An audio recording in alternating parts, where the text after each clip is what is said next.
Welcome to Moonlit Publishing.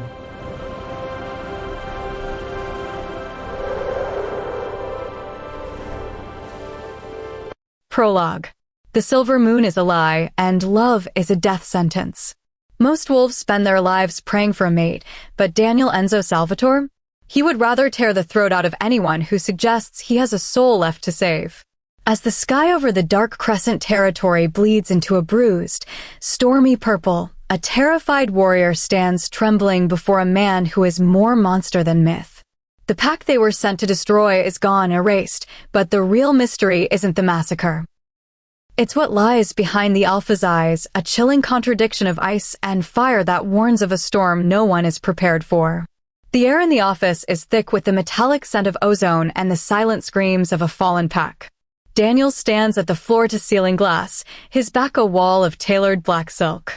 At 6'3", his shoulders don't just occupy space, they dominate it. The fabric of his suit jacket strains against rippling muscle, stretching over skin mapped in dark, jagged tattoos. When he finally turns, the atmosphere shifts. His jaw is a blade of chiseled granite, shadowed by a rough stubble that speaks of sleepless, blood-soaked nights. "Is there anything else?" he asks. His voice is a low, rich vibration, the sound of tectonic plates shifting. It's a voice that demands a kneeling audience.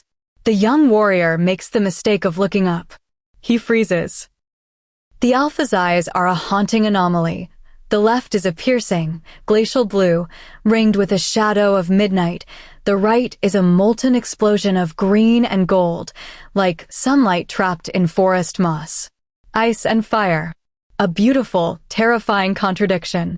"No, Alpha," the warrior chokes out, bowing his head before the weight of that stare can crush him. The ghost, blood and rain. Miles away, the forest floor is a graveyard of wet leaves and broken dreams. Vanessa Harlow doesn't look back. She can't. She is 20 years old, a ghost escaping the ruins of the Blood Moon Pack, the same pack Daniel Salvatore just turned to ash. To the world, she was an omega, a piece of filth to be mocked. To her uncle, she was a punching bag for his own failures. But as she steps into the neon hum of a lonely gas station, she catches her reflection in a cracked mirror. She isn't the broken girl they tried to create. Her skin is the color of warm beige silk, dusted with a constellation of freckles. Her eyes, the deep, rich brown of earth after a rainstorm, flash with hidden copper when the light hits them. She pulls her waist-length, pecan-brown hair into a tight pulse point of a ponytail, smoothing the shirt over a frame that is lean, feminine, and deceptively strong. She has no pack. She has no mate.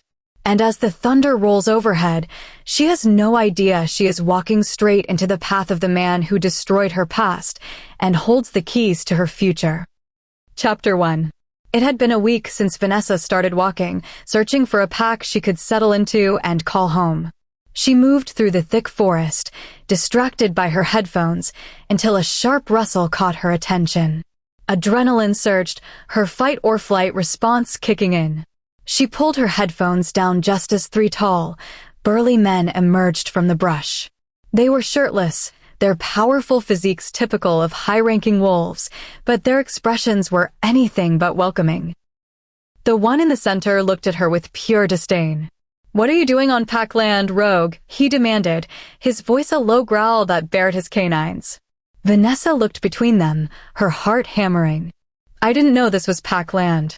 I was just passing through," she defended, trying to keep her voice steady. "Lies," the wolf on the right snapped. "No one passes through the dark crescent by accident. Tell us the truth. Who sent you?" The realization hit her like a physical blow. Dark Crescent. The very pack that had dismantled her old home. Before she could explain she was leaving, the wolf on the right lunged forward, catching her off guard and pinning her arms behind her back. Acting on pure instinct, Vanessa planted her heel and delivered a sharp, defensive kick that sent him reeling. He doubled over, gasping, while the middle wolf grabbed her arm to force her down. She twisted, landing another blow that sent him to his knees. As Vanessa tried to break away, the third wolf moved with predatory speed, restraining her in a grip she couldn't break. She was trapped.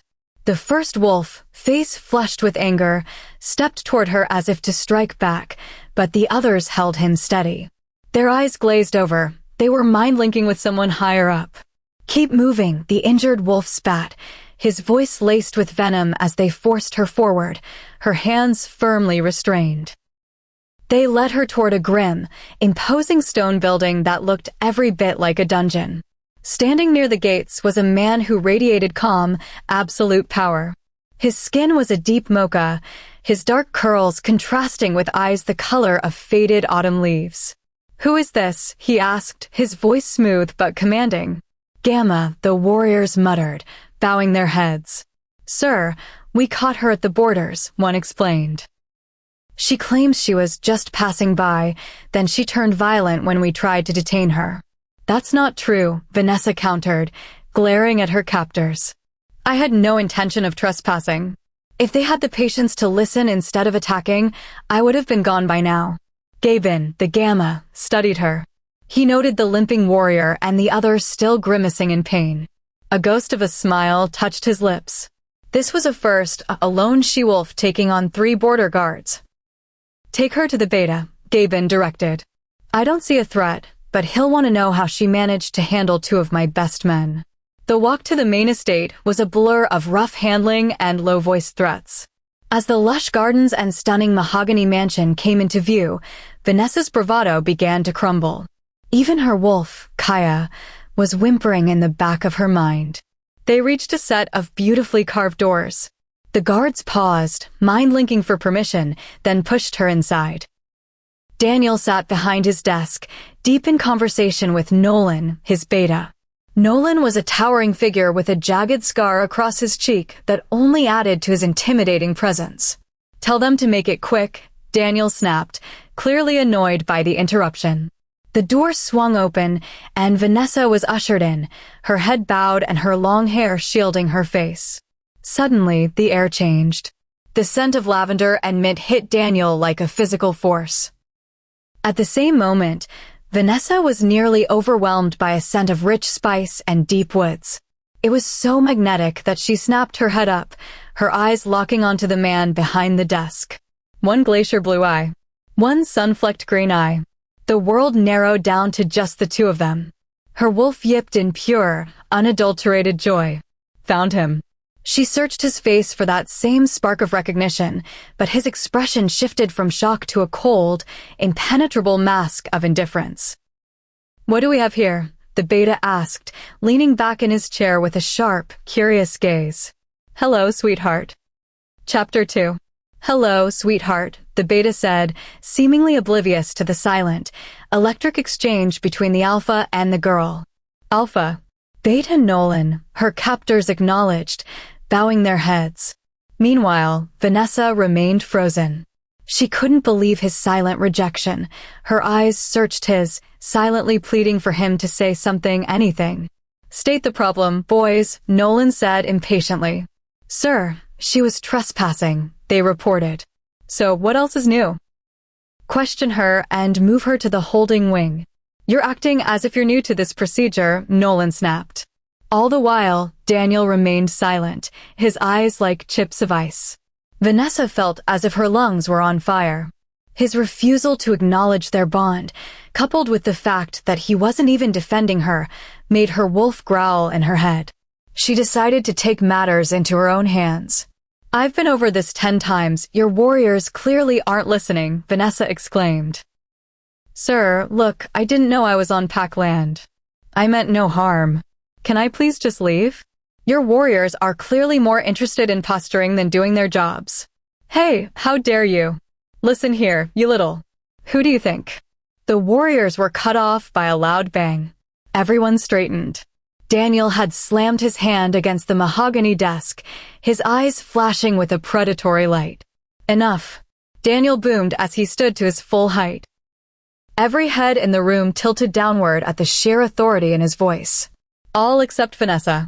She looked him dead in the eye, dismissing his command, her wolf standing on guard. The other occupants of the room peeked up, stunned that the girl hadn't moved. Nolan was speechless. What on earth is she thinking? He wondered. Daniel growled. The defiance from this girl was inexcusable. "Take her to one of the guest rooms and lock her in," Daniel ordered, his eyes darkening as his lichen surfaced. The warriors were surprised. After such disrespect, they expected a dungeon, not a room. They reached for her, but Vanessa pulled her arms away. "Don't touch me. I can walk by myself," she hissed, glaring at Daniel on her way out. After the door closed, Nolan looked at his best friend, who was struggling for control. "She's your mate." It wasn't a question, it was a statement. "Keep your mouth shut, Nolan," Daniel snapped. His lichen had been fighting for control since she walked in. Nolan let out a low laugh. "Oh, you're going to have your hands full with that one. Wait until Sophronia finds out, she will be ecstatic." He walked out, but paused at the door. "Daniel, give the girl a chance. Don't do this to her. You think you don't need a mate, but trust me, you need her." 4 days passed in a beautiful, gilded cage.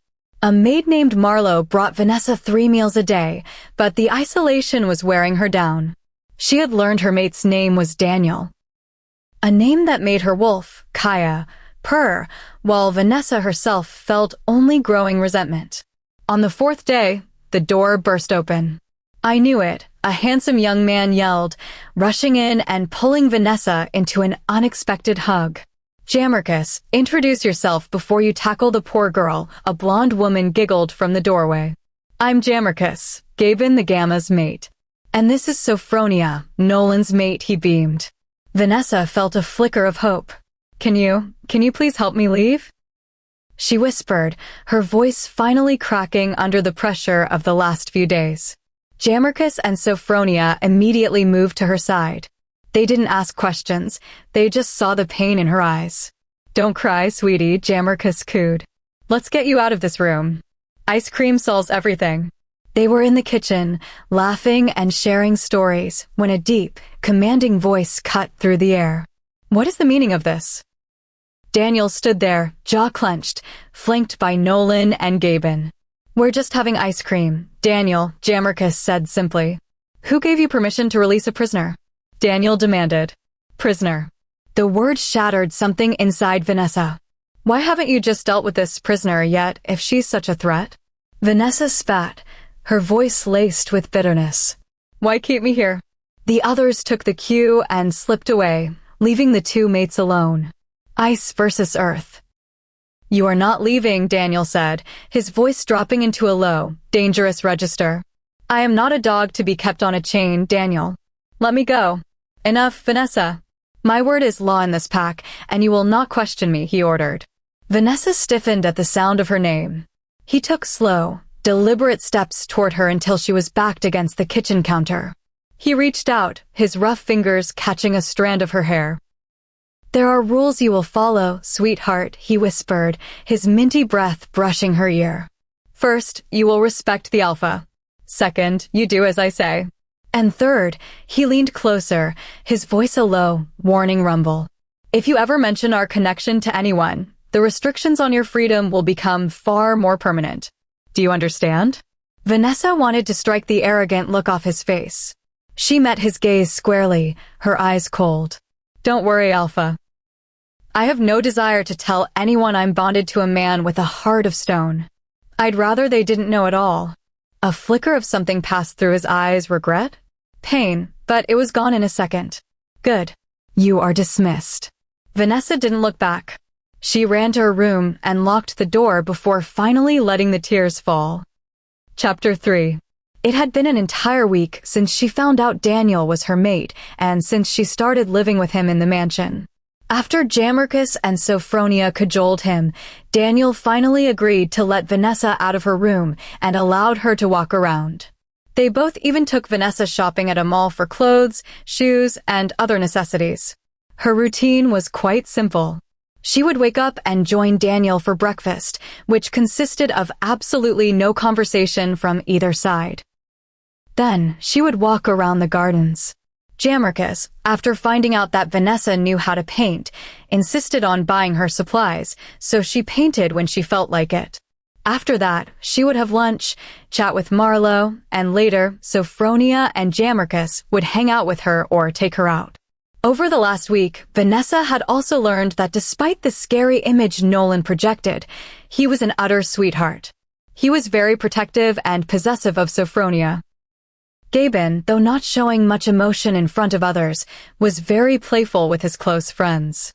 Just the other day, Vanessa was walking down the corridor and stumbled upon Jammerkus and Gaben sharing a deep, affectionate moment. When she squeaked and caught their attention, Jammerkus covered his face with his hands, while Gaben simply smirked and winked, leading Vanessa to run to her room as if her life depended on it. On the other hand, things with Daniel were hopeless. She barely saw him, and when she did, he would walk past her as if she didn't even exist. It tore at her heart, but she didn't let it show. Her wolf was exhausted from the lack of connection to their human side. What kept Kaya going was that Daniel's leakin, Lorenzo, was more than willing to accept her. As Kaya explained to Vanessa, when Lorenzo reached out to her, he told Kaya to stay. It made Vanessa ache, seeing that her wolf and his leakin wanted to be together, but because of her and Daniel's lack of communication, they were suffering. Lorenzo, as Kaya explained, was very fond of both of them and wanted some interaction. He also stated he had been trying his best to get Daniel to let them interact in their wolf forms, but the stubborn man refused to do so. The next day, Vanessa woke up. She had slept for 9 straight hours, but she still felt tired and restless. She got out of bed, stepped into the shower, and then dressed in short overalls with a black top underneath and black Adidas shoes. She walked down to the kitchen, and the sight that greeted her made her stop short. A tall, beautiful redhead stood in the kitchen making pancakes, wearing nothing but a shirt that clearly did not belong to her. It was Daniel's shirt. Vanessa suddenly felt numb. He was seeing other people. The stunning redhead turned around, her bright azure eyes connecting with Vanessa's. She was gorgeous, with full lips, slender legs, and the body of a model. Vanessa swallowed the lump in her throat. Her head hurt. The redhead smiled widely at Vanessa. It was a polite smile. "Well, hello there.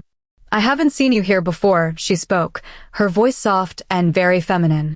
Vanessa forced a smile onto her face, repeating to herself internally, "It's going to be okay. He's not yours. You're not his. He can do whatever he wants. Smile. Be polite. Be polite. Hey, yes, I'm actually a friend of Sophronia's. I will be staying here for a while," Vanessa said, smiling at the woman in front of her. "Oh, I see," she said, frowning lightly, but never letting her smile waver. "Oh, I'm sorry. Where are my manners? I'm Aristotle, Daniel's mate. I was just cooking up his breakfast. Can I get you anything?" Vanessa felt her resolve crack. If someone had shot her in the heart, it would have done less damage than what she felt at this moment. Tears stung her eyes, but she tried blinking them away. Aristotle just looked away when a tear fell, and Vanessa quickly wiped it away. "No, I'm good, thank you," Vanessa said, keeping her voice strong. Aristotle hummed and continued preparing the food, while Vanessa sat on a chair next to the kitchen island. She couldn't be the mate for Daniel, Aristotle was. And apparently, he had already chosen her. Of course, it was her. She was stunning. She was everything one would want in a Luna. She was perfect. Perfect for him. Why would he want me? I don't blame him, Vanessa thought, chuckling bitterly internally. She felt plain in comparison. She heard footsteps, and both girls looked up to see Daniel walk down the stairs. He was freshly showered, wearing a black t-shirt that fit his torso perfectly, black jeans, and black Nike shoes. His eyes trailed over the scene in front of him, Aristotle in his shirt, cooking and giving him a big smile, and Vanessa sitting across from her, looking at him with wide, accusing eyes. But then Vanessa's expression vanished, and her face went blank. Her eyes darkened. Her wolf was trying to push through. Kaya was growling loudly in her head. How dare he? How dare he disrespect both of them by bringing another woman into the house where his mate lived? He clearly didn't give a damn about her. Vanessa felt as if she was about to burst. Kaya was pushing through, and she couldn't stop her. Her eyes darkened further as she glared at Daniel, who now had a frown on his face. Vanessa sprinted out of her chair and ran as fast as she could out of the kitchen and out the front door. Daniel followed her quickly enough to see her jump off the front porch and shift into her wolf midair, her clothes tearing apart. As he watched the pecan-colored wolf run across the gardens and disappear into the woods, he sighed. A pair of arms wrapped around his torso. He looked back to see Aristotle with a seductive smile on her pink lips. His leakin, Lorenzo, was furious that Daniel would do such a thing to Vanessa, letting another woman act so familiarly in the house with his mate present. "Baby, we didn't finish what we started last night," she purred. Daniel looked out the front door again, as if searching for something. He then looked at Aristotle, pulled her arms from around him, and stepped back. "You should go change. I have matters to attend to right now," was all he said before turning around and leaving a frowning Aristotle behind. Vanessa was quiet. She let Kaya take control, watching from the back of her mind. She didn't feel like shifting back and facing reality. After a while, she made her way to Jamarcus's house, remembering the location from when he had taken her there previously. She scratched her paws against the wooden door, hoping to catch their attention, since she didn't have clothes to wear if she shifted back. The door opened to reveal a sleepy Gaben. He looked down to see a beautiful pecan-colored wolf smiling up at him. "Vanessa." He rolled his eyes and let her in, tossing her one of Jamarcus's spare shirts, which reached her knees once she shifted back and put it on. Just then, Jamarcus came downstairs. "Vanessa." "Oh, what a lovely surprise," he exclaimed, hugging her. She hugged him back half-heartedly. He sensed something was wrong. "Vanessa, what is it?" Jamarcus asked, rubbing her back soothingly. "Do you know Aristotle?" Vanessa asked, her voice thick with emotion. Gaben, who had been watching the exchange while leaning against the door, stiffened when he heard the she-wolf's name. She was the girl Daniel had started seeing a few months ago. He hadn't thought she would be a problem now that Vanessa was Daniel's mate. "What did you say?" Gaben grunted out. "Aristotle. I came down this morning and she was in the kitchen, wearing Daniel's shirt," Vanessa choked out. Tears stung her eyes, but she hated crying in front of people. Gaben and Jamarcus shared a wide-eyed look. Bringing another woman around a mate was a massive disrespect, not only to the mate but to the moon goddess, and it was completely unacceptable. "Oh, sweetie, that dickhead." "I'm so sorry," Jamarcus said with sympathy, holding Vanessa as she cried. Heartbreaking sobs racked her body. Not even a week after finding her mate, and here she was, a broken mess. Gaben walked over and patted Vanessa on the back. This courageous girl was supposed to be their Luna. Ever since she stepped foot into the pack, it was a natural instinct for all pack members to be protective of her, ensuring no harm came to the Luna, even if most of them didn't officially know yet. "Vanessa, I think I have an idea," Gaben said thoughtfully. Vanessa wiped her tears, her doe eyes bloodshot. "What is it?" she asked, looking at the Gamma, who now had a master plan forming in his mind. Well, he trailed off. Chapter 4. Vanessa Harlow, "Shut your trap before I shut it for you," Jamarcus hissed. Jamarcus was a professional makeup artist, and at the moment, he was holding down Vanessa so he could make her winged eyeliner perfect. Vanessa, on the other hand, felt that it was completely unnecessary to stab her eyes with the black pointed pen. Mascara was more than enough. The day after the entire incident with Daniel, Sophronia, Jamarcus, Vanessa, and even Gaben were giving the alpha the silent treatment. Gaben would only talk to him when necessary, while Vanessa acted as if he didn't even exist. She had spent the night with Jamarcus. When she returned to the mansion the next morning, the first thing she saw was a fuming Daniel. He growled when he set eyes on the stubborn girl that had him worried, thinking she had been taken or worse, killed. Last night, he had called Jamarcus to ask where Vanessa was. The young man lied straight through his teeth and said he didn't know, when really Vanessa was sitting in front of him enjoying hot Cheetos while watching Black Panther. He had thought something had happened to her. The sight of her walking into the mansion the next morning in a man's shirt, with bare legs and bed hair, made the gold specks in his green eyes flare while the black ring around his ocean blue eyes darkened. His Leakin wanted blood. Vanessa recalled the events of that day. "Where have you been?" Daniel boomed, grabbing her firmly by the shoulders. Does it matter?" Vanessa asked, shrugging indifferently. He wrapped his thick, tattooed arms around her waist and brought her up against his chest, his minty breath fanning her neck as he dipped his head into the crook of it. He took a deep breath, growling loudly at what he found. She had been with Jammerkus. The stupid boy had the audacity to lie to his face. "Next time you tell me where you are going, understood?" he said, his jaw ticking with anger. His arms were still tight around her waist, and Vanessa was avoiding his beautiful eyes. He was too close. He took her chin between his rough fingers gently, yet firmly, and made her look at him. "Answer my question, Vanessa. Just because I've allowed you to walk around does not mean you can decide to spend the night elsewhere." "I was war." Daniel cut himself short when he realized what he was about to say. Disgusted, he let go of her as if she had caught fire. "You were what, huh? You were worried? Oh, please save the lies for someone who believes them. Like you've made clear, I am not your mate and nor are you mine, so let's mind our own business, Alpha," Vanessa let out through gritted teeth.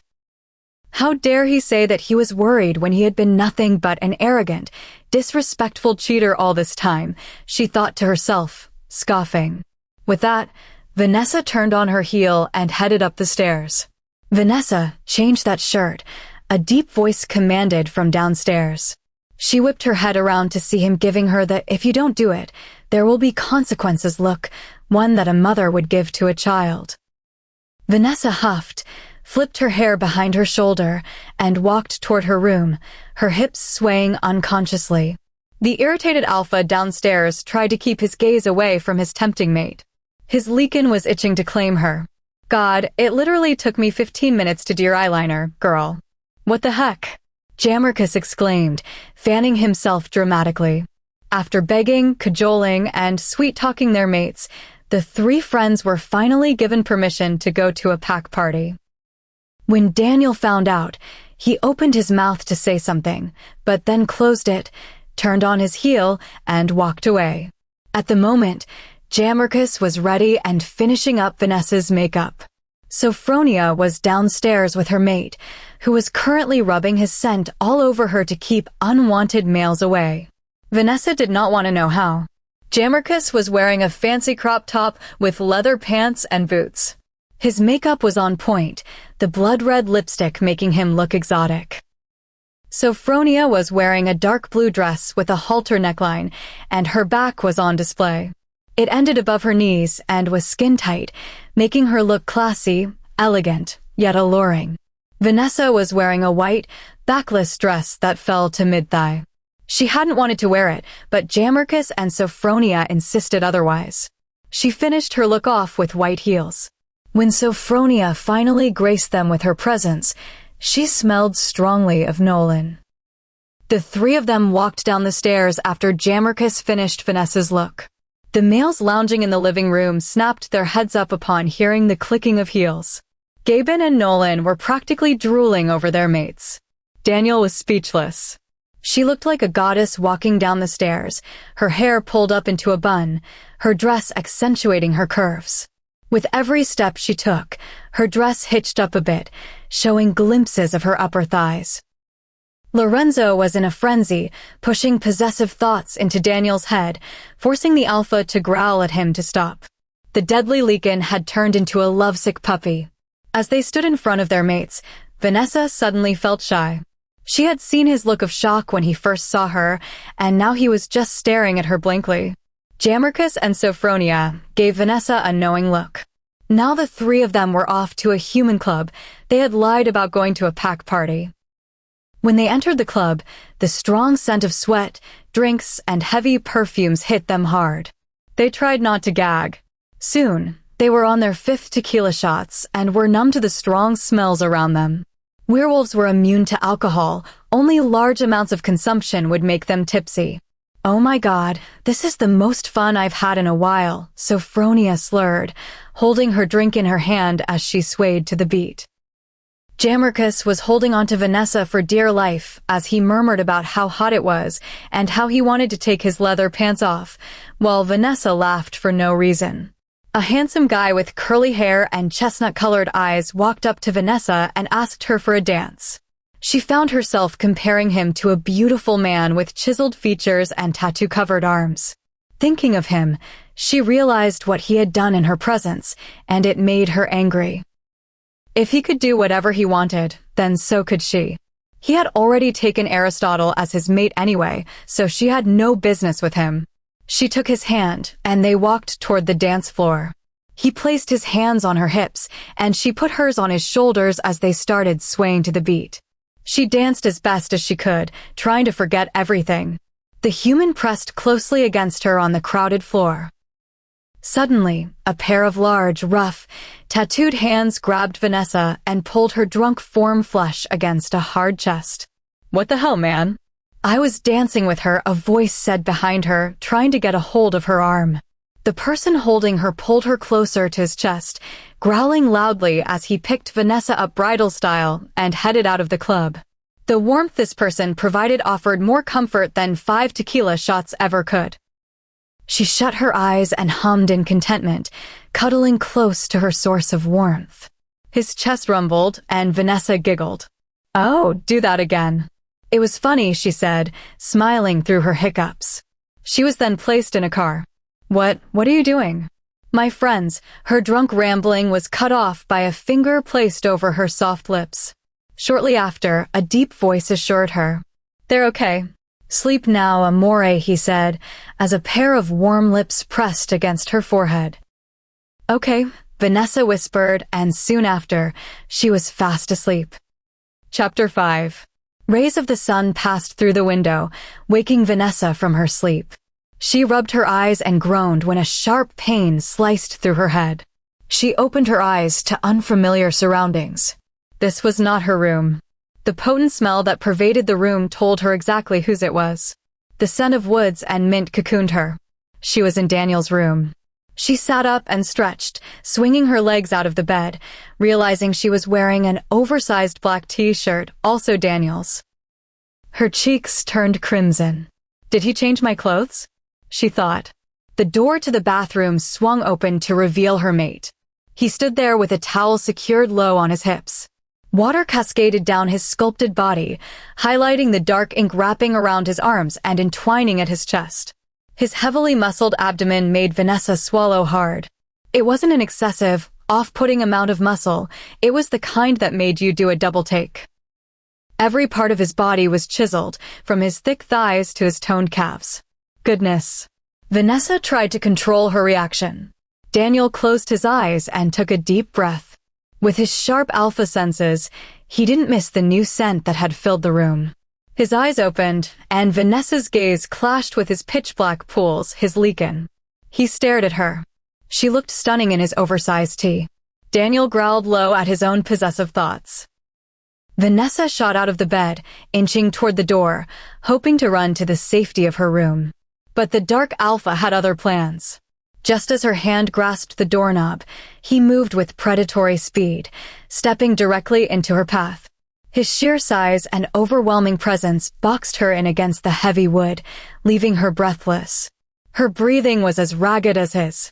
Vanessa couldn't tell if she was frightened or overwhelmed by the proximity. "Daniel, wah." She was cut off when he ducked his head, his face hovering near her neck. "You smell like heaven," Daniel growled softly, taking a deep breath. Vanessa felt a shiver run down her spine. "Daniel, let me go," she demanded, trying to keep her voice firm as she pushed against his chest. She realized it was a mistake when her hands touched his warm skin. He gently brushed his lips along her jawline, causing Vanessa to gasp lightly. The proximity was intoxicating, and she found it hard to push him away. Daniel seemed lost in the moment, appreciating her nearness. He pressed a soft kiss to her temple, then her cheek. Vanessa was trembling. His intensity made it difficult for her to think straight. Suddenly, as if something inside him snapped, he let go of her and stepped back abruptly. He ran his hands through his hair in frustration, looking at her flushed face. Damn it, that shouldn't have happened. Before Daniel could finish his sentence, she shoved him hard in the chest, pushing him away from her with all her strength. Daniel looked up in shock to see wide doe eyes looking at him with fury. How dare you?" Vanessa choked out. Her chest was burning. He was just holding her so intimately, and now he was openly pulling away as if it were a mistake.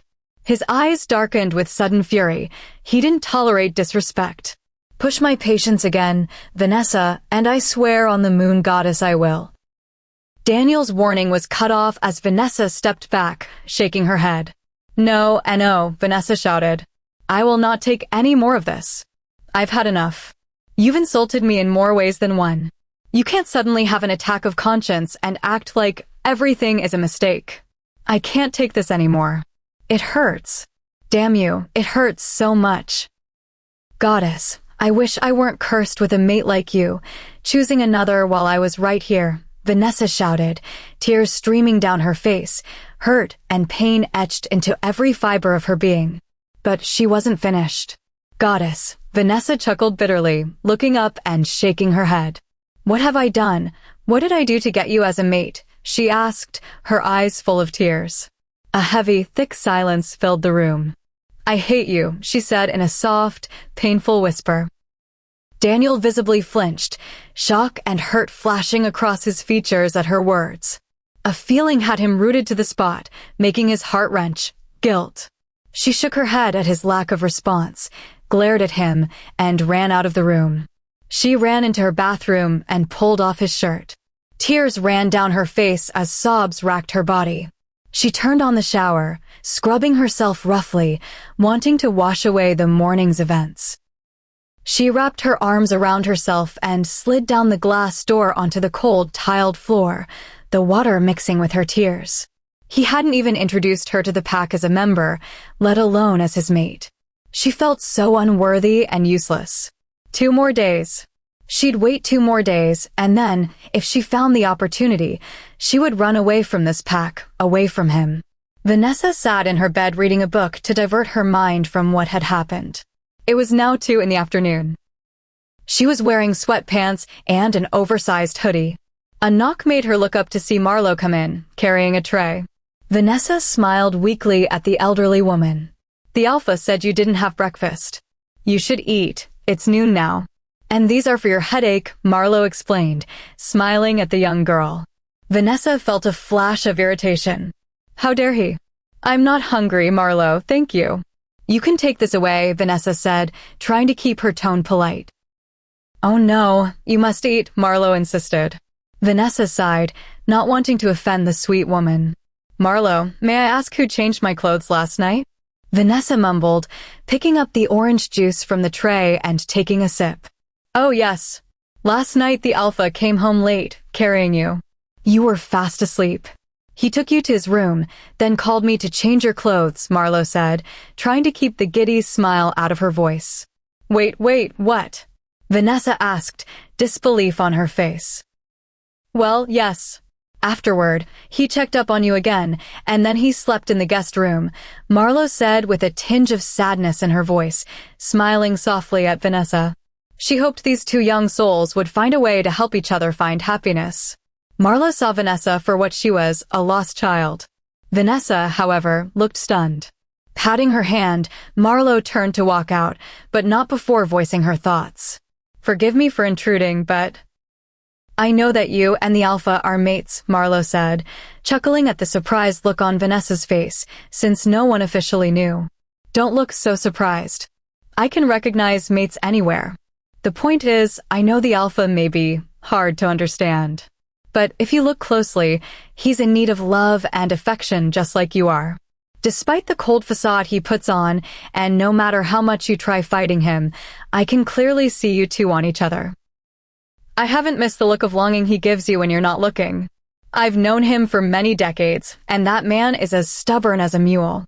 To move on, whether it is with or without each other, you both need to sit down and discuss what's next. This way, neither of you will get hurt. My advice would be to at least try working it out properly so you don't have regrets later on. You'll grow to love him. But if after trying it doesn't work, you'll be happy knowing you gave it your best shot, and it won't hurt as much either," Marlo advised, smiling at Vanessa, whose thoughts were now all over the place. Later that evening, Vanessa carried her heavy limbs down the stairs. She walked into the library, got a few books, grabbed a snack from the kitchen, and then made her way back upstairs. A voice made her stop short. "Baby, please, I need you," a high-pitched, annoying voice whined. Confused, Vanessa followed the voice to see Aristotle in the living room. Her hands were around Daniel, peppering kisses on his jaw, leaning in toward his lips. Chapter 6. Vanessa saw red. Before she could run out of the room to confront Aristotle, Kaya had other plans. She pushed through and took control of Vanessa's body.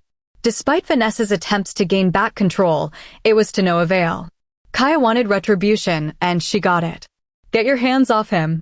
Kaya growled ferociously, her eyes completely glazed over. Aristotle gasped in surprise and looked at Daniel, who mirrored her expression before skillfully masking it. "Daniel, you're going to let her talk to me like that?" Aristotle whined, looking expectantly at him. Daniel, however, was staring straight at Vanessa, his face blank. "I said, get your hands off him," Kaya growled, a clear warning in her voice promising dire consequences. Slightly startled, Aristotle pulled her hands away from the alpha and glared at Vanessa. "First of all, mind your own business. What happens between Daniel and me is none of your concern," she snarled, her selfish nature coming out. "We are not mates, and I'm asking you to leave for the last time," Daniel growled out. He had been on a call in the living room when Aristotle showed up uninvited. Despite his attempts to politely push her away, she remained insistent, and he tried to extricate himself without using unnecessary physical force. That was how Vanessa had found them. A sinister smile spread across Vanessa's face. Kaya was out to play, and she wouldn't give Aristotle a free pass this time. In a flash, she crossed the room and had Aristotle pinned firmly against the wall by her shoulders. Aristotle gasped in shock, struggling against the immovable grip as the pressure increased. From behind them, a deep voice stopped Kaya from taking it any further. "That's enough," Daniel commanded, his voice thick with authority. Kaya stood unfazed. She turned around, smirked at Daniel, and maintained her hold. Vanessa, understanding why Daniel was intervening, realized she needed to de-escalate the physical confrontation before it went too far. She finally pushed Kaya back, took control, and dropped her hands. Aristotle took deep breaths, rubbing her shoulders as she coughed lightly to regain her composure. She then looked up at Vanessa and stood with a malicious smile on her face, ready to launch verbal venom. "Well, well, well. Would you look at that? A petty, worthless little stray wants to play with the alpha," she sneered, trying to rile Vanessa up. The air shifted at her words. Authority now rolled off Vanessa in waves.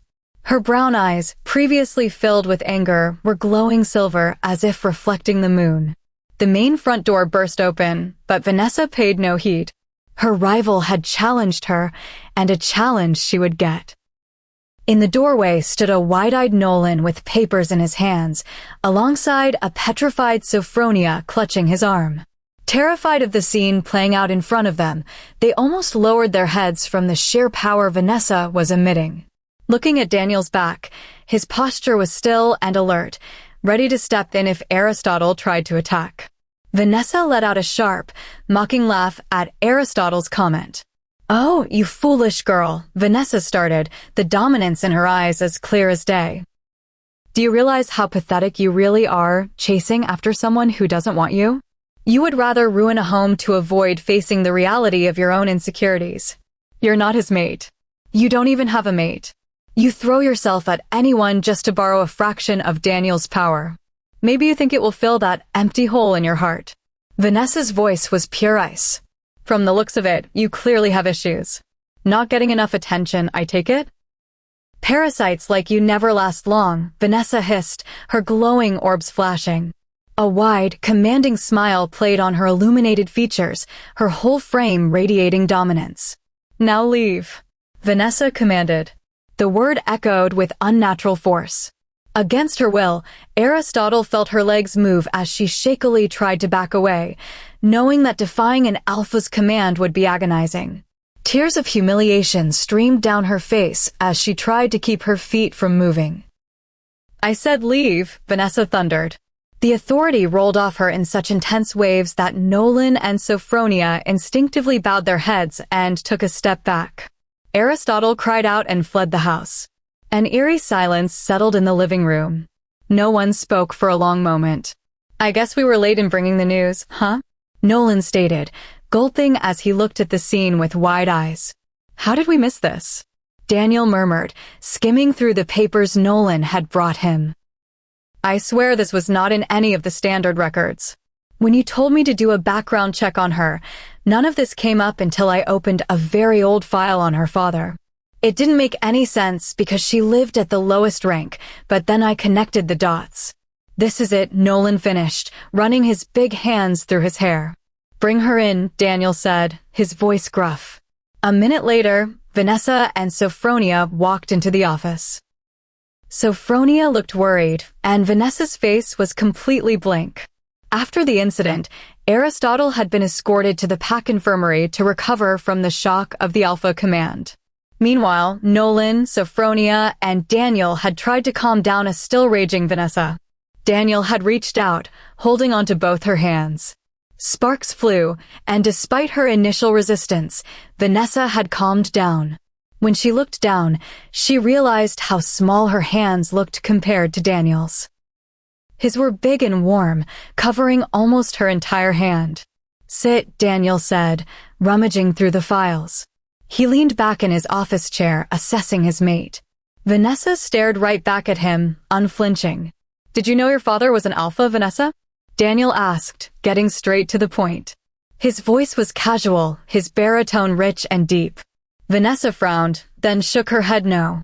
"Well then, when Nolan came running in today, it was to tell me exactly that. Your father was an alpha." "It was a little late considering the events," Daniel said sarcastically, glancing at Nolan, who smiled sheepishly at him. Never seen a sarcastic Daniel before, Vanessa thought. "So tell me, Vanessa.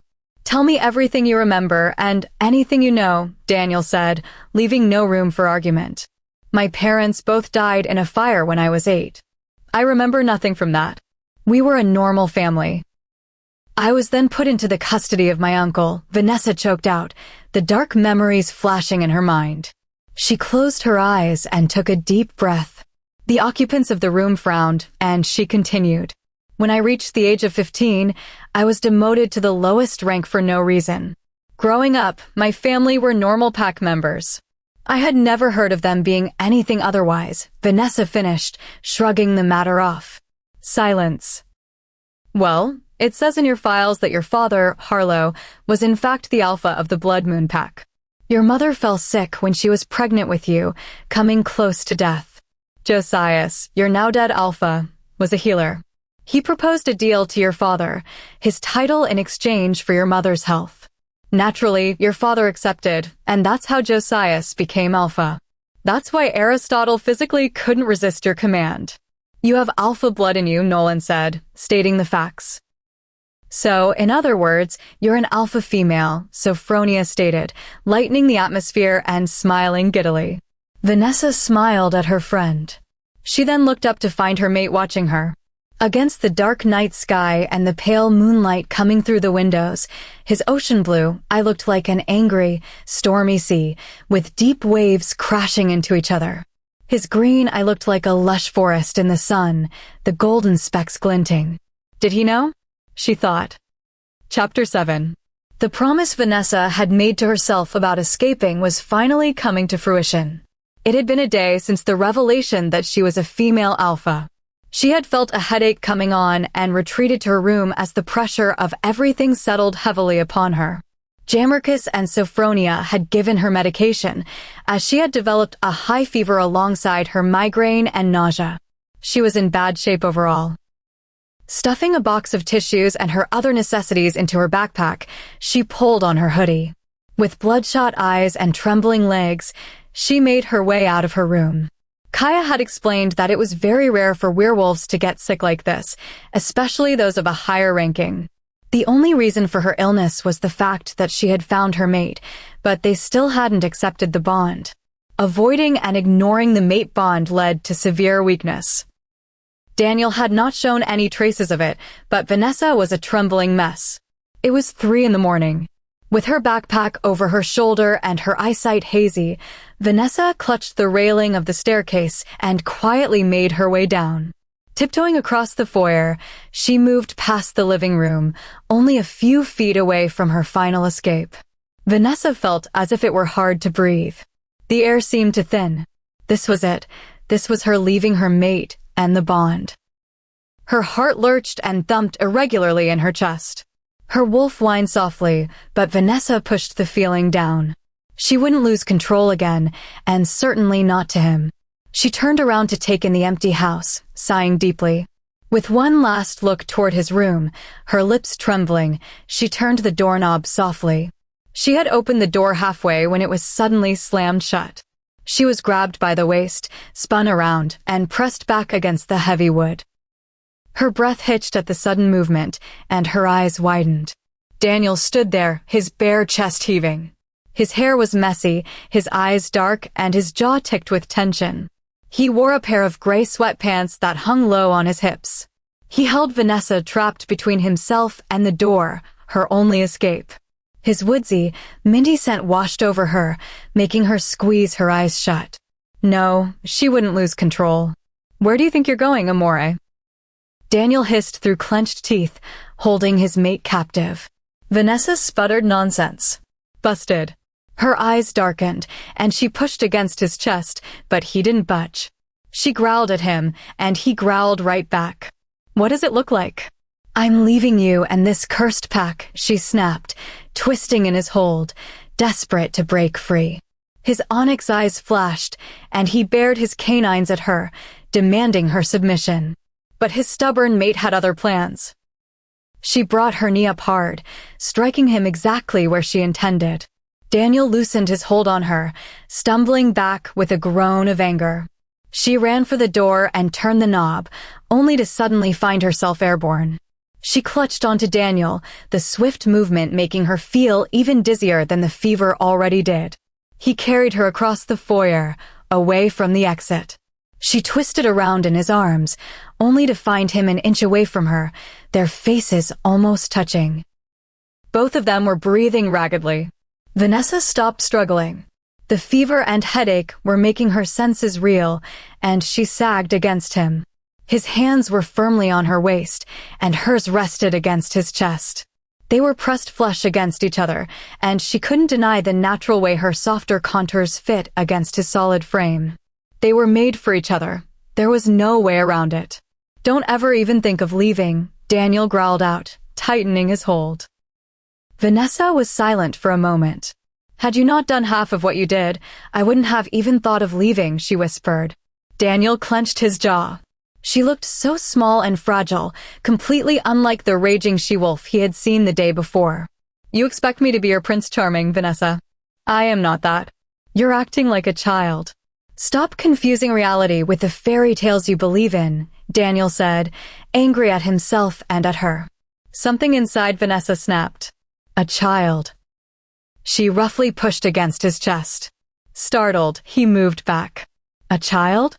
You think I'm a damn child?" Vanessa hissed, venom lacing her words, her eyes igniting with fury. "Watch your mouth, Vanessa," he growled, taking a step forward. "You know nothing about me, Daniel. So go ahead and say all that crap elsewhere," Vanessa shouted, seeing red. They stared at each other, chests heaving. "You know what?" Vanessa said, smiling bitterly. "Screw you. Screw this. I'm rejecting you," she hissed through clenched teeth. Her hands curled into fists at her sides, her chocolate brown eyes flashing with anger. His eyes darkened at her outburst. The ocean blue of his left eye turned black, while simultaneously, the green of his right eye dimmed until darkness took over completely. Both orbs were now pitch black. His lichen was pushing to the surface. Her threat of rejection didn't sit well with the beast, who was desperate to take control and claim her. To make her his. Forever. "I, Vanessa Harlow, reject you, Daniel N." Her statement was cut off as he crashed his lips firmly over hers.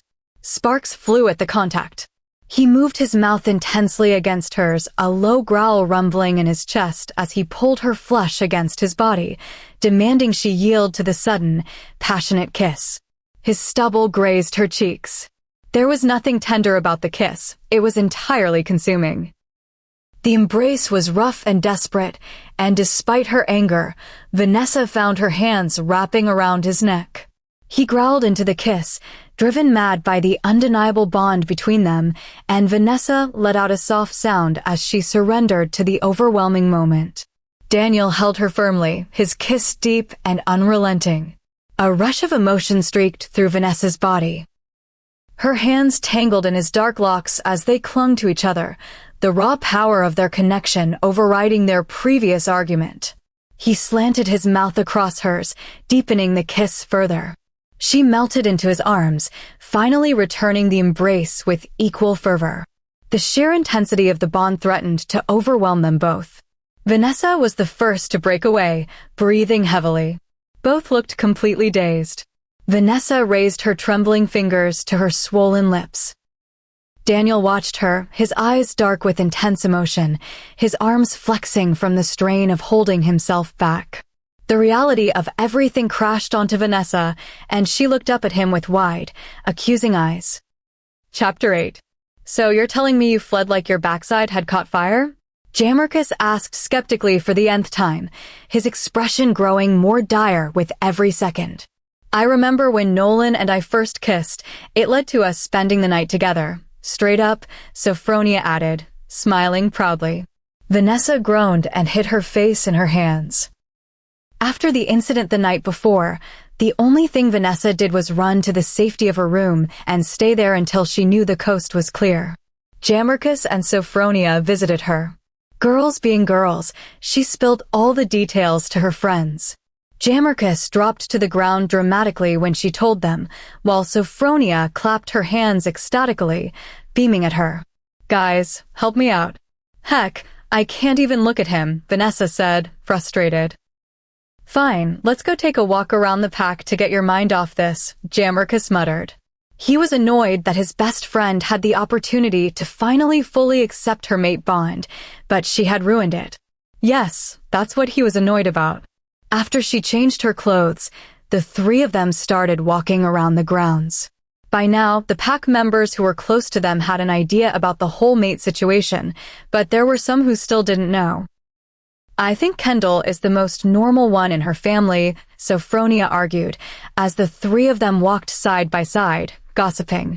In the distance, sounds of grunts and hits echoed. Frowning, Vanessa walked up a small slope. Over the crest, a wide, endless expanse of leveled grass was revealed. It was full of training equipment. The area could easily accommodate 400 people, with mats, punching bags, fighting rings, and more. At the moment, there were easily over 90 warriors training. Jamarcus and Sophronia caught up to Vanessa, who was mesmerized by every hit and kick that was delivered.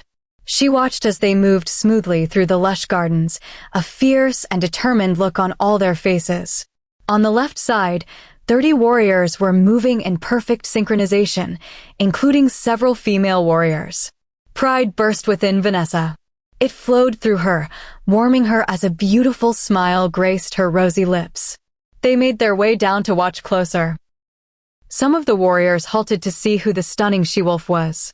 She smiled warmly at the head trainer, who was an aged wolf. To outsiders, he would seem to look almost 40, when in reality, he was much older. A bare-chested, sweaty wolf ran up to them. He was slightly breathless, smiling widely and utterly handsome. He had dirty blonde hair, baby blue eyes, and a fit, tan body. "Hello, I haven't seen you around here before," he stated, smiling. He had a dimple, too. Very charming, Vanessa thought. "Hey, sorry, I'm Vanessa, and I just joined the pack," she stated, smiling politely.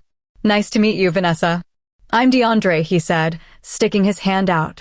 Vanessa shook his hand, while Jamarcus and Sophronia coughed teasingly in the background. Vanessa rolled her eyes. "So, are you here to train?" "Because if you want to, I can help you," DeAndre offered. Vanessa looked at her outfit. She wanted to, but she didn't have the right gear on. "I don't think my outfit is appropriate," she started to say, but was cut off when DeAndre shook his head, smiling mischievously. He assessed her attire. "It's fine. I'll just be showing you the basics anyway," he said, his eyes twinkling. Vanessa looked at her friends, who both nodded encouragingly. He took her to a fighting ring. "So, first, what you're going to do is fix your posture," DeAndre started. Vanessa followed his instructions. 30 minutes into the training, she was feeling hot. Taking her denim jacket off, she tied it around her waist and threw her hair into a ponytail.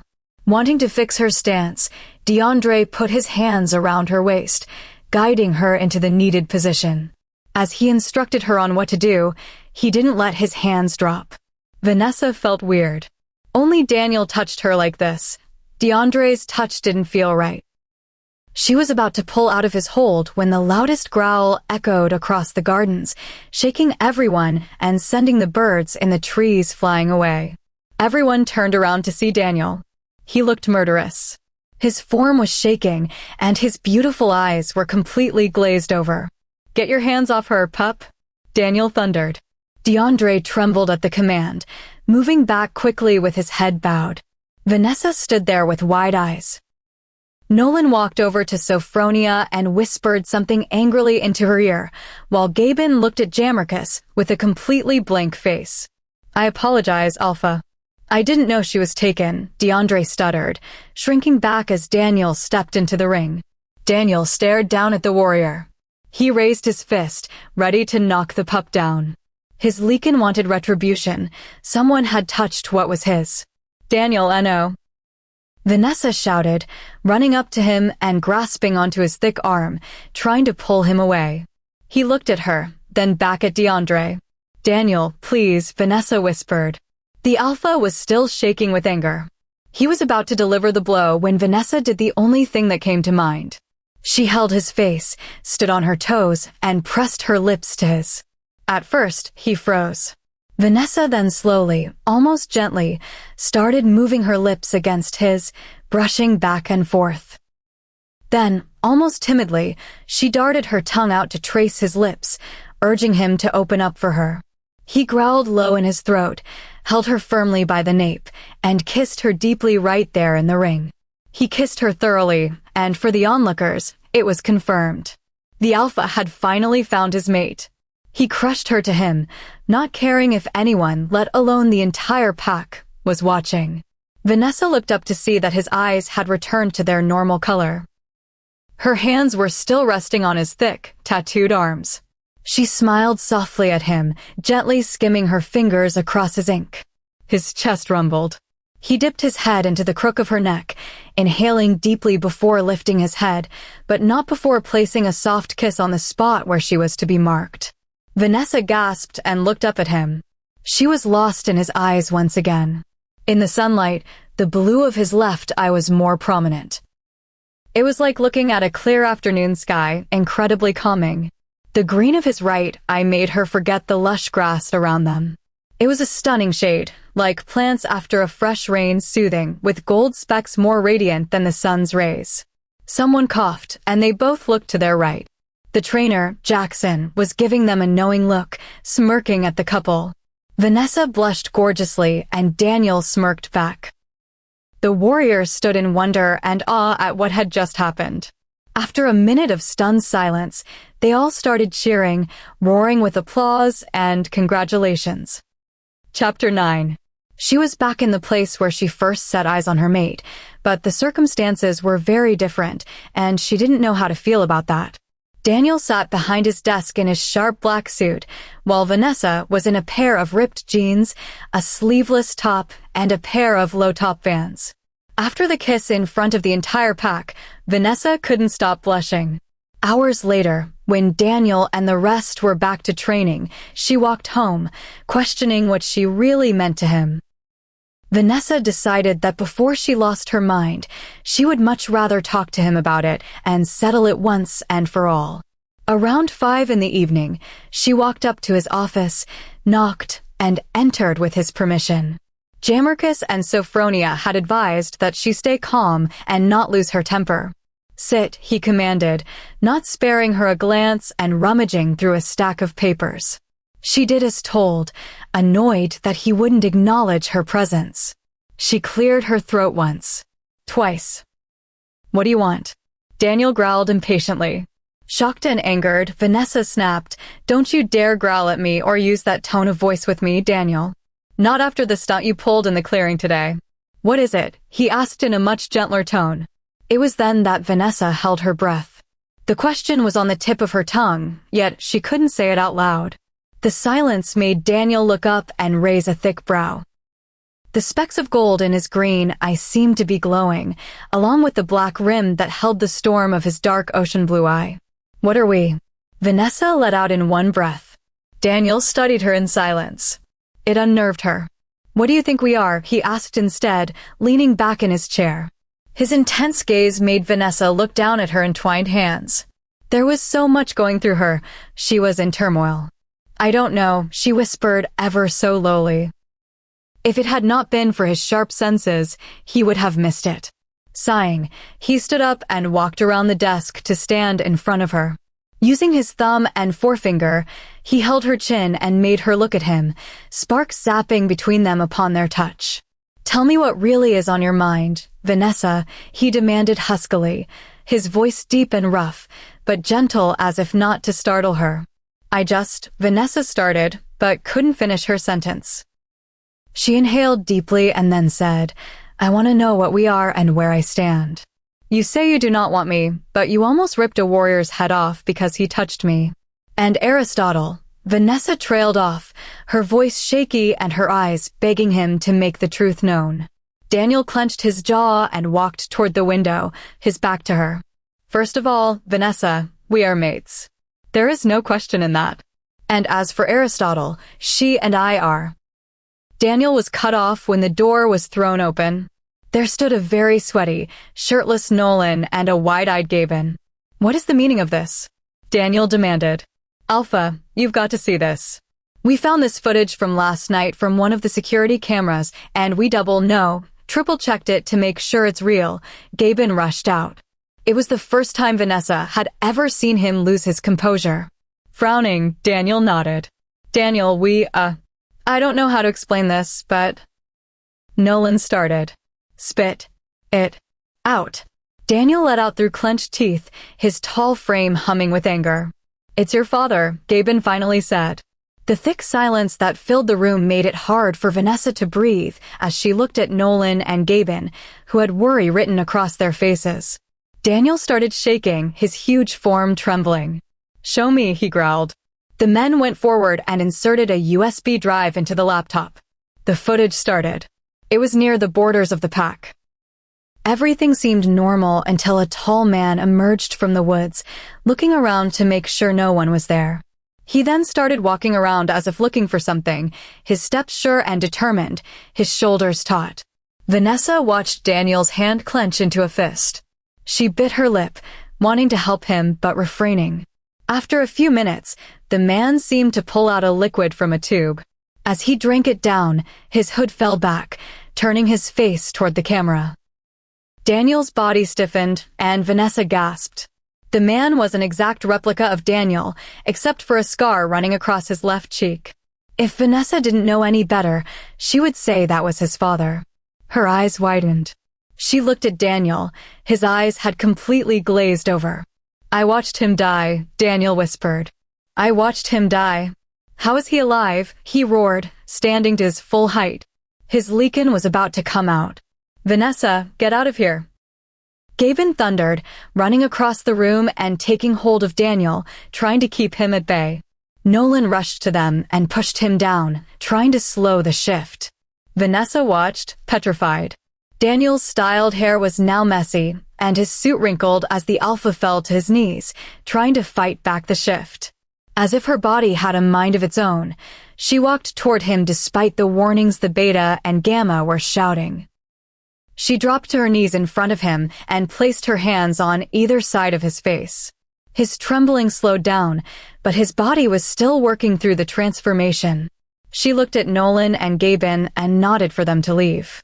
They were hesitant at first, but finally stepped out. Vanessa moved back and watched her mate turn into his Leakin. Thick midnight black first sprouted from his body, his clothes tearing away. His body rippled with heavy muscle, humming with power. There stood her dark Leakin. Her mate, in all his glory, stood at 7 feet tall. He then dropped to all fours and watched Vanessa with curiosity in his beautiful eyes. He circled her, and Vanessa stood completely still. "Lorenzo," she called out. The Leakin paused and growled deep in his throat. He liked her calling his name. "Mate," Lorenzo said, his voice, if possible, deeper and rougher than Daniel's.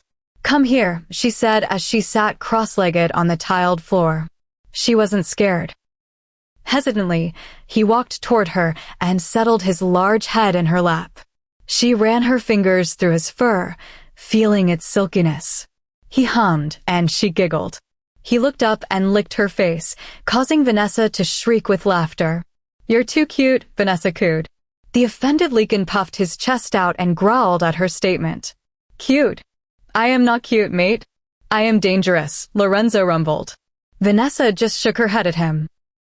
After a moment of comfortable silence, she knew that bringing up the tape would just make him angry, so she settled for her other unanswered questions.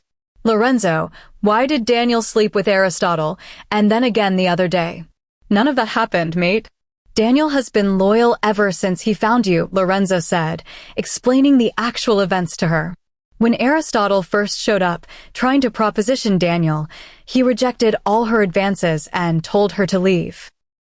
Instead, she stayed in the guest room and pulled the "I'm his mate" stunt the next morning.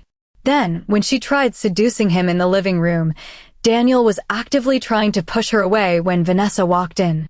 The entire scene appeared to be something it was not.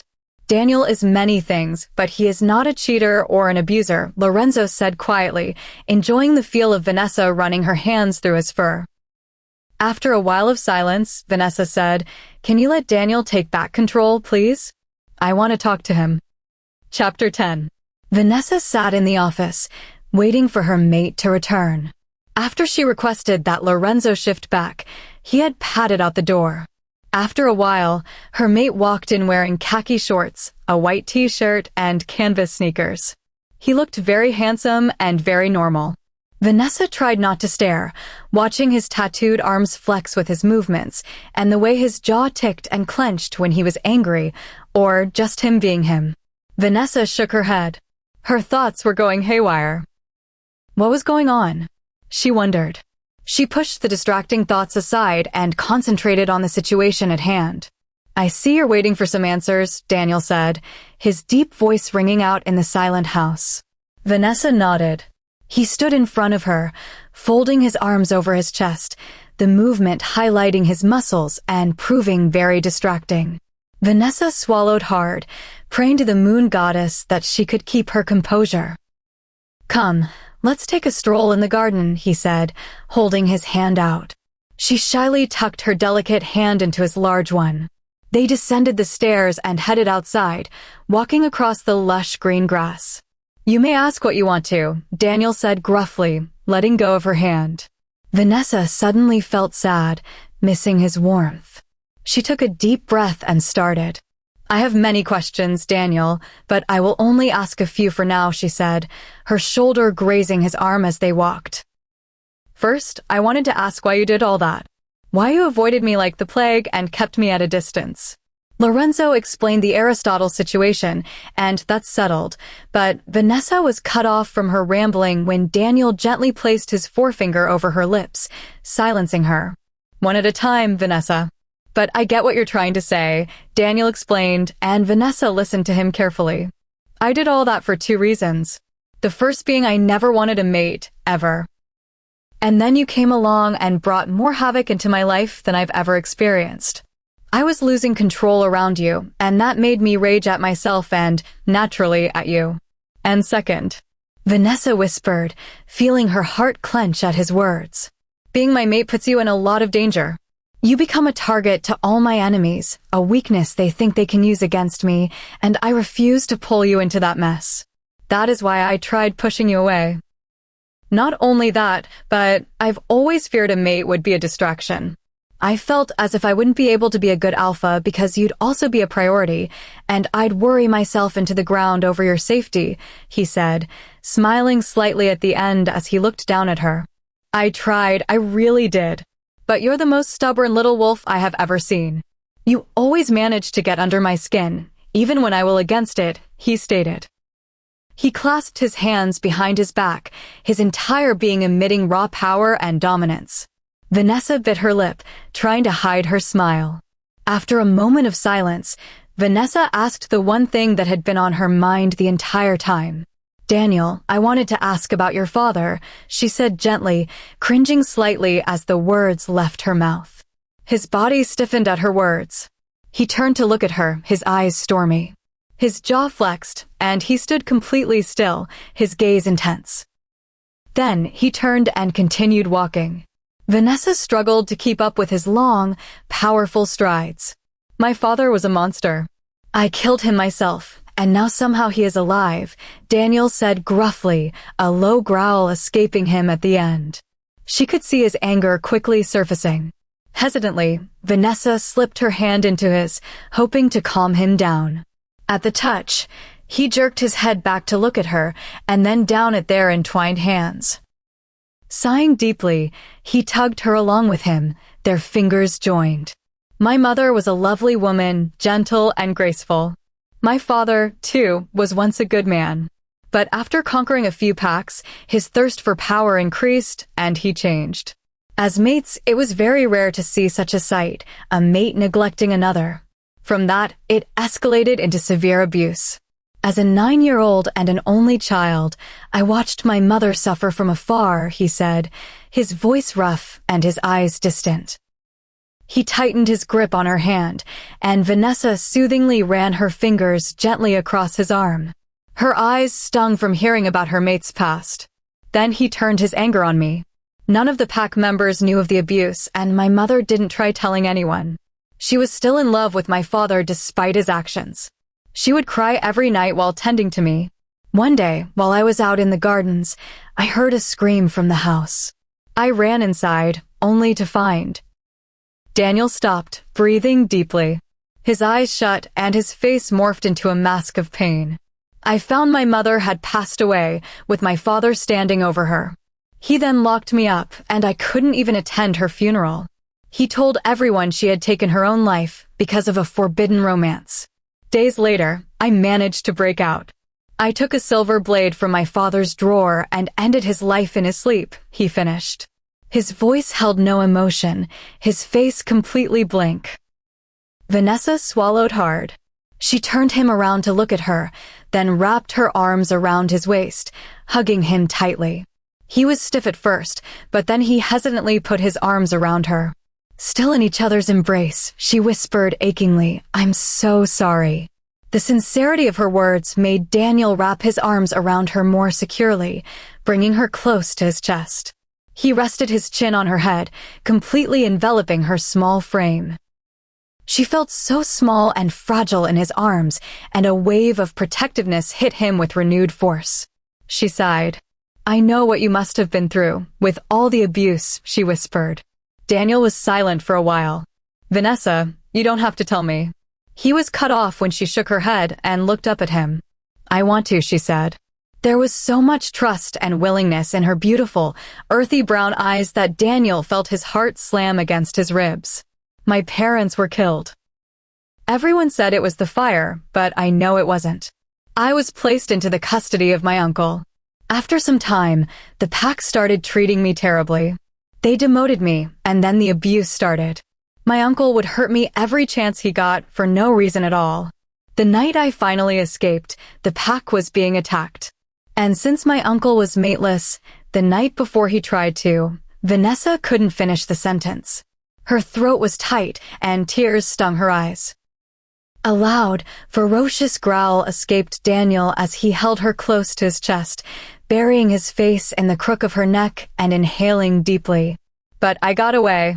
"He didn't succeed," Vanessa whispered. The silence that followed was comfortable.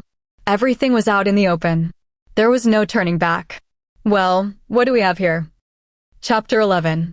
Daniel and Vanessa looked to their right to see Nolan and Sophronia standing hand in hand, grinning at both of them widely. "Truce," Sophronia asked. Daniel looked down at his mate, who was still safely secured in his arms.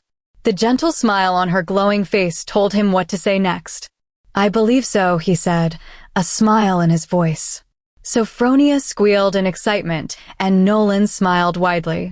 The next day, everyone was getting ready. There was a packed dinner that night. Everything was set in the vast green gardens. The decor was simple yet stunning. Jammerkus, as usual, was doing the girls' makeup, while he himself looked striking with a dramatic rainbow eye look. Wearing a black onesie with killer heels, Jammerkus certainly knew how to dress for the occasion. Sophronia was in a soft, fitted purple dress that reached her knees, accented by a gold belt around her waist. She paired it with nude stilettos and soft makeup, her hair pulled into a bun. Vanessa wore light, natural makeup, her hair tumbling loose. Her baby pink dress ended mid-thigh, cinched at the waist and flowy at the bottom with a slight v-neck. She paired her look with matching pumps. Vanessa had not seen Daniel the entire day. He had been out training and then had to go to the neighboring pack for some business. Around 6, she walked out of the house to see everything set up. Smiling, she started walking around, making sure everything was ready, her hands clasped behind her back. While she was busy instructing some pack members about the lighting, Daniel had silently come and stood behind her. He wore royal blue slacks and a tucked-in white dress shirt, paired with brown loafers. She turned around and bumped into a hard chest. She gasped when 2 large hands wrapped around her waist to steady her. The warm sizzle of electricity that ran through her told her exactly who it was. Smiling, she looked up to meet his stunning eyes, his rich cologne enveloping her. "What were you up to, Luna?" Daniel asked, his voice husky and deep. Vanessa swallowed, clutching onto his thick arms because her legs were turning to jelly. "Just helping here and there, Alpha," Vanessa dared to tease back. At her words, his body stiffened and his eyes darkened with intensity. "Is that so?" He growled out, pulling her close. Vanessa was cut off by someone clearing their throat. They turned around to see the pack doctor smiling at them with a knowing look. "Alpha," the doctor said. Standing at 6 feet with salt and pepper hair, hard features, and a soft, warm smile, he looked nothing like his 50 years of age. "Sebald," Daniel said, nodding his head. With that, they both left to talk somewhere in private. Soon, the garden was packed with a few hundred people. Everyone was laughing and chatting, enjoying themselves. While Vanessa was talking and playing with some of the pups, a voice called out her name. She turned around to see none other than DeAndre, looking handsome. She smiled back at him gently. "Hey," he started, moving closer to her. "Hi," she said. "So I just wanted to apologize for the other day. I didn't know about you being mated to the Alpha." "I would never disrespect him or you that way," he explained. Vanessa shook her head, smiling. "It's okay, it was a genuine mistake. It's all forgotten, so don't worry about it. Anyway, I hope you're enjoying yourself," Vanessa said. "Well, that's a relief, I must say. And yes, I'm thoroughly enjoying myself. So tell me, how are you doing?" DeAndre asked. "That's good. I'm doing great, thank you. What about you?" "Yeah, I'm doing good too." "Hey, I was wondering if you," DeAndre was cut off when a few pups bumped into him, making him fall straight toward Vanessa. They bumped into each other and fell onto the grass. "Sorry, V." Jacinto, an 8-year-old, called out, giggling with the rest. Vanessa laughed as she stood up. And that's how Daniel found them, standing very close to each other, laughing. "Vanessa," he ground out. Vanessa looked up to see her mate looking anything but happy. He was giving DeAndre a murderous look. "Oh no." She nudged DeAndre, signaling him to leave. He understood and left awkwardly. Vanessa walked toward Daniel cautiously. "Daniel," she called out softly. He reached out, grasped her hips, and pulled her flush against him. He nuzzled his face into the crook of her neck and inhaled deeply, a low growl rumbling in his throat.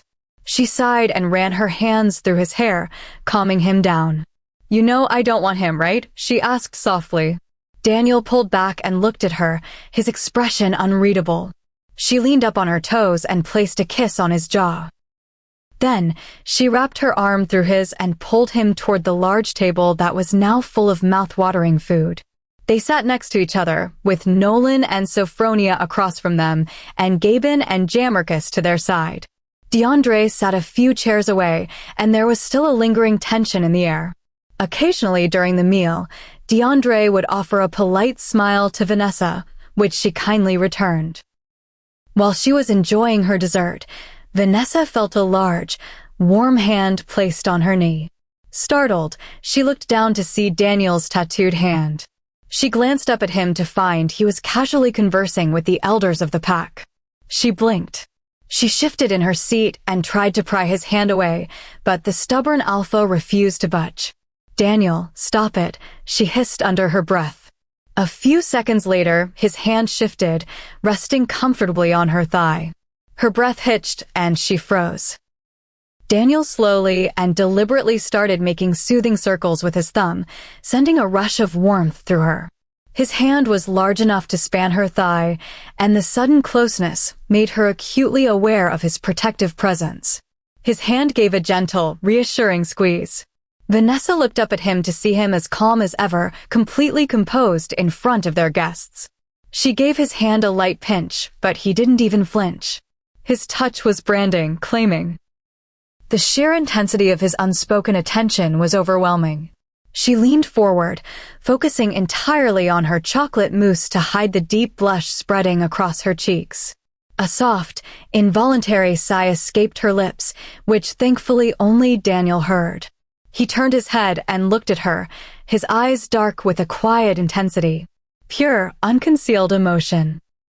Without a word, he pushed his chair back, took her hand, and guided her toward the house with long, powerful strides, leaving half the pack startled, while others simply smirked with knowing looks on their faces. Chapter 12. Daniel took the stairs quickly, making his way up to his room with Vanessa tucked safely in his arms. She held onto his shoulders, wondering what her dark Leakin had on his mind. His breathing was heavy and deep, and Vanessa felt a warm shiver run through her. With his mate in his arms, Daniel walked into his room, gently placed Vanessa on his king-sized bed, and walked toward the door. Confused, Vanessa watched him. With a soft click, he locked the door. Vanessa watched the broad expanse of his shoulders as he rolled them. He turned around, his eyes set intently on his mate sitting in the middle of his bed. Keeping his gaze locked on hers, he started taking off his suit jacket, taking his time. He casually threw it onto the sofa, then took slow, purposeful strides toward the bed, removing his cufflinks and rolling his sleeves up to his forearms to reveal his thick, tattooed arms. Vanessa swallowed hard. "Sweetheart, are you going to sit in bed all night and watch me?" Daniel asked, a challenge in his voice. Vanessa blinked. "Has my little mate forgotten how to speak?" Daniel teased, stepping in front of her. Vanessa frowned. "No, actually, I'm wondering what's going on," she said truthfully. Since the minute Daniel had picked her up, she had no clue what he intended to do. "What's about to happen, if you're willing, is that I'm going to show you exactly how much you mean to me." A heavy silence fell between them. The room suddenly felt incredibly warm. Daniel gave her a look, raising one thick brow. Vanessa wanted this. She wanted him. But she was scared. She couldn't deny it. The lingering doubt of not being good enough was stuck in her mind, threatening to pull her back into dark places she wished to leave behind. "You have something on your mind, Vanessa," he said. It wasn't a question. It was a statement. Vanessa nodded and bit her lip. "It's about us," she started. "Us," Daniel agreed. She nodded and looked up into his beautiful eyes. He sighed, sat on the edge of the bed, and gently pulled her into his lap. Shyly, she wrapped her arms around his neck while his hands rested securely on her hips, tracing soothing circles. "Sweetheart, know that everything I did was for a reason because you have enemies and you didn't want me to get hurt." "I know," Vanessa finished for him, rolling her eyes. Daniel frowned. He shifted his grip, holding her a little more firmly. "Don't cut me off, and don't roll your eyes at me again. baby, he growled out softly. Vanessa blushed red. And there's also something else, Vanessa started. I don't know how to say this, but I want to make you happy too. I just don't exactly know how, she admitted softly, playing with the collar of his shirt and avoiding eye contact. Daniel let out a rumbling laugh. Mate, you can just look at me with those eyes of yours and make me completely lose control. Those eyes of yours are lethal, my love. They could make a saint forget his vows, Daniel said, his voice dropping an octave. Any touch of mine you enjoy, know that I would enjoy it too. For example, Daniel started, looking at her with a silent question in his eyes. Vanessa nodded for him to continue. He ran his hands gently down her back, leaning in to press a slow, soft kiss to her neck. Her grip on his arms tightened, and he raised his head, nodding encouragingly. She reached out, her trembling fingers gently tracing the collar of his half-open shirt, feeling the warmth of his toned chest beneath the fabric. She looked up at him for permission, and he smiled warmly. She raised her hands, sinking her fingers into the hair at his nape. She tilted his head slightly and pressed her lips to his neck, kissing him gently. His grip on her hips tightened, and a low growl rumbled in his chest. Taking that as a sign of encouragement, she started peppering kisses along his jawline and collarbone. She could feel his muscles flexing under her touch. His skin felt like warm satin beneath her hands. Beautiful. Daniel gently sank his hands into her thick hair, tilting her head back slightly. He looked at her, giving her every opportunity to stop him, making sure she was entirely comfortable. She answered by leaning in and placing a tender kiss on his lips. He shifted, pulling her securely against him as they settled into the soft sheets. Vanessa looked up at him, struck by how truly beautiful he was. He leaned over her, his lips meeting hers in a slow, passionate kiss as he held her close. She sighed into the embrace. Moving to her neck, he pressed affectionate kisses against the sensitive skin where he would one day mark her as his mate.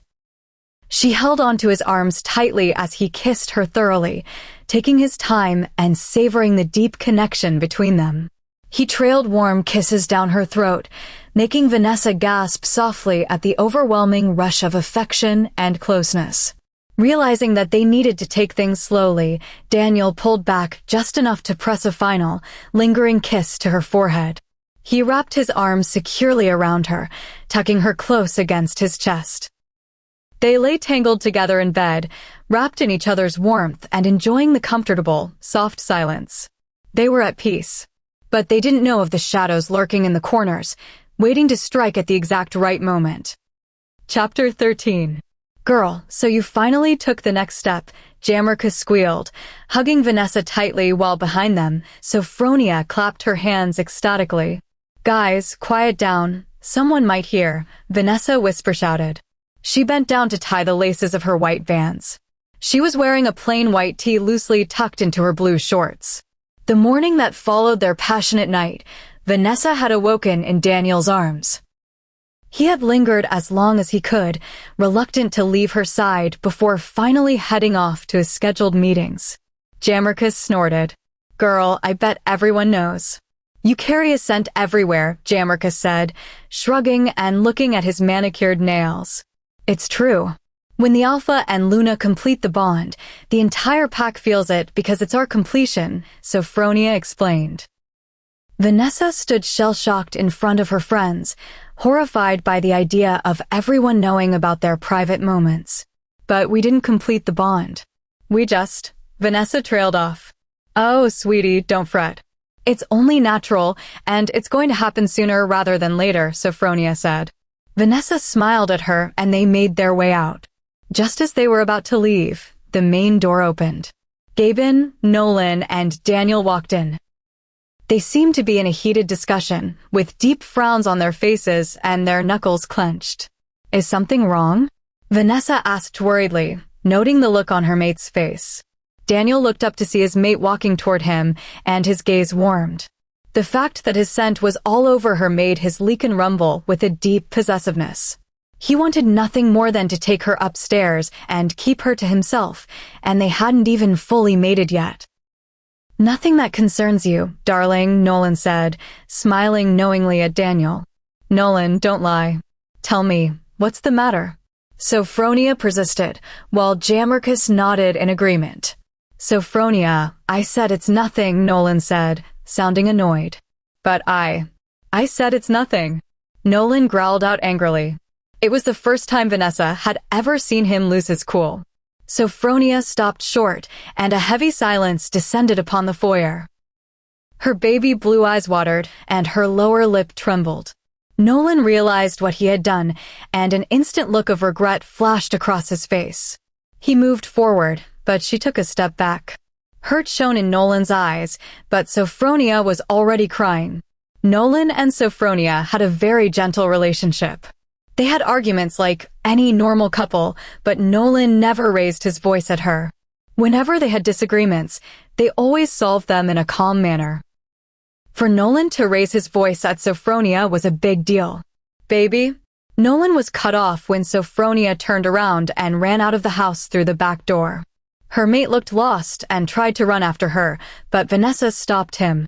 I think you should give her some time, Vanessa said. She nodded at Jammerkus, and they both moved to follow Sophronia. Vanessa, you are not leaving this house, Daniel commanded. Vanessa turned around to look at her mate, frowning. What? Why? She asked. Because I said so. Do not question me, Vanessa, Daniel said, his voice losing its warmth. But Sophronia. Enough, Vanessa. No means no. You are forbidden to leave this house until I say otherwise, Daniel said angrily. She flinched and took a step back. His anger was so unjustified and uncalled for, and it felt like they were back to square one.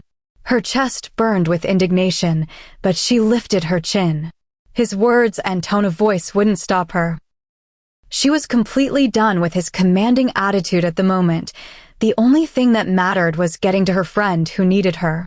Vanessa gave Daniel a look of disdain and walked out the door with Jammerkus, not giving a second thought to her actions. Vanessa, wait up, Jammerkus called out, panting. Vanessa huffed and waited for her friend to catch up. Damn, girl, why are you running? Phew, I think I need to start working out. I think I need an oxygen tank or I might pass out, Jammerkus said, fanning himself dramatically. Vanessa rolled her eyes, but smiled at her friend. They were now deep in the woods looking for Sophronia, with no idea where she had gone. In the far-off distance, they heard a twig snap. Both of them turned their heads toward the sound, their senses on high alert. From behind a tree, Sophronia emerged, her eyes puffy and red. Jammerkus and Vanessa sighed in relief. They ran toward their best friend and tackled her into a hug, letting her sob quietly in their embrace. After a while, when she had calmed down, they talked about what had happened. Such a jerk, Sophronia muttered. Simultaneously, Jammerkus and Vanessa replied. Amen to that. Couldn't agree more. After a moment of silence, they all burst out laughing.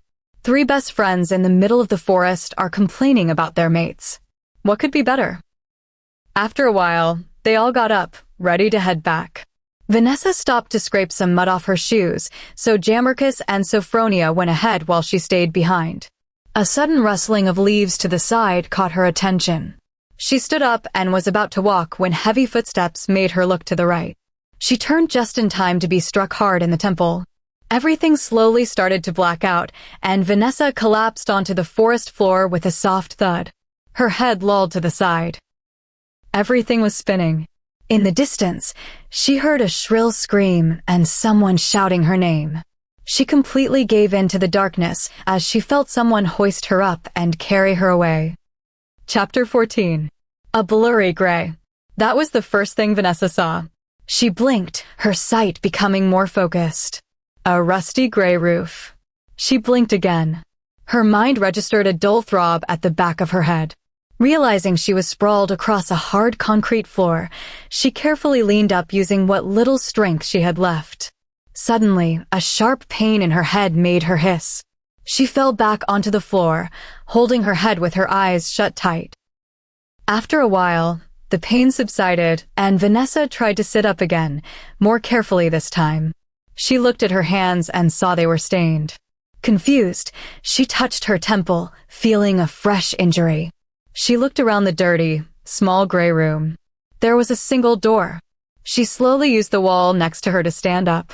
As she did, the sound of chains caught her attention. She looked down to see her feet in shackles. "Damn it," she muttered softly. They were heavy and made of silver, she realized. If she touched them, they would burn her. Thanks to the thick, high socks she was wearing, her feet were protected from the painful metal. She looked up sharply when she heard heavy, booted footsteps approaching. Vanessa pushed herself against the wall and slid down to make it look like she had no strength left. The sound of keys jingling and a lock opening caught her attention. The rusty door was thrown open, revealing a tall silhouette. Vanessa squinted against the light coming from the other side. "Look who's finally awake," the man said, his deep voice ringing out across the small room. Vanessa kept quiet, watching him from under her lashes. "You know, it was very hard to get my hands on you. But would you look at that, we're here now, aren't we?" he said, chuckling. Vanessa maintained her silence. That seemed to agitate him. "Speak," he thundered. Vanessa flinched, but still kept quiet. The angry man stepped forward and towered over her. Vanessa shut her eyes. He seized her arm with a punishing grip, roughly yanking her forward to force her to look at him. Her cheek numb from the rough handling, Vanessa finally took in her captor's features in the dim light. What she saw knocked the breath out of her lungs.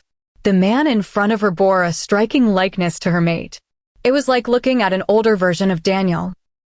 The only difference was that this man's eyes were a dull green, whereas Daniel had one striking forest green eye and one deep sea blue eye. Now up close, he also had a deep scar running from his ear to his cheekbone. "That's it. Take a good look at the father of your mate. I'm going to finish you first, making sure he watches," he spat out. "Then I'm going to finish him right after," he added, a cruel smile on his face. The image of her mate being harmed ignited a fire in Vanessa. With all her remaining strength, she lunged upward, driving her knee fiercely into his midsection. Her captor doubled over with a breathless grunt, sinking to his knees. The only thing stopping Vanessa from her freedom was the thick silver shackles around her feet. She tried pulling them off, but the metal seared her hands. Tears of frustration slid down her face. She tried kicking them off, but it was too late. He was already back on his feet. Before she could recover, a sudden, brutal shove sent her crashing back against the unforgiving concrete wall. Her vision blurred, and once again, Vanessa found herself thrown into darkness. "What do you mean you can't find her anywhere?" Daniel thundered, slamming his hands onto the desk. His eyes were two black pools of fury. His leakin was a hairbreadth away from pushing through. It had been a few hours since Jammerkus and Sophronia had come rushing in to tell Daniel and the others that Vanessa was missing. Ever since then, Daniel had been ready to destroy anything in his wake. He couldn't mind-link Vanessa. It seemed as if she wasn't even there. Whoever had her had used enough wolfsbane to shut her wolf down completely. That was the worst-case scenario. Daniel had sent out his best warriors and trackers to catch a scent of her. "Daniel, the trackers are back," Nolan said, his face blank and his gray eyes pits of fury. Daniel's jaw ticked, his gaze intense. 3 men walked into the office. "Alpha, we caught the Luna's faint scent toward the northeast side, and it stopped when we got close to the Lunar's pack," the tracker stated. A moment of deafening silence filled the room. "Get your gear on. We're leaving," Daniel said through clenched teeth, his chiseled face a mask of fury. "And Alpha." "Whoever did it tried to mask their scent, but we caught a little of it," the other tracker stated. Gavin and Nolan exchanged looks. Robin Suez Salvatore. "We caught his scent," Alpha, the tracker said, gulping audibly. "We are leaving now. Inform the others. Double the patrol on the borders. No one gets in or gets out," Daniel roared. He knocked everything off his desk, his leakin howling in pain and anger over the disappearance of his mate. "Don't worry, Daniel. We will find her. Just stay strong." "Stay strong for her," Nolan said calmly, despite his own anger. They all geared up and left on the hunt to find Vanessa. "Don't worry, baby. Just hang in there. Wherever you are, I'm coming and I'm going to find you. I promise," Daniel mind-linked. Even though he knew she was cut off, he hoped she got the message somehow. Daniel set out to get back what was his. Chapter 15. Well, of course, you must know that there have been many before you, and the fact that you're his mate makes no difference whatsoever. You mean nothing to him, Robin said, chuckling cruelly. Vanessa sat silently on the concrete floor as her mate's father spoke filth about his own son and mocked their bond. She dug her nails into her palms to keep herself from lashing out. Weakened by the silver chains, fighting back was nearly impossible. A few days had gone by with no sign of Daniel. Slowly, the isolation was chipping away at her hope piece by piece.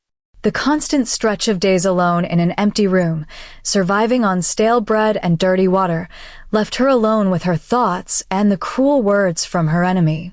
She didn't want to believe him, but her resolve was fading. It felt like the end. The physical toll of her captivity was severe, leaving her exhausted and aching, and her wolf was completely silent. Vanessa, Vanessa, Vanessa. The quicker you wrap your head around the fact that he's not coming, the easier it will be for you, sweetheart, he mocked. After days of holding back her emotions, a traitorous tear made its way down her face, but she dared not let her cold facade drop. Finally, he left. In the cold, empty room, without her wolf, Vanessa felt as vulnerable as a human. The chilly night air and lack of hydration were getting to her, and a wave of severe sickness washed over her. She blamed her wolf's disappearance, knowing it was taking a heavy toll on her body. "Help me, moon goddess. I can't do this anymore," Vanessa whispered. With the last bit of strength left in her, she prayed and slipped into a deep slumber. A ruckus outside woke her up. Shakily, she pulled herself up into a sitting position, wondering what was happening. Deep voices resonated nearby, but her senses were dizzy, and she couldn't focus. Suddenly, the door was thrown open. A bright light flooded in, and a tall silhouette stood in the doorway. She put her hands up to shield her eyes, fearing Robin was finally back to end her for good. Her body shutting down from exhaustion, Vanessa slowly started to lose consciousness, her vision swimming. "Vanessa," a deep voice shouted, but to her, it sounded muffled. She couldn't identify who it was as she sagged against the wall. Her vision darkened. She felt two large arms wrap around her, then someone tugging on the chains. A dull ache registered in her limbs, but it felt distant. "Daniel, get over here," the voice shouted in a frenzy, worry and desperation clear in their tone. "He put wolfsbane in her system," the voice said. And her last thought before she was swallowed by darkness was, "Who is Daniel?" "Alpha, we caught the scent south," the tracker said, nodding at him. Looking over at his second in command, Daniel inclined his head. Everyone shifted into their wolves. They nipped and snarled, deeply agitated that their Luna had been taken and put in harm's way. They were ready for a fight. Daniel growled, and the chase started. 23 wolves followed him, zipping through the forest at full speed, adrenaline pumping as their protective instincts heightened. After a while, they came across a small, secluded building in the middle of nowhere. "Remember what you must do," Daniel mind-linked to the others, who exchanged fierce looks, ready for the battle to begin. They surrounded the structure and stealthily moved in through a window and 2 side doors. They avoided the front entrance, cautious not to catch Robin's attention, knowing he might harm Vanessa to save himself. Slowly, they made their way inside. Shifting back into their human forms, they divided into units and searched the building. When they reached a basement door, Nolan tilted his head, getting the others' attention. Crouching down, they prepared to strike. Upon Daniel's signal, Nolan threw the door open and barreled in, the others following suit. To their right stood a man, calmly looking out the single window that let light into the basement. "I was waiting for you." "Took you long enough," Robin sassed, taking out a cigar and placing it between his lips. The wolf snarled at him in disgust and rage, but Daniel kept a cold look on his face. His father, Robin Suez Salvatore, was going to meet his end today, and this time, he was going to stay gone. "Find Vanessa," Daniel mind-linked to Nolan. "What do you want, Robin?" Daniel asked, feigning boredom. This served as the distraction Nolan needed to slip away and search for Vanessa. Always so straightforward, Robin laughed. I don't have time for your games, Daniel said coldly. Oh, but you'll be interested in what I have to say about your mate, Vanessa, Robin said with mock innocence. Daniel growled loudly, and the rest snarled in warning. Robin laughed. See, this is what I'm talking about. Don't worry, she's alive, if that's what you're wondering. Barely, I believe, but not for long. You see, I laced her food with wolfsbane. It's been quite a few days, so he looked down at his watch and shrugged. Well, she should be breathing her last any moment now. And considering the condition I left her in, oops, he mocked, pressing a hand to his mouth in fake dismay. Daniel roared. Shifting midair, he launched himself at Robin, the sheer force of his leaken form driving the older man to the ground. He snarled fiercely, the impact shaking the floorboards as the long-awaited battle for retribution finally began. We need to hurry. We don't know how long she can hold on, Nolan rushed out.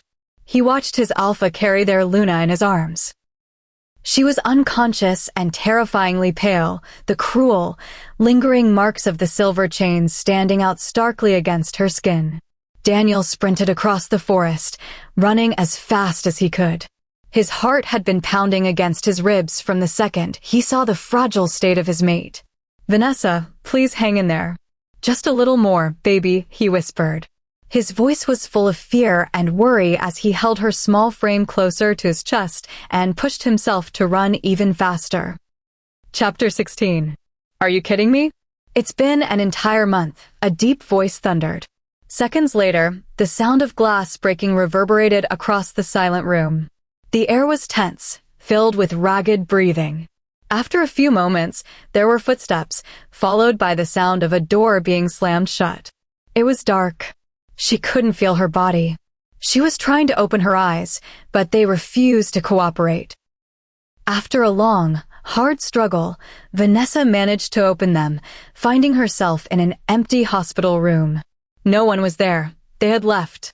Before she could make a sound, she drifted back into unconsciousness. Heated with rage and restlessness, Daniel skimmed through piles and piles of paperwork in his office. His dark locks were disheveled, and stubble was growing on his strong jaw. His body was tense, his shoulders rigid. It had been a month since Vanessa was taken. Right after she had been rushed to the hospital, the pack doctor said it was too late. The wolfsbane had already spread throughout her body. They didn't think she would make it. Hearing that he was going to lose his mate, the alpha had threatened the doctor, demanding he find a way to help her heal. After days of uncertainty and constant rushing back and forth, they managed to flush a significant amount of wolfsbane from Vanessa's system. But in the middle of it all, she suffered a severe reaction. Her body was ready to shut down for good. In the midst of the panic and the fear of losing their Luna, the pack doctor told the alpha to give Vanessa his blood. Since her wolf wasn't there to heal her, and with all the wolfsbane in her system, she didn't stand a chance otherwise. Daniel quickly bit into his wrist, his canines extending, and pressed it to Vanessa's mouth while gently holding down her thrashing body. He urged her to drink. Since he was a Leakin and an alpha, his blood was strong enough to stabilize her. From that day on, they used his blood to help her heal. Daniel rubbed his face in exhaustion. He missed her. He just wanted her back. The thought of losing her made his Leakin go crazy. You know, if you glare at those papers a while longer, they might catch fire, a voice teased from the doorway. Daniel looked up to see Aristotle leaning against the doorframe with her arms crossed. What is it? Daniel grumbled, looking back at the papers. You just seem so tense, Daniel. I just wanted to talk, she said, walking toward him. You will address me as Alpha, and your presence is not needed, Daniel said coldly. Aristotle pouted and stood in front of his chair. Daniel, don't be mean. Have you forgotten all those times you'd call me at night wanting me? She started, moving to step closer to him. All those times I've screamed out your name. She was cut off by a loud, ferocious growl. Daniel stood to his full height, his eyes turning dark. His Leakin was taking over. Just the thought of anyone other than his mate made him snap.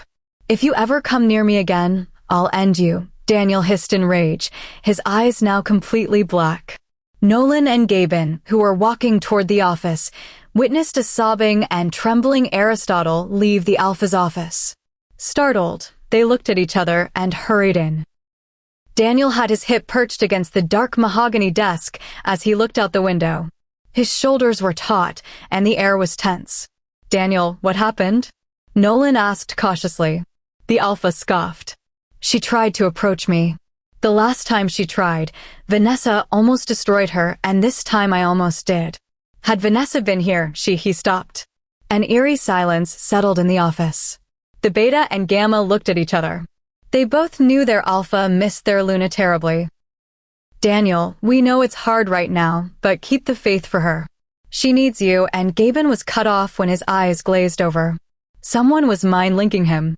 Daniel turned around and placed his hands on the desk, a frown on his face. Gaben blinked and swallowed hard. "It's Vanessa. She's awake." Without a second to waste, Daniel was out the door and making his way toward the Pack Hospital. He rushed into her room and found doctors and nurses surrounding her. She sat calmly with her hands folded in her lap. The bruises on her face were gone, leaving only a bandage wrapped around her head from her injury. Vanessa looked his way and blinked. No one moved. "Vanessa," Daniel called out softly, afraid to startle her. The doctors took that as their cue to leave. She still didn't move. She just stared at him. "Baby, say something." "I missed you so much," Daniel said, sitting next to her on the bed and gently taking her small hands in his large, rough ones. Vanessa was confused. "Who is this man?" "Who are you?" she asked, tilting her head to the side. Daniel didn't bat an eye. "Sweetheart, do you not remember who I am?" he asked calmly, keeping his fear that she might have forgotten him firmly under control. "No." Daniel was quiet and only nodded his head. After a few moments of tense silence, he spoke up. "Vanessa, I'm your mate." "Daniel." "Daniel," she said, testing his name. He loved the way it rolled off her tongue. "Yes." "We are mates?" she asked. "Yes, we are." "Oh," was her only reply. "Do you remember anything?" he asked, frowning. "I'm not so sure. I tried to remember, but my head hurts when I do," she said, wincing slightly. Vanessa was dumbstruck by how at ease she felt with this tall, dark, and handsome man who was apparently her mate. "Hey, it's okay. Just don't tire yourself out." "But can you try remembering the last thing that happened?" he asked, trying to make her feel comfortable and not pressured. "The last thing I remember is being in a gas station," she said. Daniel bit his lower lip and nodded thoughtfully. Vanessa then assessed him. He was tall and broad, with a muscular build. Tattoos covered his arms, and his face was ruggedly handsome. He was beautiful, a sight for sore eyes. His entire being screamed power and strength. "Why can't I feel my wolf?" Vanessa asked quietly. Chapter 17. "Yes, Alpha, she is now better. Just make sure she takes the medicines I've prescribed for her and that she eats a healthy diet with plenty of protein," the Pack doctor said to Daniel. "And a word of caution, Alpha. Our Luna is as vulnerable as a human without her wolf. She needs extra care." "And what about her head injury?" Daniel asked, keeping his voice emotionless and his face blank. "It's hard to say at the moment. Her memories might come back, or they might not. Since a trigger is needed to make her remember, try doing activities with her that you used to do. It might work, but there is no guarantee," he said cautiously. Daniel growled lowly. He wanted Vanessa to get her memories back as soon as possible. In the hospital room, Jamarcus and Sophronia were helping Vanessa get ready to leave for the house. They had introduced themselves as her friends, and she felt comfortable around them. "Hey, can I ask you guys something?" Vanessa said. Jamarcus and Sophronia looked at each other and nodded. "I asked Daniel where my wolf was, and he said she was gone, but only for now. Do you know when she might be coming back?" Vanessa asked, her voice dropping to a choked whisper. Tears gathered in her eyes. She felt empty and alone without her wolf to complete her as a whole. Jamarcus and Sophronia sat on either side of Vanessa on the hospital bed and consoled her. "Vanessa, you are our Luna. Daniel is an Alpha and a Leakin." His Leekin is already searching for your wolf. As for you, keep calling out to her, pray to the moon goddess, and soon you will have her back. Don't stress out, okay? If you need anything, Sophronia and I are here. We are all family, and family sticks together, remember. Jammerkus said, his voice thick with emotion. Sophronia's eyes also watered. Vanessa was like a sister to them now, and seeing her so lost and confused tore at their hearts. The three enveloped each other in a tight group hug and cried silently. That was exactly how their mates found them. Sophronia, Nolan asked, "Are you three always crying?" Gavin questioned. Vanessa, what happened?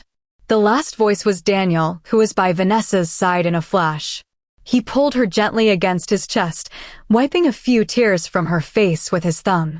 He cradled her face in his hands, searching for any signs of pain, worry etched across his handsome features. Vanessa giggled lightly at his concern, and Daniel found a smile tugging at his lips at the sound. Beautiful, he thought. Are you ready to leave? Daniel asked quietly, wanting his mate and his mate alone to see this soft side of him. Vanessa nodded. Daniel clasped her hand in his large one and led her to the car, where they headed back home. When they arrived, Vanessa was in awe of the large mansion's beauty. It was stunning. She stood in the foyer, examining everything. "This is your home?" she asked. "No, this is just my house," he replied. He clasped his hands behind his back, the white tee he wore stretching tightly across the broad expanse of his chest and shoulders. Vanessa shook her head. "What is wrong with me?" she thought. "You live here alone?" she asked again. Daniel nodded. An emotion flashed in his eyes that Vanessa couldn't quite catch before it disappeared. "Come, I'll show you around if you're not tired," Daniel said, walking into the living room. "Yes, please. I'd like to look around."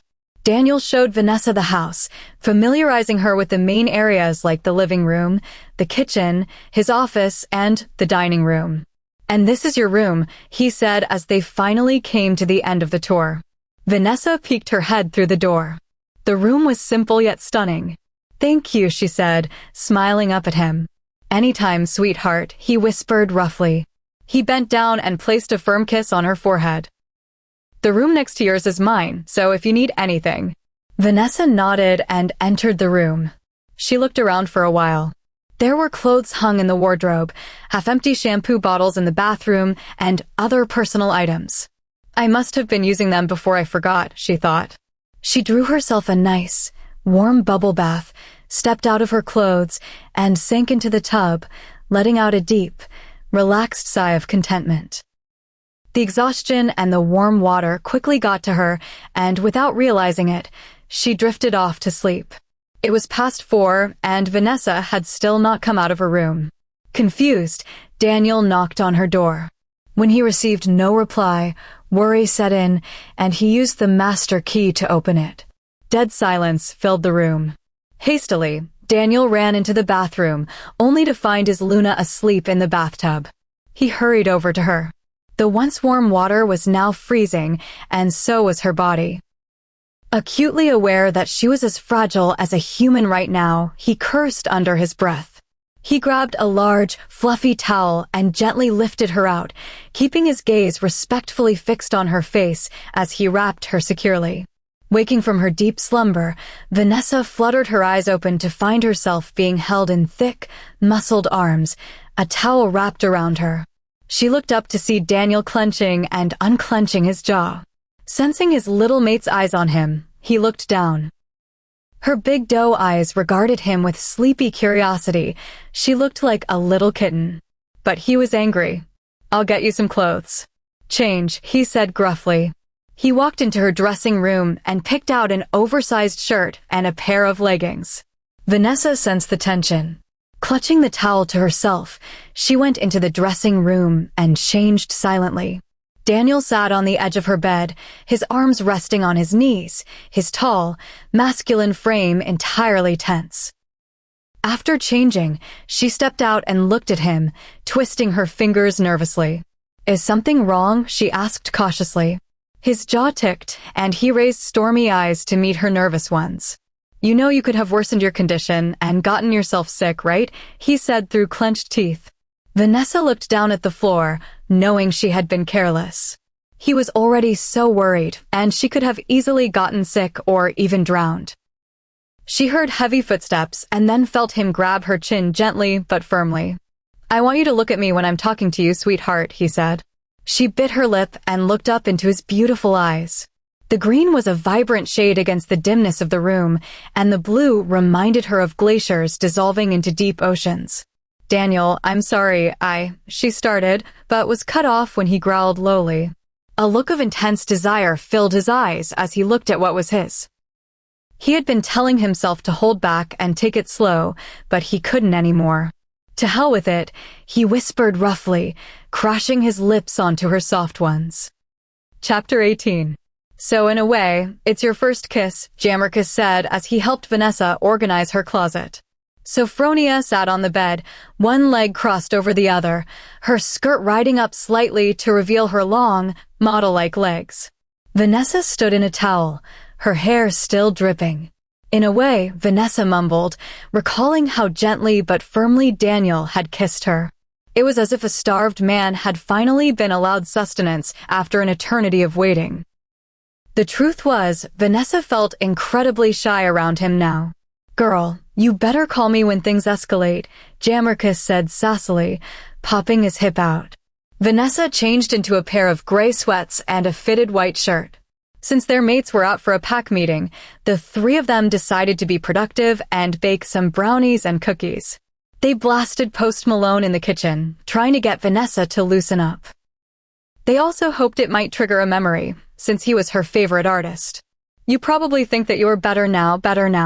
Sophronia and Jammerkus sang at the top of their lungs as they mixed the batter. Vanessa swayed her hips to the beat. You only say that 'cause I'm not around.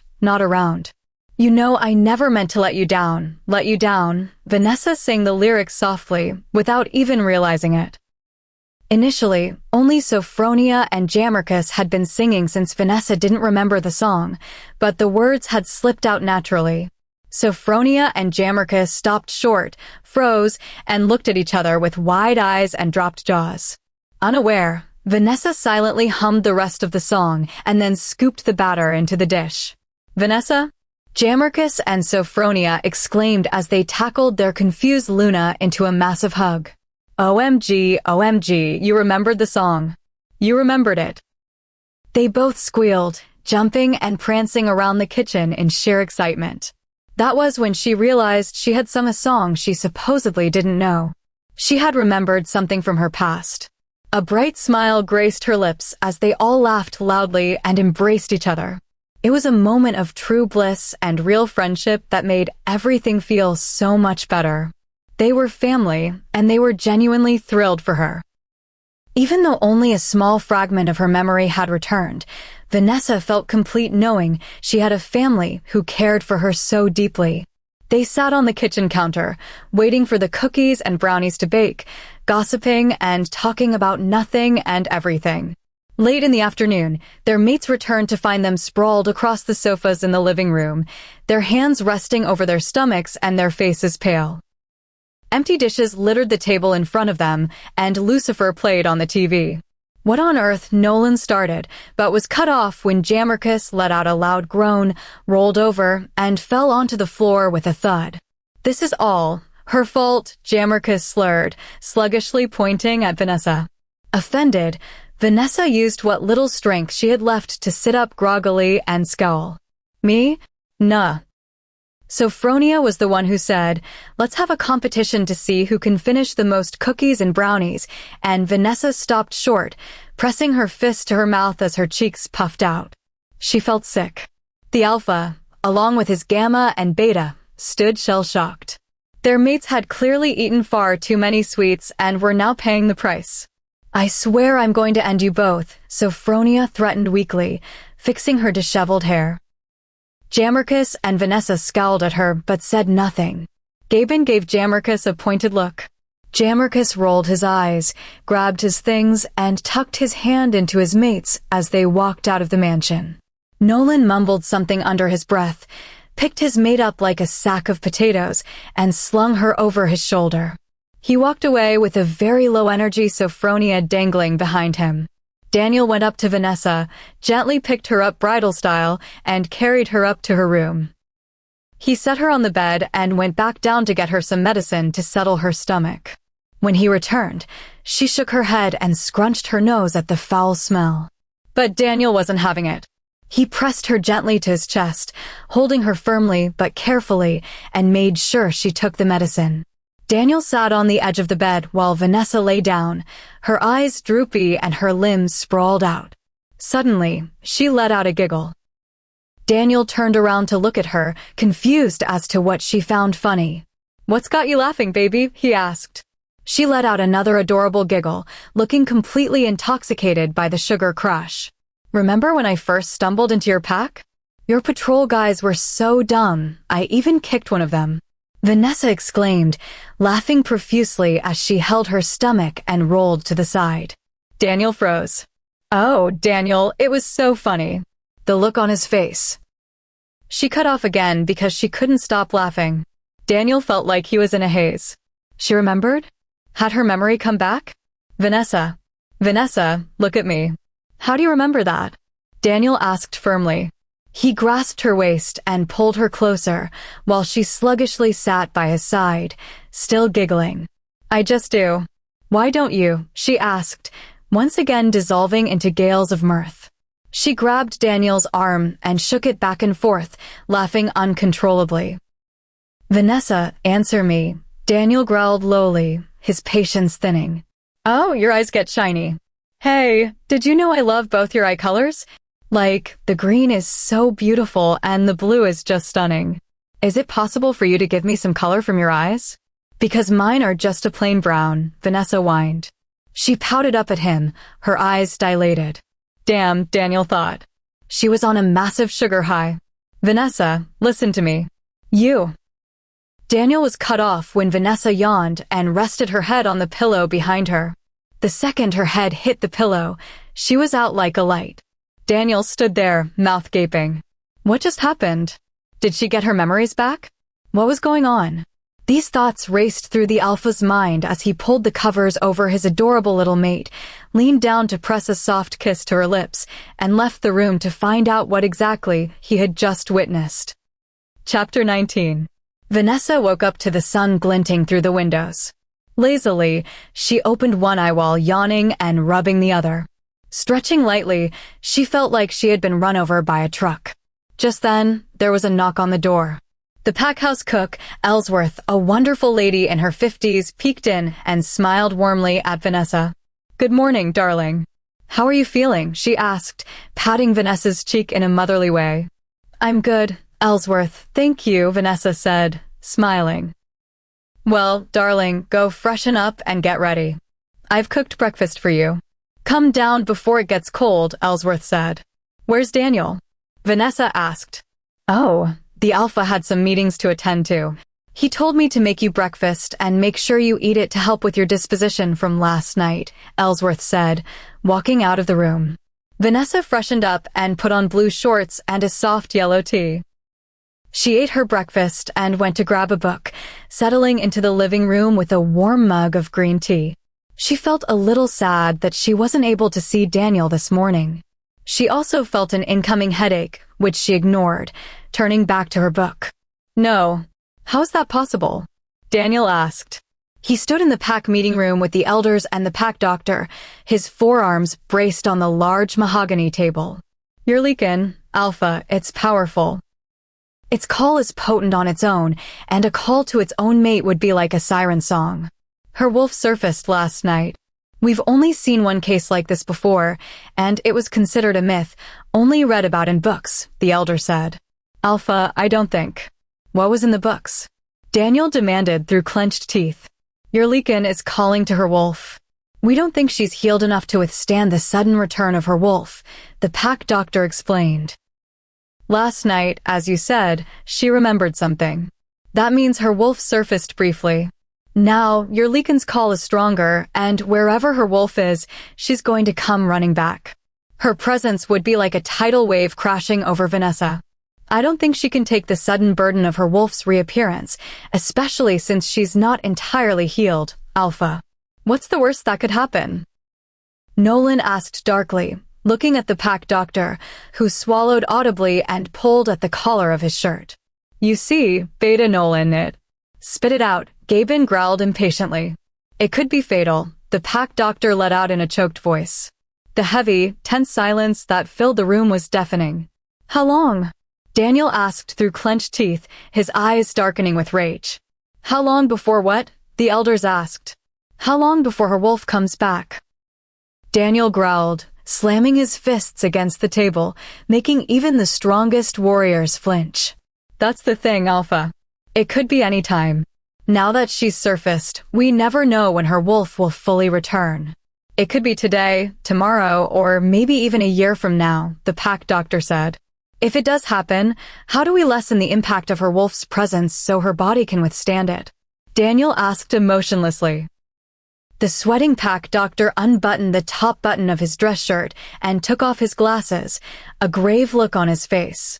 You'll need a miracle, Alpha, he said. Hearing this, Daniel's Leakin was ready to rage. He needed Vanessa. He stood up angrily and stormed out of the pack room, leaving everyone distressed and deeply worried for their Luna. It was around 4 when Daniel walked through the front door. The house was completely silent. Confused, he walked up to her room, only to find it empty. He went down to the living room and still saw no signs of her. Slightly fearful, he quickly started checking everywhere. He walked into his room to change into joggers before going out to search for her, only to see her sleeping peacefully on his bed, a book beside her. Sighing in relief, he walked toward her. He slowly tucked a strand of hair behind her ear. She stirred a bit and then opened her eyes to see her mate. A bright smile graced her rosy lips, and he chuckled at her happy state, his Leakin prideful that she was so pleased to see him. Hey, baby. Hi, she said back shyly. So, raiding my bed? Huh, he teased. Vanessa blushed deeply and hid her face in the pillow, eliciting a deep, throaty laugh from Daniel. He pulled her by the waist, drawing her up against his chest. I missed you, she whispered softly, her head on his chest and her arms around his neck. Because she was kneeling on the bed and he was standing on the floor, they were perfectly level. With his arms around her waist, he kissed her forehead and said nothing. After dinner, they sat in the kitchen, talking about pack matters. Daniel actively tried to avoid the question of when she would be fully healed, even as she asked him over and over. She didn't need to know the risks. Daniel, stop avoiding the question and tell me what the doctor said. How long before I fully heal, and how? She asked persistently. He clenched his jaw and said nothing. Daniel, I asked you a quest. Damn it, Vanessa, can you let it go? I said I don't know, he said loudly, making her jump. Breathing heavily, angry at himself for losing control and scaring her, he got up and left the kitchen before he said something he didn't mean. He knew Vanessa well enough to know she would do anything to get her wolf back, even if it meant risking her life. That was a risk he was absolutely not willing to take. He couldn't lose her. She meant too much to him. As she watched him storm out of the kitchen, she stood frozen in place. He had never raised his voice at her since she lost her memories. She felt an ache in her chest as angry tears filled her eyes and spilled over. She brushed them away and started putting the dishes away, her lower lip trembling. She wasn't used to this side of him. She had only seen his soft side since waking up in the hospital room. This anger was new to her, and she couldn't accept it. His words hurt her, and his tone made her resolve crack. She sat on the marble floor near the kitchen island and cried. Hot tears ran down her face as she sniffled and curled into a ball, resting her head on her knees. After a while, she stopped crying, but once again, a headache was forming. It was much stronger than the last one she had taken painkillers for. Shakily, she stood up to head to the living room. Halfway there, a sharp pain sliced through her. She felt as if someone had slammed a rock against her head, and her knees buckled. Holding her head in her hands, she slowly started walking again when another wave of agony hit her, this time forcing her to the ground. She fell to her knees, a loud groan escaping her lips. Daniel, she called out, choking on the pain. Another, even stronger wave hit her. This time, she screamed, "Daniel!" As she collapsed sideways onto the ground, her vision went dark. It felt like a hammer was being taken to her skull.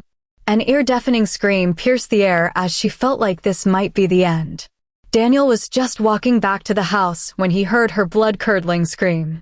He sprinted toward the house and barreled through the door, only to see Vanessa on the ground, curled up, clutching her head and screaming in agony. "Vanessa," he thundered, quickly dropping to her side. Her eyes were squeezed shut as she pulled at her hair from the sheer pain. "Vanessa, stop," he pleaded, but it was as if she didn't even know he was there. Daniel scooped her up and ran out of the house. Vanessa started shaking in his arms, her screams filling the night air as he ran with all his might toward the pack hospital. It brought back a terrifying nostalgia of carrying her out of that warehouse. He prayed the outcome wouldn't be the same, but deep down, he knew this could be far worse given her current condition. Chapter 20. Attach the oxygen mask. Install 2-4 bags. Heartbeat monitor fluctuating. "Luna, stay with us." A rush of voices was heard, but a muscle didn't move. She lay still on the hospital bed once again, wanting to blink and move, but her body didn't allow it. Her wolf was back. She felt it. Her memories were back too, and she felt as if she was floating in an abyss, her body numb and cold. Yet someone was calling out to her. Her mate's Leakin was beckoning her to regain consciousness, to come back to him, and she heard the call like a siren. Mustering all of her energy, she twitched her eyes. Her body wanted to shut down, but her wolf was pushing through, needing her mate. "Daniel," she spoke, but her voice came out hoarse. In a flash, her hand was enveloped in a large, rough one. Sparks ignited, and she heard the fast beeping of a monitor tracking her heartbeat. It was as if someone was giving her strength. Her wolf was drawn out by the touch of her mate. Daniel watched Vanessa's body twitch a bit, the doctors right beside them waiting. Her eyes snapped open, glowing eyes, not her warm brown orbs. Her wolf was out. In a flash, she jerked upright in bed and scanned her surroundings. The minute her eyes landed on Daniel, a smile graced her lips and she tried getting out of bed. Despite Kaya having taken over, there still wasn't enough energy in her body to move properly. "Easy there, sweetheart," Daniel said, gently making Vanessa sit back on the bed. With one nod at the doctors, they were gone. "Daniel," Kaya called out, her eyes aglow and her voice slightly deeper than Vanessa's. "Yes, love." "Enzo?" Kaya asked, tilting her bandaged head to the side. His chest rumbled with laughter at her endearing gesture. "Not now, love. But after Vanessa is better, then yes." "Can you give Vanessa control now?" Daniel asked. After a moment's hesitation, Kaya nodded and closed her eyes. Taking a deep breath, she opened them again. Daniel was greeted with familiar, doe-brown eyes. "Vanessa," he called out, unsure of what state she was in. Vanessa blinked and looked up at her beautiful mate, who was looking down at her with concern etched across his chiseled features. "Baby, why don't you lie down?" he said, gently pushing her back onto the bed. Vanessa shook her head vigorously, unable to find her voice. Tears filled her eyes as she held onto her mate's strong arms, pulling him down and raising her head to place her lips on his. Daniel froze for a split second, caught off guard, but soon started to move his lips against hers, savoring their softness. She fitted the contours of her mouth to his, gripping onto him as he traced the seam of her lips.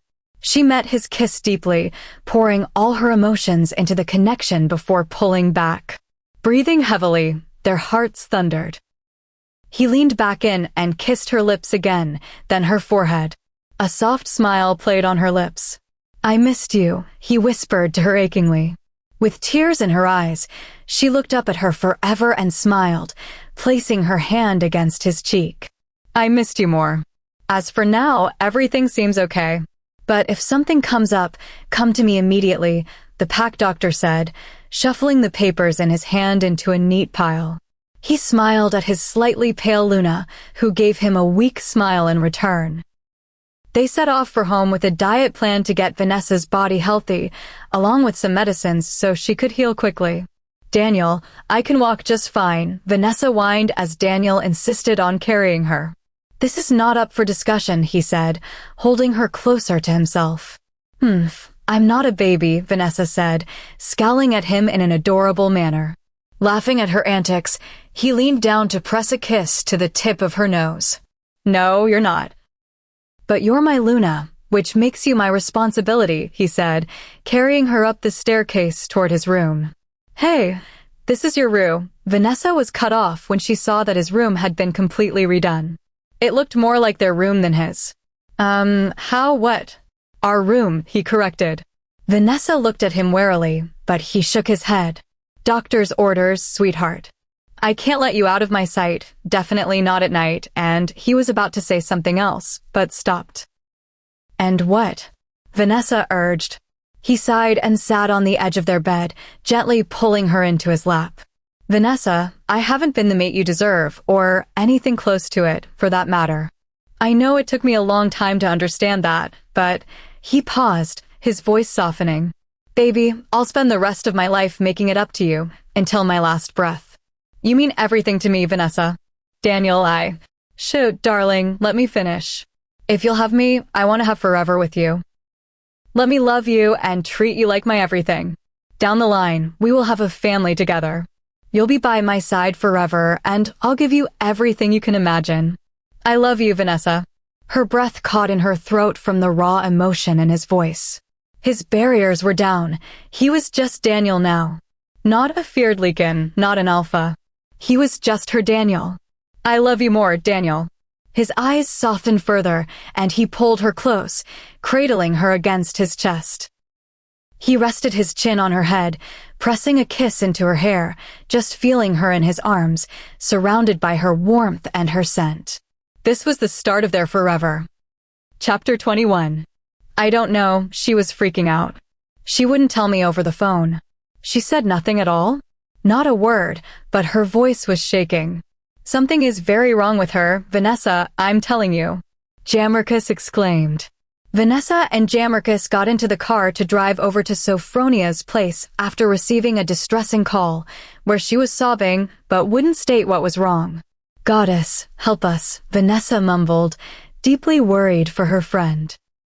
After a car ride filled with tense silence, the two friends reached Sophronia's house. They sprinted out of the car and toward the main door, Jammerkus practically barreling through it. They went inside to find the house in disarray.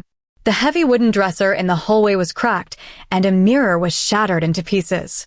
Intense worry kicked in as they picked up her scent. She was in her room upstairs. They ran upstairs and burst into her room to see Sophronia curled into a ball on her bed, sobbing. "Sophronia!" they both exclaimed, pulling their friend into a tight hug. She held onto them desperately. Her baby blue eyes were bloodshot, and her face was red. The poor girl looked absolutely broken. After she calmed down, they gently pushed her to explain what had happened. Sophronia silently got up and went to her dressing table. She opened a drawer and took out 3 plastic sticks and a folded paper from an open present. What they saw made them gasp loudly and look at each other with wide eyes. "Wait, what?" Jammerkus whispered, bewildered. "Sophronia, have you double-checked?" Vanessa asked, trying to remain calm. Sophronia nodded. "Yeah, I even went to the pack doctor and it's confirmed. I'm pregnant." "Sophronia, why on earth are you sad and crying? Have you lost your mind? This is amazing news." "Go tell Nolan right now," Jammerkus said. Upon hearing that, Sophronia started crying again. "For goodness sake, Sophronia, what's wrong?" Jammerkus asked. "It's Nolan. I told him. I surprised him that I'm pregnant and his wolf completely lost control," Sophronia cried out as large tears started rolling down her face.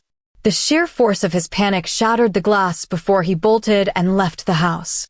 "He hasn't been back since this morning, and it's 5 now." Jammerkus and Vanessa were in disbelief. "What?" Vanessa breathed, unable to believe he would leave his mate in such a distressed state after hearing she was pregnant, especially when she needed even more care. Nolan had always been so gentle with Sophronia. What had happened now? She looked at Jammerkus, who was comforting Sophronia with the exact same expression of shock on his face. This wasn't like Nolan at all. Nodding at Jammerkus, Vanessa moved out of the room to call Daniel and ask him to track down Nolan. Right on the second ring, Daniel picked up the phone, his deep baritone humming through the speaker. "Hey, baby." "Hi," Vanessa said. Instantly knowing something was wrong, he asked, "What is it?" "It's Sophronia." "Do you know where Nolan is?" "Baby, give him space." "There's a lot you don't know," Daniel sighed as the sound of paper shuffling came through the line. "Daniel, what are you talking about?" "Sophronia is in such a fragile state. She doesn't need this nonsense, and definitely not from her own mate," Vanessa exclaimed, feeling agitated over the entire situation. "Calm down, sweetheart. I'll talk to him," he promised gently. Vanessa sighed and mumbled an okay as she bid him goodbye. She put the phone down, biting her lip, wondering what to do next.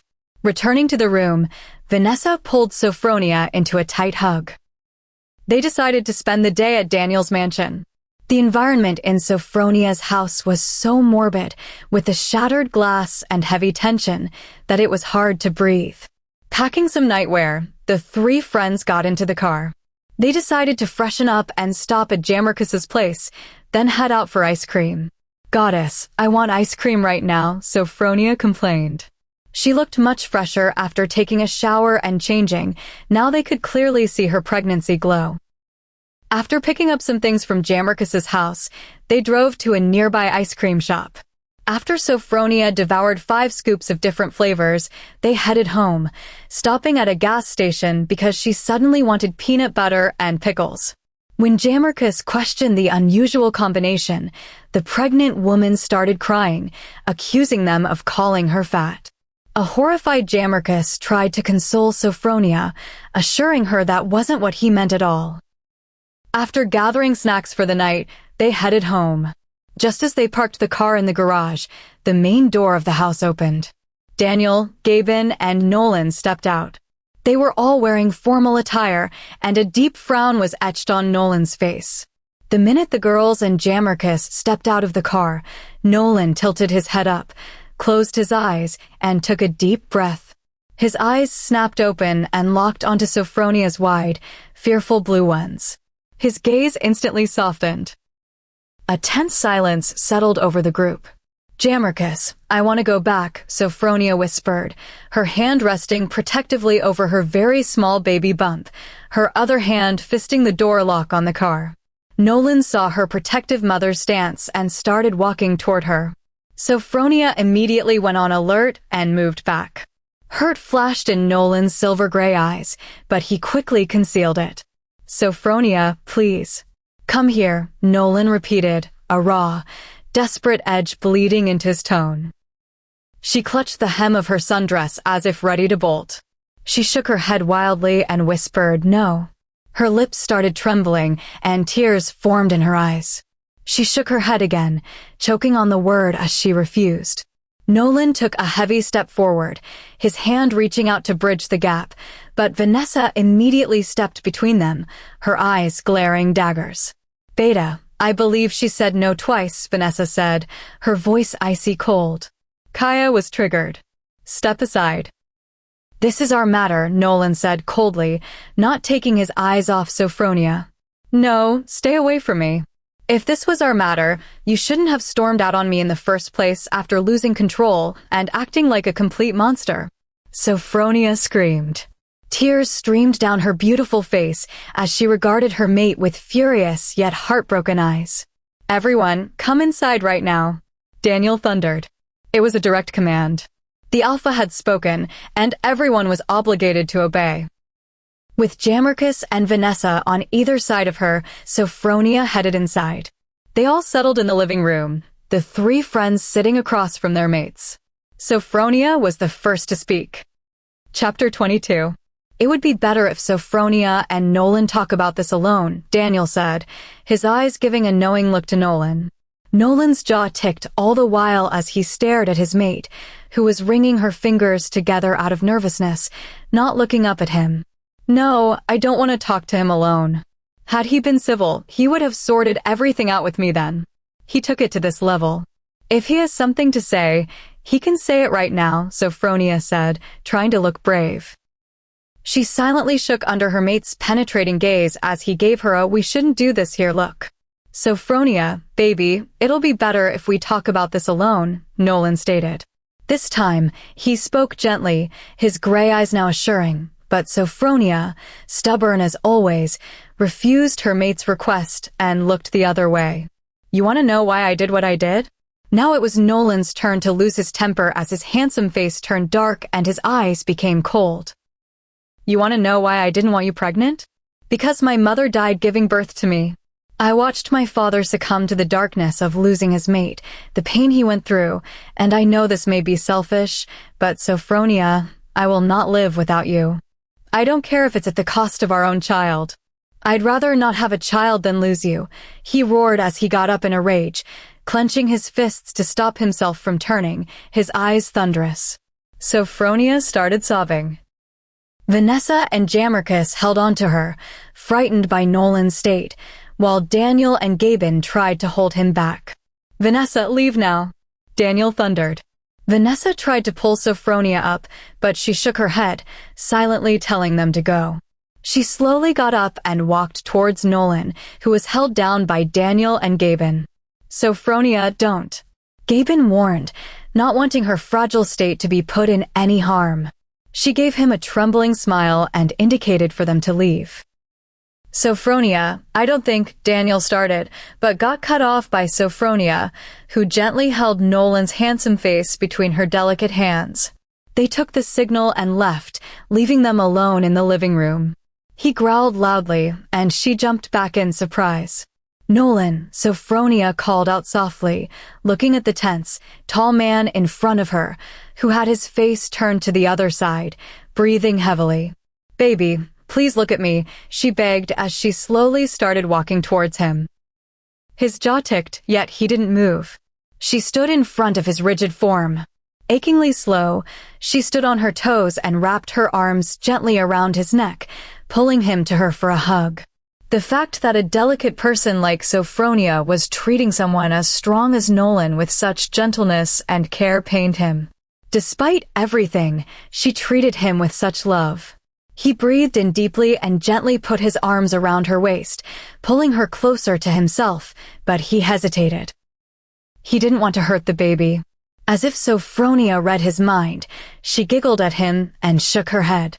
Taking his large hand, she placed it on her very small baby bump and looked at Nolan with blue eyes wide with wonder. Nolan stood there in awe, and everything started sinking in. He was going to be a father. I'm so sorry, he choked out, his gray eyes filled with pain. Sophronia shook her head and smiled, standing on her toes to reach his tall height as she placed a soft kiss on his lips. It was one he was eager to return, but Sophronia placed her hands on his chest. Nolan, I want you to know something. Just because there was an incident that happened in the past doesn't mean it will happen again, and I wish you had told me sooner. Sophronia, I wanted to tell you, but I feared you would reject or leave me. You've always talked about us having pups of our own, but how could I tell you I didn't want to have any with this constant fear that I might lose you? Nolan said. She gently pushed a few locks of hair back from his forehead and looked into his eyes, assuring him. I'm not going anywhere. I'm right here, I promise you that. I need you to trust me, Nolan, and let go of the past. You are not the reason your mother passed away. I can see you blame yourself for it, but it's the will of the moon goddess. You can't blame yourself for something that you can't control, my love. Nolan realized this was going to be a long pregnancy. He had to come to terms with the fact that things were going to be okay, and he had to stop overthinking it. Nolan nodded his head, all the while thinking about how lucky he was to have a mate like Sophronia, made for him, to spend their lives together. You know you're my everything, right? He asked. With so much aching emotion in his voice, Sophronia felt tears fill her eyes. She gave him a teary smile and teased, Why, Beta Nolan, you're too cheesy. Only for you, babe, he teased back with a wink. He dipped his head down to capture her lips.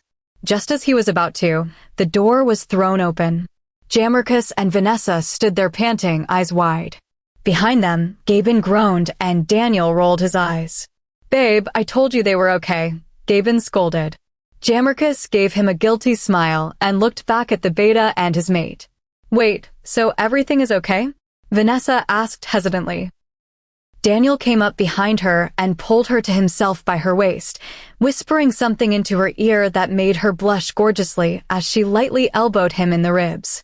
"Daniel," she hissed as the alpha smirked at her. "Get a room, you two." "Ugh," Jammerkus muttered.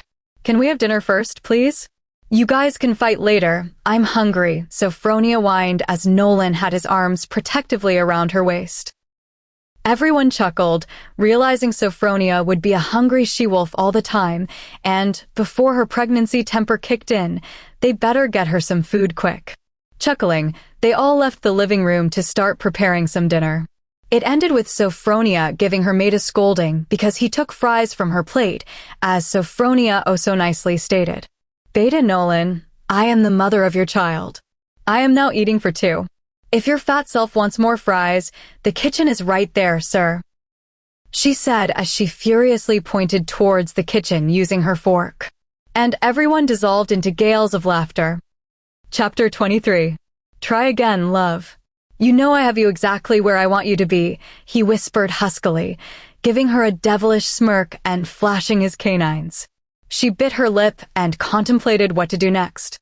He had her trapped. "You're at my mercy, amour," he teased again. "Can you shush, please? I'm trying to concentrate." "I don't know what to do next," she said hesitantly, bent forward. "Anything you do, I'll love," he said suggestively. Vanessa frowned at him, then caught onto the double meaning, giving him a horrified look and throwing a chess piece at him. "Monster," she burst out, smiling at him. "Just because you're losing, love." "Look, I have your queen cornered," Daniel pointed out innocently, watching her huff and puff in frustration. Vanessa made the next move that cost her the game. Her jaw dropped when Daniel announced checkmate. Furious that she lost, she pushed the chessboard aside and tackled Daniel to the carpeted floor. As they wrestled playfully on the ground in the living room, Daniel thoroughly enjoyed her frustration. She tried hitting him but failed, and when she finally landed a light blow, instead of grunting in pain, he laughed. "You big, solid rock, let me go." "Ugh," Vanessa muttered, trying to get out of Daniel's clutches. "I am not solid rock. This is pure muscle, baby," he said, winking. "Huh, as if that matters to me," she said, trying to wiggle away. "Oh, trust me, darling, you won't be saying that," Daniel husked out. Vanessa suddenly realized how close they were, with Daniel playfully pinning her arms above her head to keep her from escaping. Upon realization, she blushed crimson and tried to hide her face. Above her, Daniel let out a throaty laugh.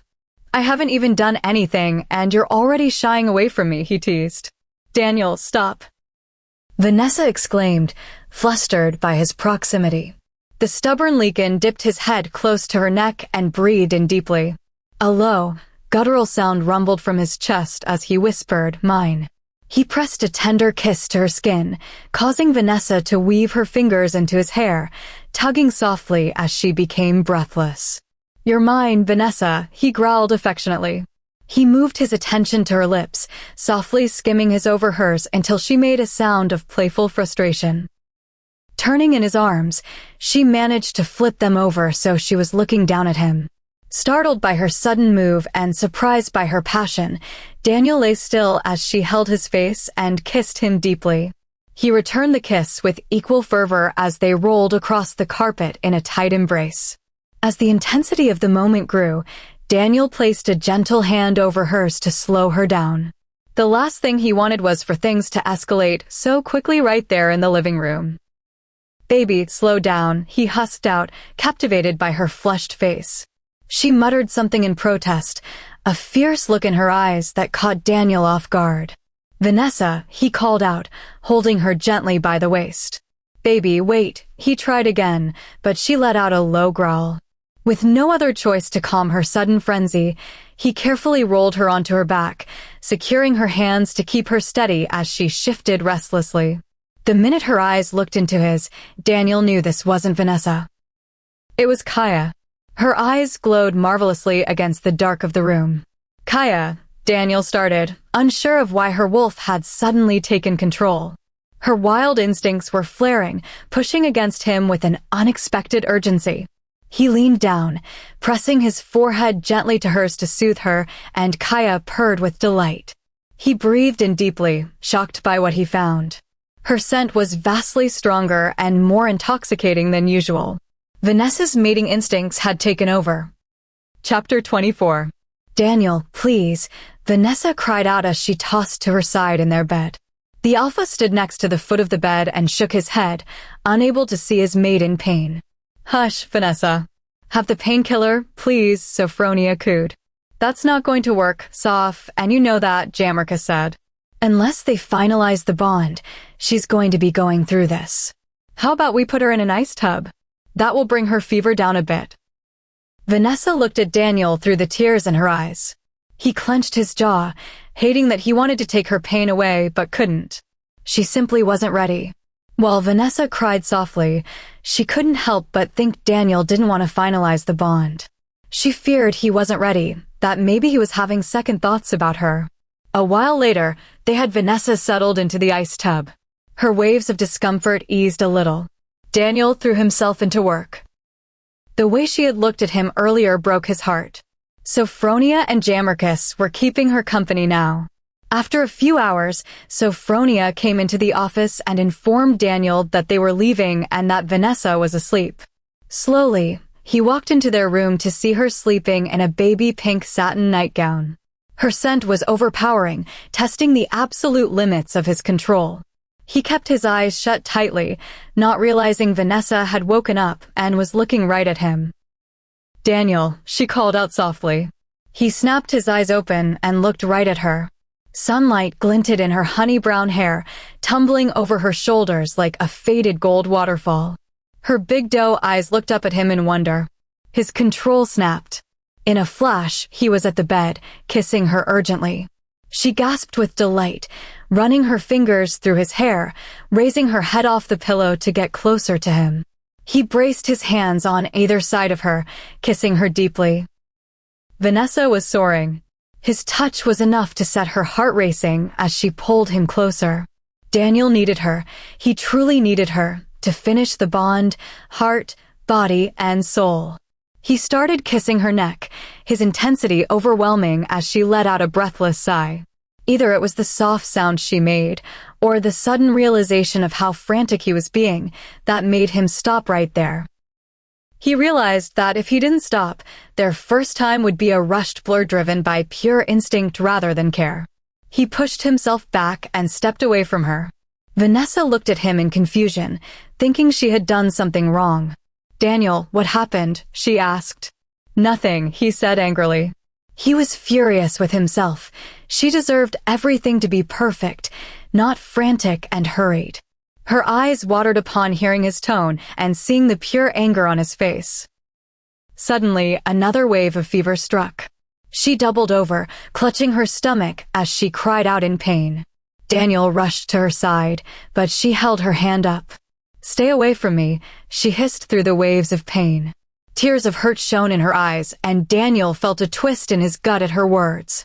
Vanessa, stay away from me, she screamed when he tried coming forward again. She hated feeling like he didn't want her. I know you don't want to finish the bond with me.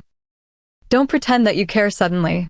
You just pity me right now, that's what, she said in anger, tears running down her face as she looked at him accusingly. He frowned at her words. What? He asked, in complete disbelief that she thought he didn't want her. You think I don't want you, Vanessa? He asked again, approaching her slowly as her lower lip trembled. Vanessa, I want every part of you. I want to make your soul and body mine. If you think I'm avoiding completing this bond because I don't want you, you're entirely wrong.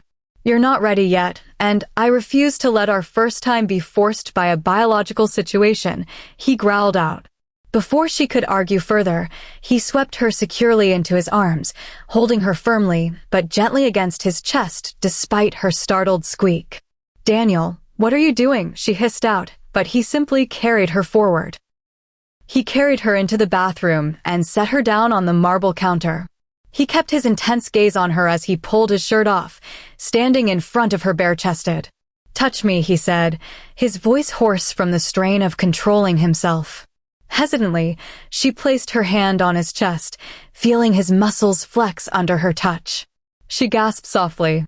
"Don't you ever think I don't want you, Vanessa? This is what your mere innocent touch does to me." "I crave you," he said, his voice rough from strain. He placed his hands on the counter on either side of her, leaning forward to rest his forehead gently against her shoulder, breathing heavily. Vanessa softly started running her fingers through his hair to help calm him.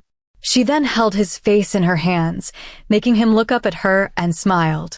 She leaned forward and firmly placed her lips on his.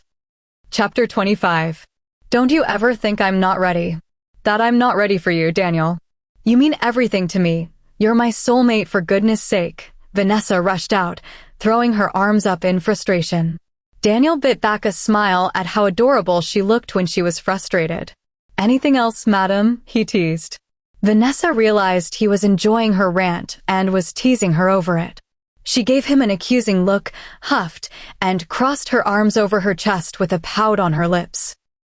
Daniel laughed out loud at her antics and yet again captured her lips in another kiss. The last one Vanessa had started ended with them both getting a little carried away.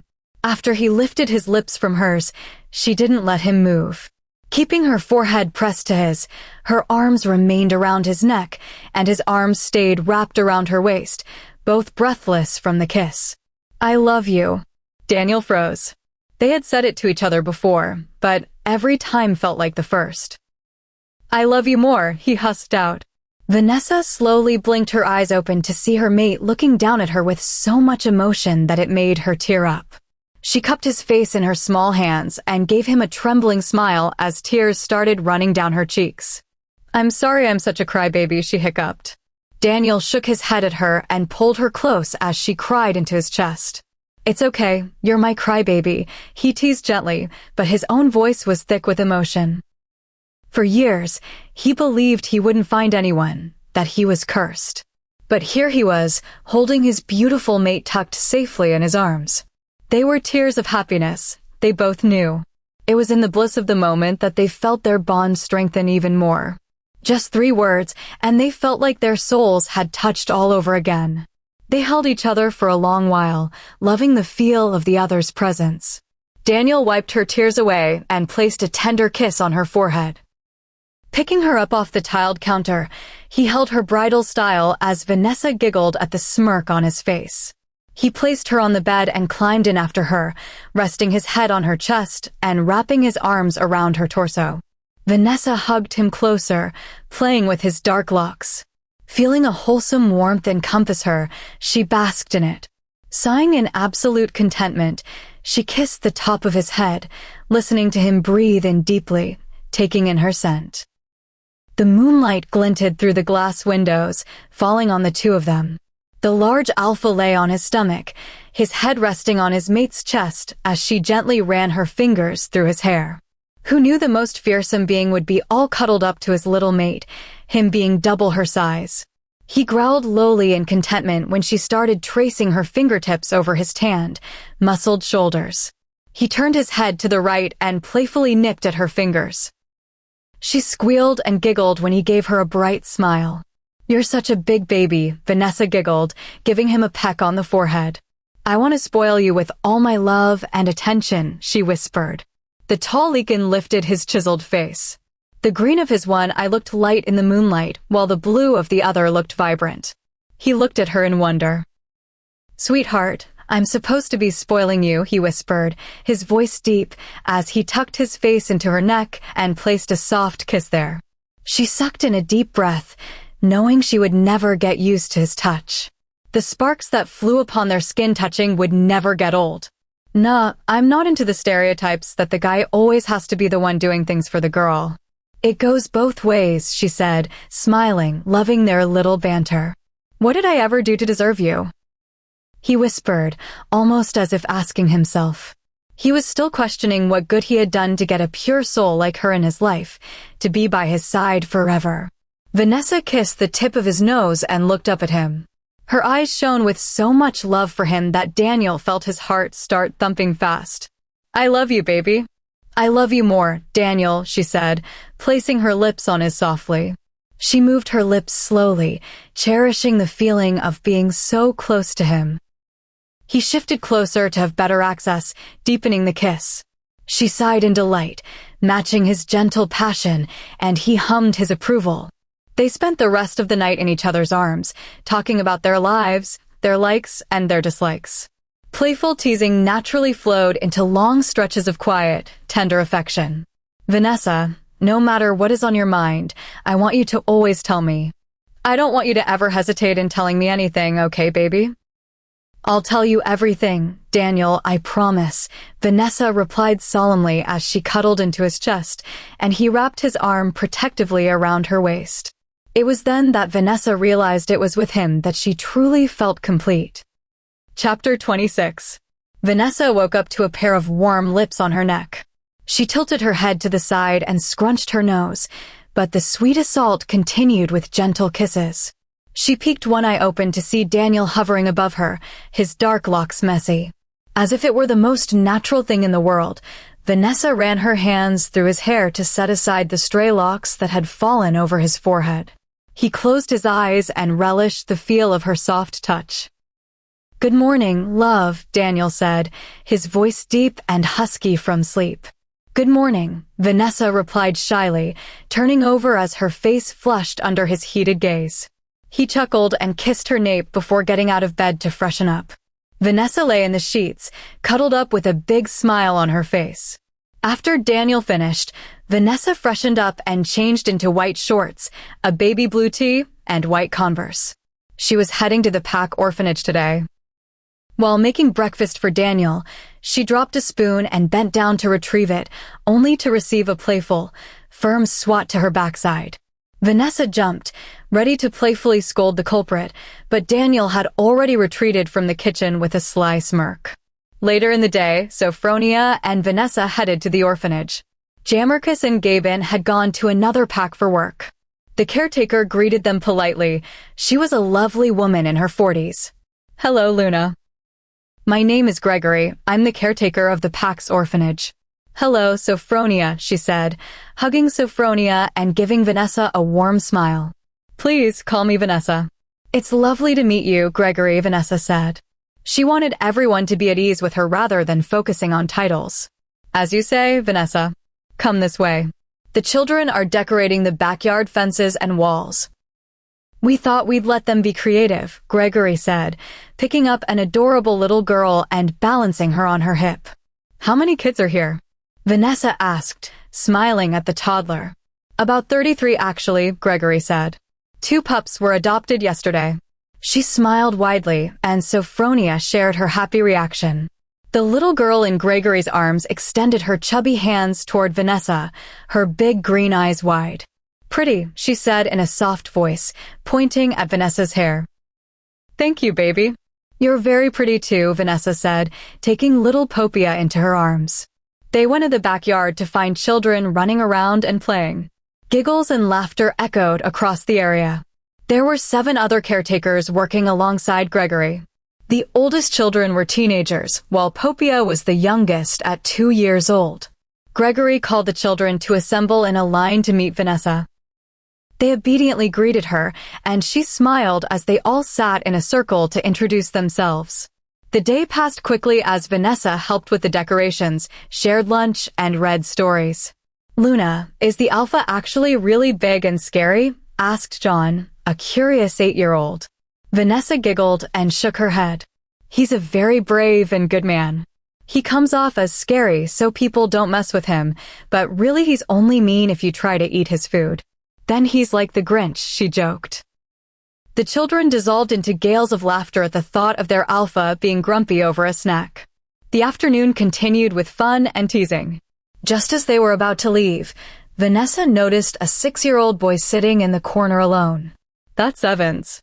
He joined us a few months ago, Gregory whispered, sensing Vanessa's confusion. He prefers to be alone. He has difficulty walking and uses crutches or a wheelchair. Vanessa nodded and made her way toward him. He was a beautiful child with electric blue eyes and jet black hair. "Hello there," Vanessa said, crouching down and giving him a bright smile. Evans said nothing at first. "I'm Vanessa. What's your name?" "Evans," he replied lowly after a moment. Vanessa beamed and tried to start a conversation. Though he only gave one-word answers, she considered it a win that he engaged at all. Bidding everyone goodbye, Vanessa headed for the door.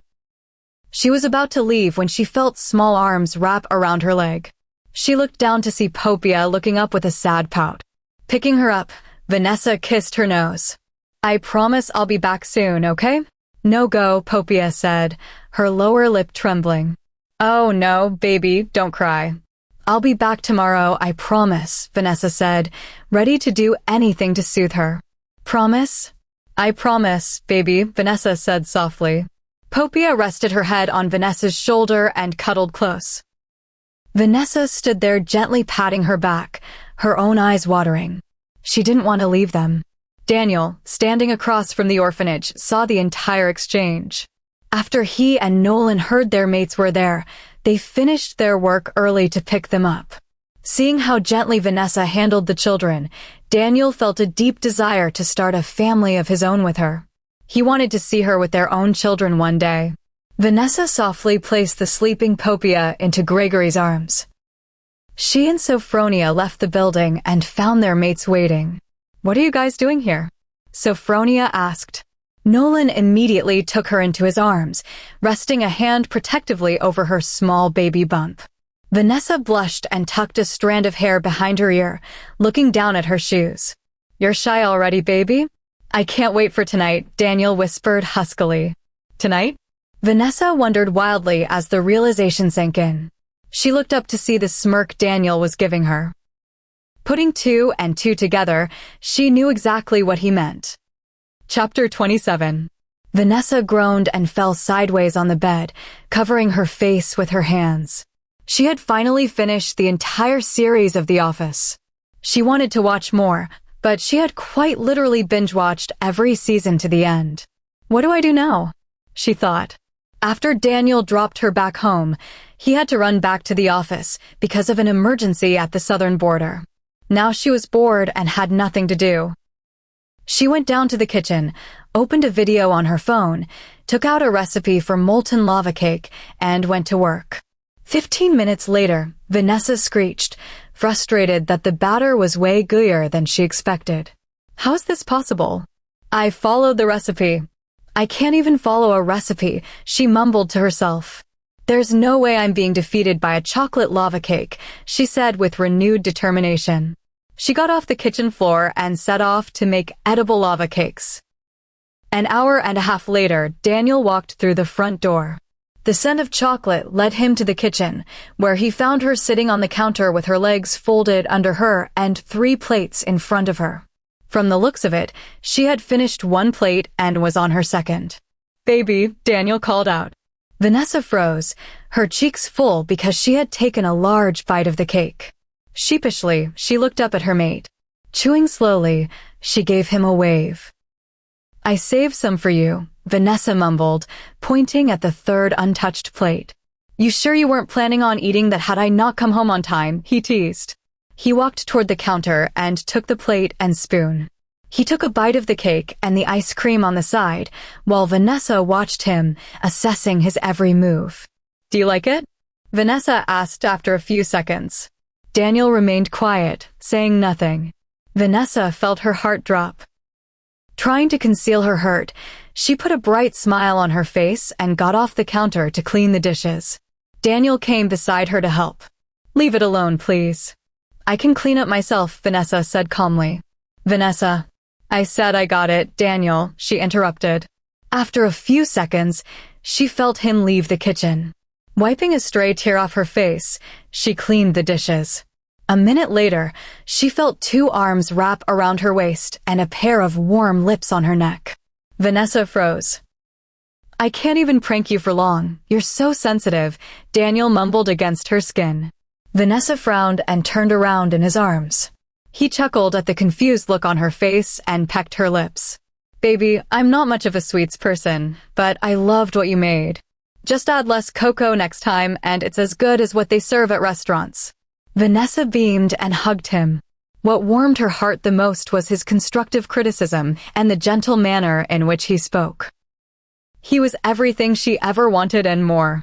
She leaned up on her tippy toes and placed her lips on his, wrapping her arms around his neck. The moment intensified quickly. Daniel pulled back slightly and looked at her deeply. Are you sure? He asked. She answered him with a kiss of such fervor that it shook him. Picking her up, he took her to their room.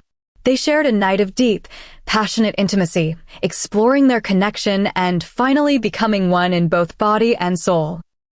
As the lilac streaks of dawn began to show across the sky, the couple drifted off to sleep in each other's embrace, completely content. Chapter 28. The next morning, Vanessa rolled over in bed. Her mate had kept her up late, and it was already 10 in the morning. The curtains were pulled back, and the sun's rays were proudly beaming through the windows. Vanessa peeked an eye open to see that Daniel was already up, and he had opened the curtains. He ruined her sleep. If there was anything he should have known by now, it was that anyone who messed with her rest was in for a reckoning. Growling lowly, she heard the washroom door open. Daniel stepped out, freshly showered with only a towel around his waist. He expected to be greeted with his mate's soft smile, but instead, she was in the middle of the bed, giving him a mock glare. You woke me up, Vanessa said, emphasizing every word with feisty indignation. Baby, he called out softly, a playful smirk dancing on his lips. Daniel, she shot back, slowly getting off the bed. Her hair was a wild mess, and her face was flushed. She looked beautiful. Look, baby, I forgot you were so protective of your sleep. In my defense, I only wanted you to see the beautiful morning. Let's talk abdoof. Daniel was cut off when Vanessa playfully lunged at him. He landed on the carpet with a thud while Vanessa hovered over him. If you even touch those curtains again while I am asleep, you're in so much trouble, Daniel. Vanessa cried out. She tried to playfully swat at his chest, but he easily caught her hands, chuckling at her attempts. By now, she had leaned down, giving his shoulder a sharp, playful nip. Daniel, being a Leakin, felt no pain, but the proximity of her on top of him had an immediate effect. A low, husky growl rumbled from his chest, and Vanessa froze. He let go of her wrists, and his hands traveled to her waist. Vanessa lifted her head and looked at him, watching his eyes glaze over with heat. We haven't marked each other, Vanessa whispered, tracing the outline of his chest. In one smooth motion, Daniel was up. Vanessa yelped as he picked her up, her legs wrapping around him for support. He gently placed her on the bed and kissed the tip of her nose. Slowly, he made his way to her neck, inhaling her scent deeply. He peppered kisses all over her shoulder, finding the exact spot. He looked into her eyes, seeking her final silent approval, and she nodded breathlessly. He let his canines extend and leaned in to claim his mark. Vanessa gasped at the sudden, sharp sting, but the discomfort was instantly replaced by complete euphoria. Daniel held her steady until the feeling settled. Their bond was finally, officially complete. Hello, love. Vanessa blinked. She could hear his voice at the back of her head. It was much clearer now, almost as if he were truly present in her mind. She lowered her gaze, feeling a wave of shyness. Look at me. His voice was even deeper through the mind link. She looked up at her mate. His blue eye was like a beautiful sea storm, while his green eye was radiant. You can mind link the pack now, he said aloud. They felt the bond finalize. I've blocked the chatter for now so it isn't overwhelming, but I'll teach you how to manage it soon. Vanessa smiled, her heart constricting with emotion. She loved him so much. She leaned up and kissed him deeply, a kiss he returned with a newfound, soul-deep ardor. A phone rang on the nightstand, and Daniel pulled back with a sigh. He kissed her forehead, telling her he had work, but that he'd have the chef bring her breakfast. Daniel left the room a few minutes later, dressed in a sharp black suit. He was fixing his cufflinks on his way down the stairs when he heard a soft voice at the back of his head. "I love you, baby." Breathing in deeply, a small smile graced his lips. "I love you more, sweetheart," he mind-linked back. This was it. She was his forever. He was the dark Leakin, but to Vanessa, he was her Leakin. Chapter 29. Almost 7 months had gone by. Everything seemed to be going well. The pack was running adequately, and everyone was happy, everyone other than Nolan. Werewolf pregnancies last for 7 months, unlike the 9 months for humans, and Sophronia was due any day now. No one had ever seen the beta so crazed. Sophronia would be sitting munching down an entire box of cookies while Nolan was hell-bent on making sure she didn't feel the slightest discomfort.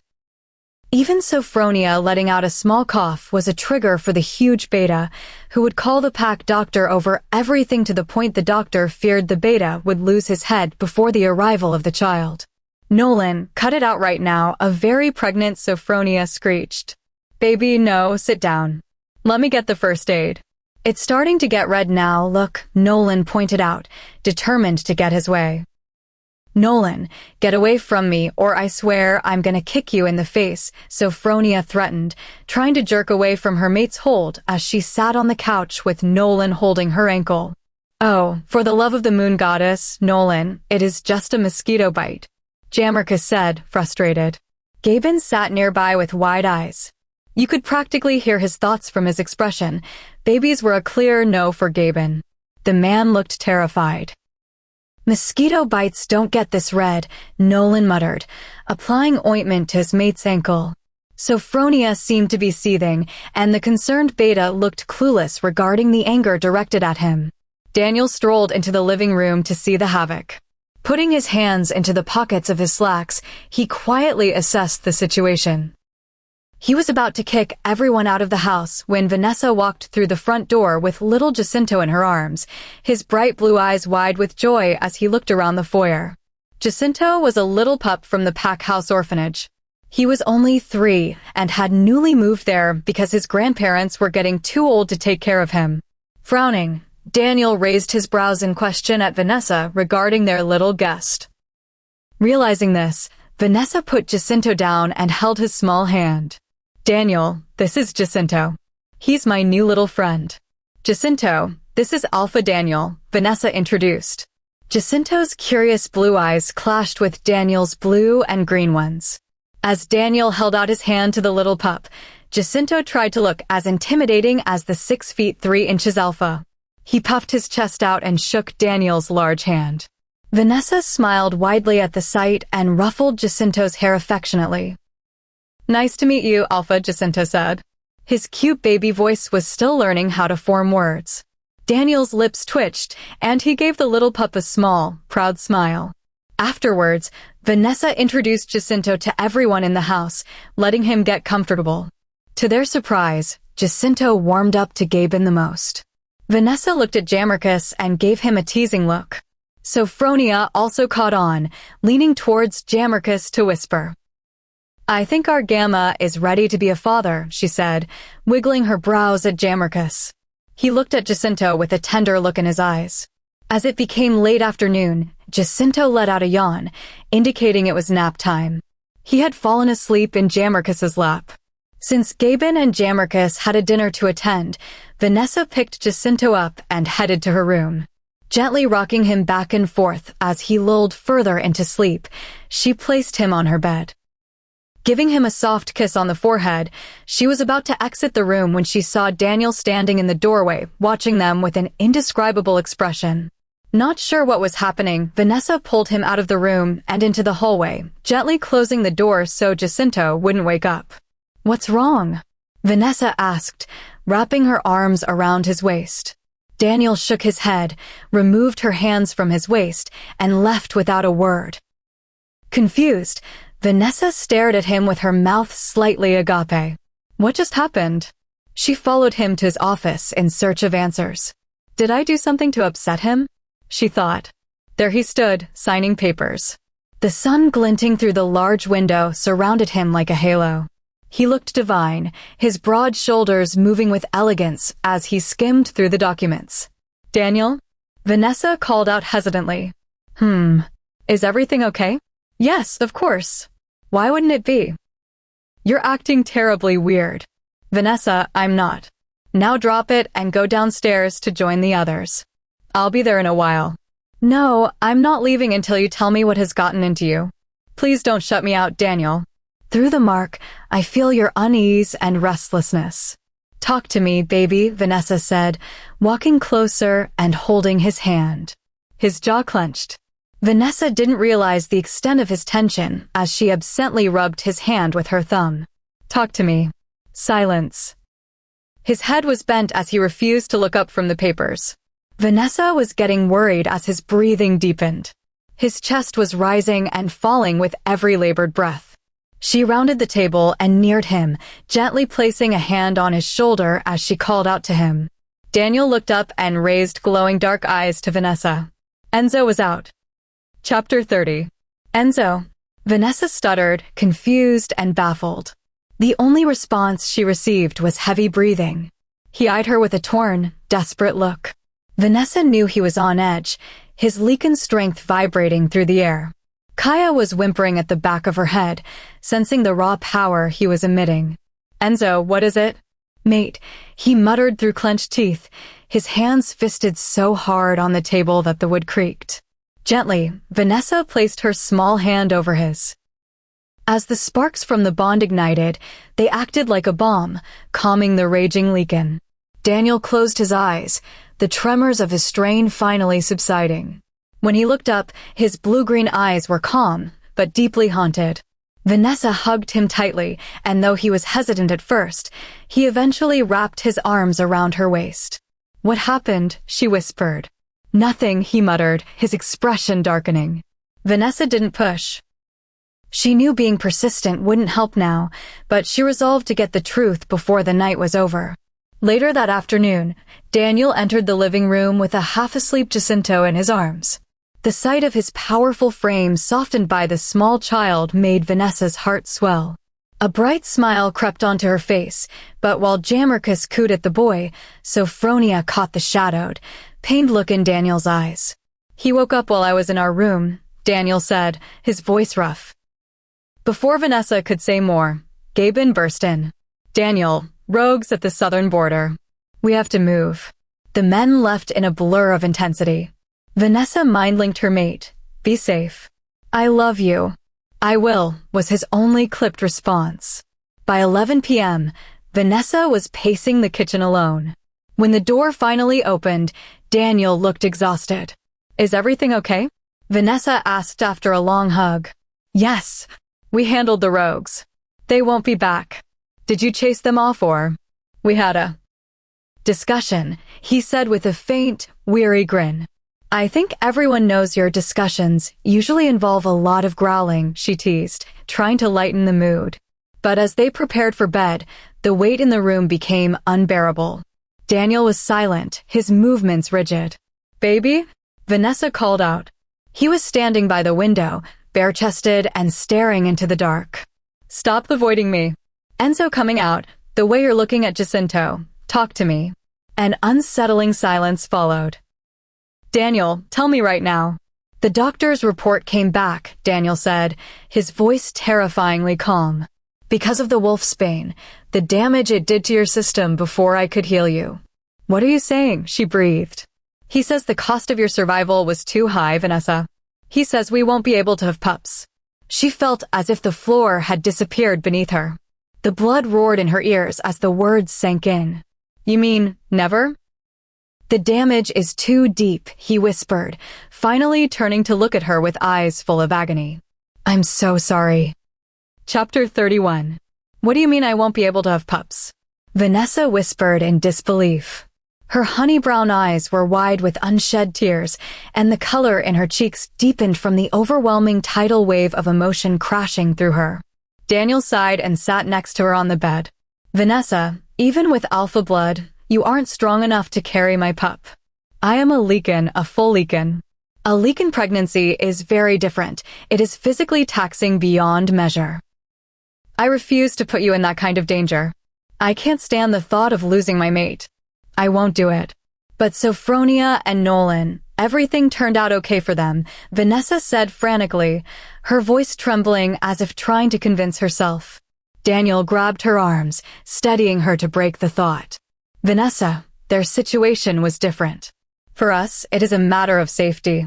It is a risk I cannot take. I am a full-born Leakin. I won't lose you, and the quicker you accept that, the easier it will be. Vanessa heard him, but it was as if his voice was coming from far away. I've always wanted a baby, she whispered achingly. Silent tears ran down her face as she buried her face in his chest and wept for a future she believed was gone. Daniel, please, we can at least try, Vanessa sobbed. His body grew tense. Ask anything of me, Vanessa, but not this. I won't ever give you up. Save your breath, because we will not take that risk. I won't lose you to anything. The next morning, Vanessa found herself cocooned in Daniel's arms. She must have passed out from exhaustion. She cuddled into his warmth, but an empty feeling settled in her chest. After they showered, Daniel had to attend to packing business.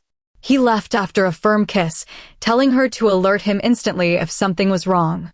Left alone, the silence of the house became deafening. Kaya was pacing on edge. Vanessa blocked the mind link so Daniel wouldn't feel the storm inside her. Why me? Was the only thought running through her mind. Enraptured in sadness, Vanessa felt her control slip. The sheer force of her grief triggered a sudden, agonizing shift. As Kaya surged forward, the raw power of the transformation overturned the furniture and shattered the silence of the room, before she burst through the door and into the deep forest.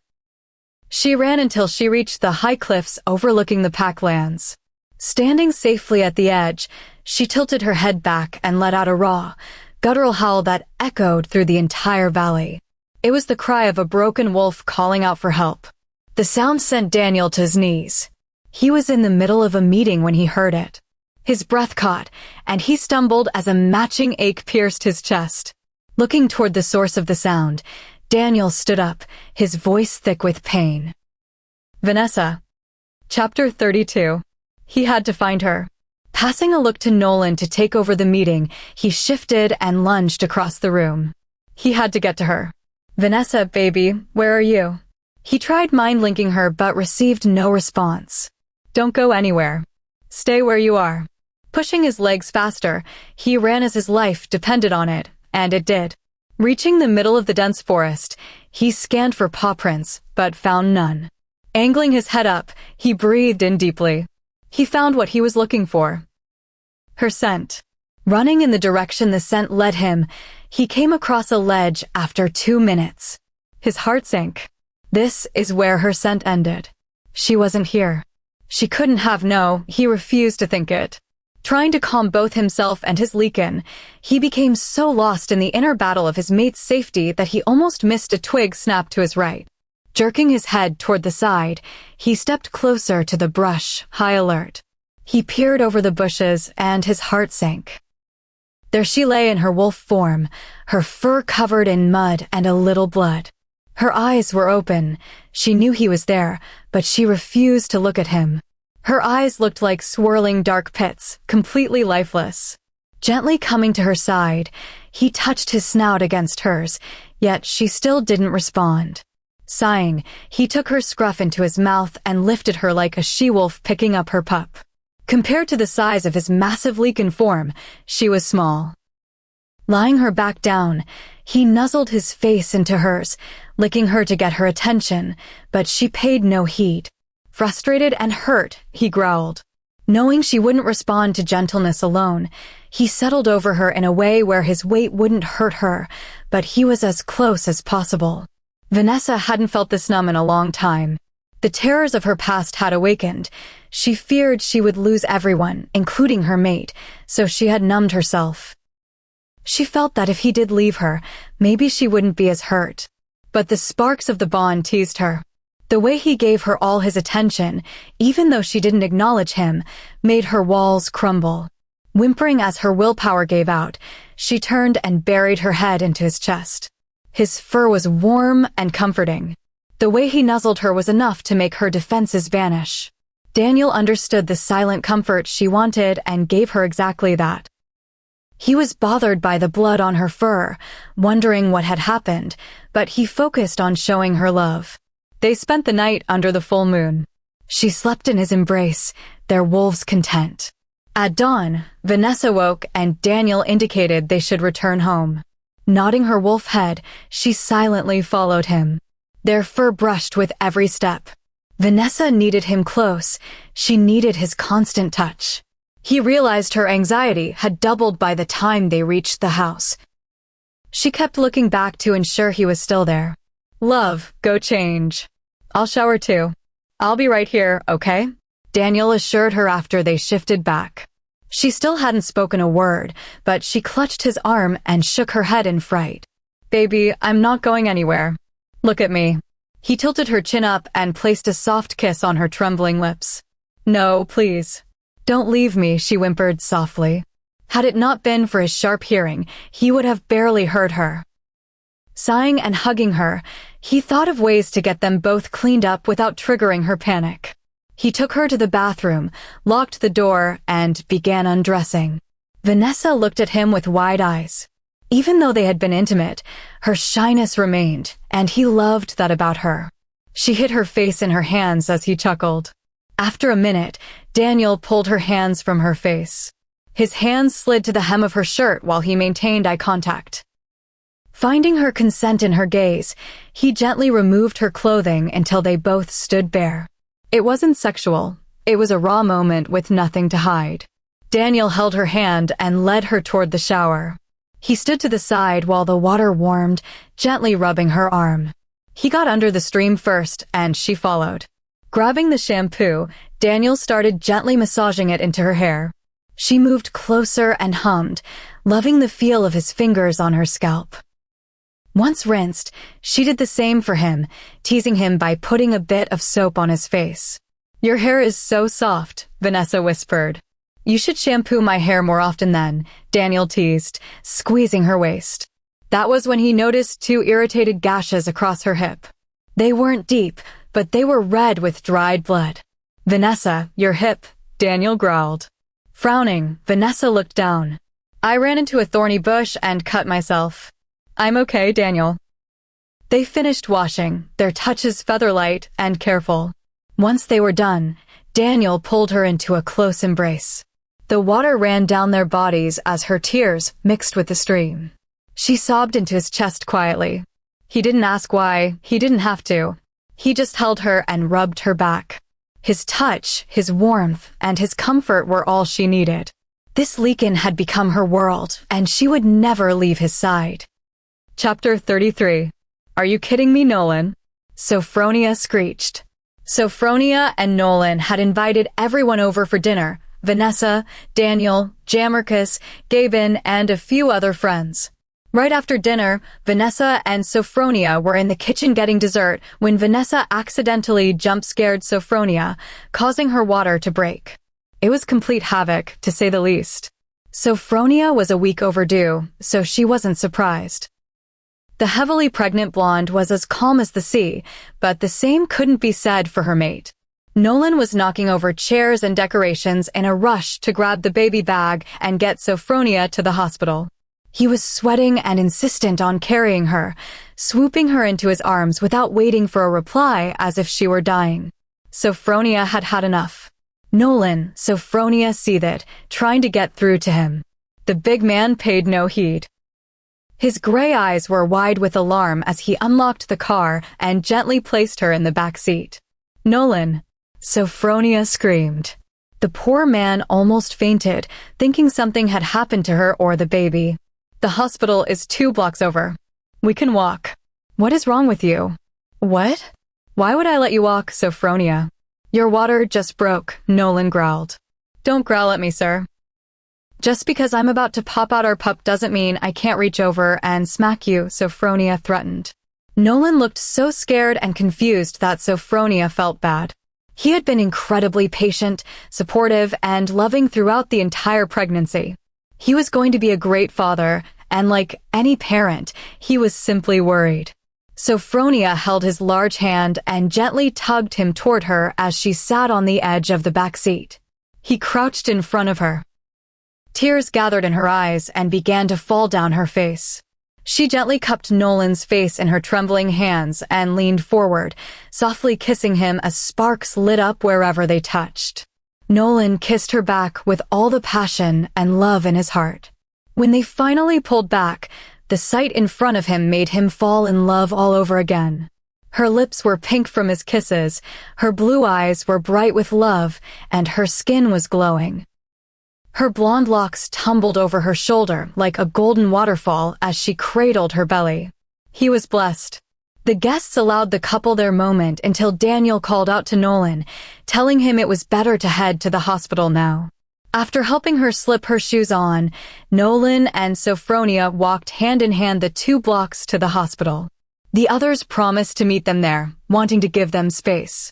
At the hospital, the roles reversed. Sophronia wasn't as calm anymore, and Nolan became the steady one, coaching her through her breathing and contractions. Vanessa and Jammerkus stayed with her while their mates dealt with some brief business nearby. They sat outside the delivery room, hearing Sophronia's cries every so often. Nolan's hand was surely bruised from how hard Sophronia was holding it. 7 hours later, Grady Lillian Nolan came into the world. She was a healthy baby with dark hair like her father's and ocean blue eyes like her mother's, flecked with her father's gray. She was beautiful. When Nolan held her for the first time, Grady looked so small, cradled in his big, tanned arms. Sophronia cried at the first sight of her baby girl. Everyone offered their congratulations, remarking on what an angel Grady was until she got hungry. Then she was a total little monster. Daniel joined them later. In the midst of the celebration, he caught a glimpse of his mate. The forlorn look in her eyes as she looked at Grady made his heart clench. He didn't know how to make it better. It had been months since their difficult conversation, and she had improved, but she remained sensitive about what she couldn't have. Walking to her side, he pulled her to him by the waist and placed a kiss on her head. She silently hugged him back. She needed him. But there was something brewing. Something no one sensed or saw coming. What was it? Chapter 34. A month had passed since Nolan and Sophronia had welcomed their beautiful daughter. Things had been going smoothly, other than the fact that rogue sightings had increased significantly. Finding an effective solution to the problem had kept Daniel busy for weeks. It was after dinner that Daniel and Vanessa finally got an hour to themselves. They shared a passionate embrace by the fireplace, enjoying a rare moment of connection. "I missed you," Vanessa whispered, resting her head on Daniel's chest. He kissed her and ran his fingertips up her arm, smiling at the effect he had on her. "I missed you too, love," he replied. "Is the situation with the rogues under control?" she asked. "I really don't know what they're up to, but I can't risk anything," Daniel said. "Patrols have been doubled. If this continues, we'll have no choice but to take more drastic measures." The next morning, Vanessa woke up alone. A tender warmth lingered from the night before, bringing a soft flush to her skin. She found a note from Daniel explaining that an emergency had called him away early. She sent him a text saying she loved him, knowing his duty as Alpha always came first. She was on her last bite of breakfast when her stomach turned. The sudden wave of sickness was so strong that she dropped her phone and ran to the washroom. Even after it passed, the nausea lingered. Brushing it off, she attended to her Luna duties and later visited Sophronia to spend time with baby Grady. Later that afternoon, Jammerkus and Vanessa decided to hang out. On their way home, the lightheadedness returned, more intense than before. "Then I started putting the flour in and you wouldn't believe," Jammerkus started. "Jammerkus," Vanessa wheezed, her breath hitching. "Excuse me? I swear, what is it with you and Gaben cutting me off?" "Maybe it's because you talk too much," Vanessa said, her vision beginning to swim. "Someone hold my drink. I'm about to give this girl a piece of my mind," Jammerkus joked. "Jammerkus, I can't breathe," Vanessa said, bracing her hands on her knees. "Girl, you won't be talking at all after I'm done with my lecture." "Jammerkus, I'm going to faint," Vanessa gasped. You're about to HH. What the? Jammerka screamed as Vanessa did exactly what she warned. She collapsed right into his arms. Chapter 35. Vanessa woke to the sterile scent of the pack hospital. Daniel stood by the window, his frame rigid with a protective, desperate intensity, while the pack doctor waited nearby with a cautious smile. What happened? Vanessa asked, her voice raspy. Daniel was at her side in an instant, helping her drink water before the doctor cleared his throat. Congratulations, Luna. You're pregnant. The silence that followed was deafening. Vanessa felt her heart hammer against her ribs, her mind spinning with a million conflicting emotions. How long? A little over a month, the doctor replied. Sensing the alpha's heavy, brooding energy, he quickly excused himself to check the lab results. Say something, Vanessa whispered, her voice trembling. Daniel sat on the edge of the bed, his shoulders slumped as he struggled to process the sheer terror of the news. What do you want me to say? His voice was low, vibrating with a desperate, heavy calm. Gently, Vanessa wrapped her arms around his waist from behind. Daniel sighed, turning to pull her into his lap. Vanessa buried her face in his neck and sobbed, partly from the joy she had once thought impossible, and partly from the fear of the journey ahead. Don't cry, sweetheart. It isn't good for the little one for you to be this upset, Daniel soothed, though his own grip was tight as if he were afraid she might vanish. Daniel, I don't care about the risks, Vanessa said, her eyes bloodshot but fierce. I'm not giving up our pup. I won't. Daniel's jaw twitched. I would never ask that of you, Vanessa. But the odds are against us. I refuse to lose you in the process. A few hours later, the house was filled with the pack's inner circle. Daniel broke the news, and while the room briefly cheered, the gravity of the Leakin lineage soon settled over them like a shroud. A Leakin pregnancy is a massive undertaking for a non-Leakin mother, healer Edmund explained solemnly. The pup's DNA will be dominant. In the final months, the Leakin strain could become immense, potentially draining Vanessa's life force faster than her wolf can regenerate.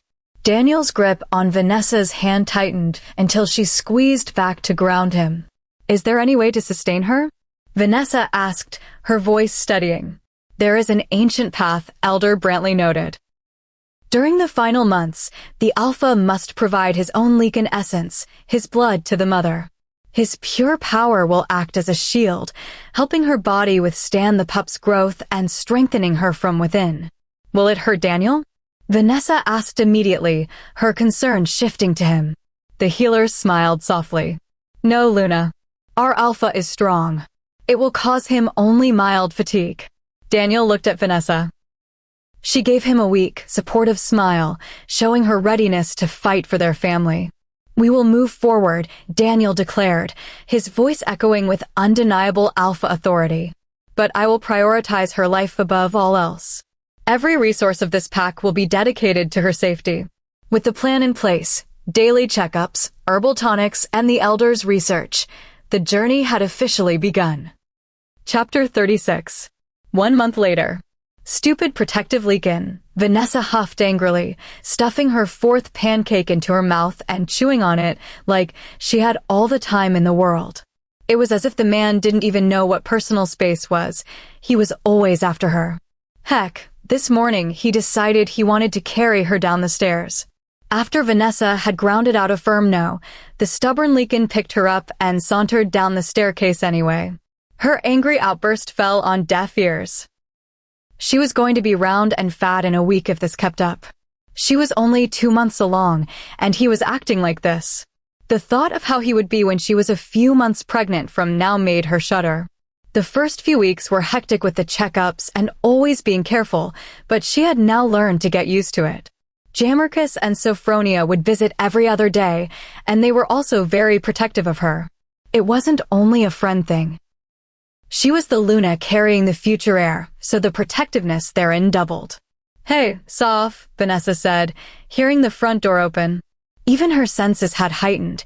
She could smell and hear people from even further distances now. V, you need to stop doing that. It freaks me out, Sophronia huffed. Where's my godchild? She's with her nanny. Nolan refused to leave her all morning. I had to usher him out. It's funny seeing a big man so helplessly in love with her. Where's Jammerkus? He said he was Sophronia got cut off when Jammerkus sauntered into the house, dramatically taking his sunglasses off. He waved his hand in front of his face. Vanessa, why is it so hot? Jammerkus, honey, I don't control the weather, you know. Girl, you're carrying a miracle. I thought you'd have a few other tricks up your sleeve too.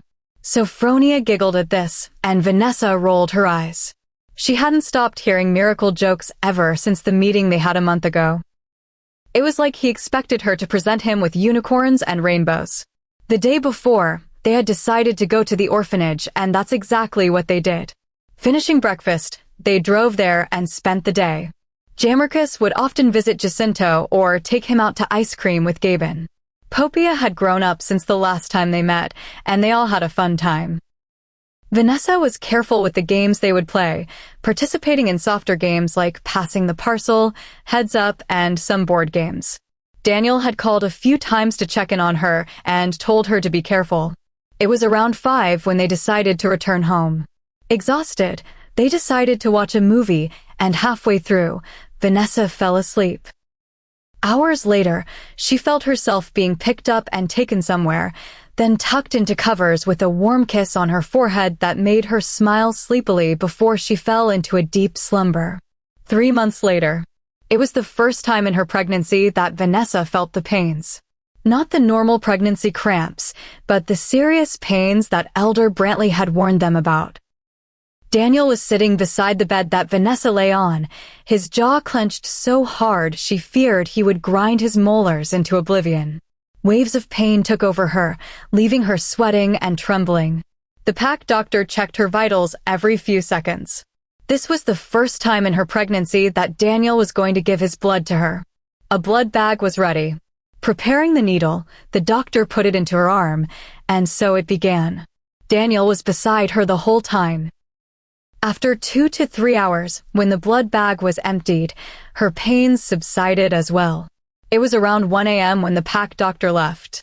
Daniel gently wiped his little mate's forehead with a wet cloth. She looked tired and worn out, but the strong smile she gave him told him she was going to be okay. It was around 2 a.m. when they both fell asleep after a long night. Vanessa cuddled up into her mate's arms, sleeping fitfully against his chest. The next morning was weird. Vanessa felt like her senses were way more heightened, even more than her usual pregnancy. She felt stronger, too, probably because of the leak in blood, she thought. Looking back at Daniel, who was blissfully asleep, she gently pulled his arm from her waist and went to the washroom to shower and change. She had a baby bump now. It wasn't visible in sweatshirts and hoodies, but you could tell in a tee or a fitted dress. Vanessa was already dreading having to wear those big stretchable leggings that heavily pregnant women wear. Like, someone please make some fashionable clothes for pregnant moms. Who doesn't want to look good? So lost in her thoughts, she didn't even feel Daniel walking into the washroom and placing a kiss on her neck. Turning around, she gave him a peck and ushered him into the shower to freshen up while she dried her hair. After having breakfast, Daniel went off to attend to some patrol problems while Vanessa attended to her Luna duties. Some houses needed repair because there had been a fire recently and a few houses had suffered damage. Daniel wouldn't let Vanessa do any work that would stress her out. She practically had to beg him just to help give ideas for the repair work, and he only agreed when Sophronia promised to assist as well. A month and a half later. Breathe, baby, breathe, Daniel cajoled, while Vanessa screamed out her reply, sweat banding her forehead and tears streaming down her face. It was the last month of her pregnancy, and things were as bad as they could be. The last few months had been manageable, but now things were not okay at all. The pack feared for their Luna. She had become skin and bones, her energy was zero, and she looked so pale it was as if death itself was lying beside her on those satin sheets. A month ago, when the drastic pain started, the doctor had warned Daniel of what could happen, or what was starting to happen. But Daniel was lost. It was too late to save Vanessa from the toll of the pregnancy. They had to go through with it. During the times when things looked their worst a few weeks ago, with Vanessa lying almost lifeless on their bed, the pack doctor and healer beside her, keeping track of her every movement or heartbeat. They feared any second could be her last because of how fragile her state was. That night, Daniel lashed out and cursed himself for letting her go through with everything. She was getting weaker and weaker by the day.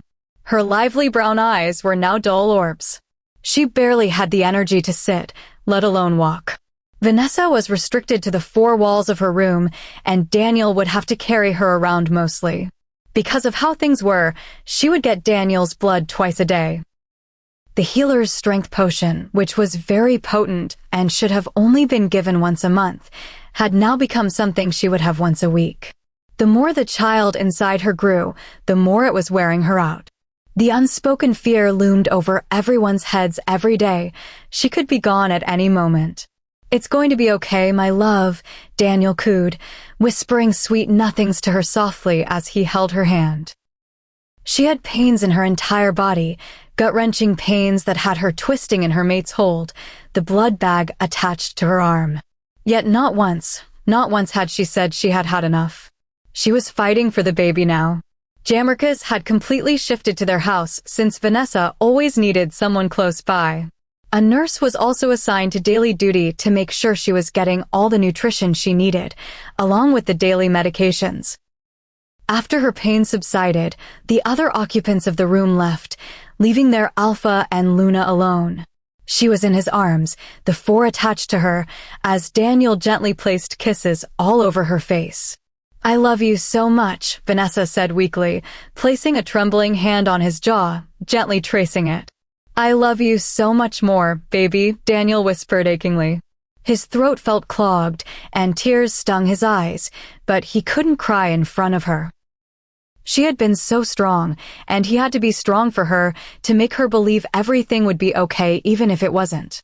His heart was aching so badly because he feared the loss of his mate, who was his everything. If anything happened to her, he'd die of grief. "You're so handsome," Vanessa whispered, smiling weakly. He didn't reply, he couldn't. His voice was stuck. If he spoke, it would give away the tears he was trying to hide in the dark of the night. "Daniel, I wanted to talk to you about something." Rapidly blinking away his tears, he cleared his throat and replied, "Yes, love. What is it?" She got quiet, looking down and playing with her fingers, a cute habit she had when she was nervous. Tell me, baby. It's pretty clear with how my health is, what's going to happen next, and I want you to promise me something." Daniel inhaled a sharp breath. Hearing it from her, that even she knew she might not make it, broke him. It ripped at his heart in such a painful way.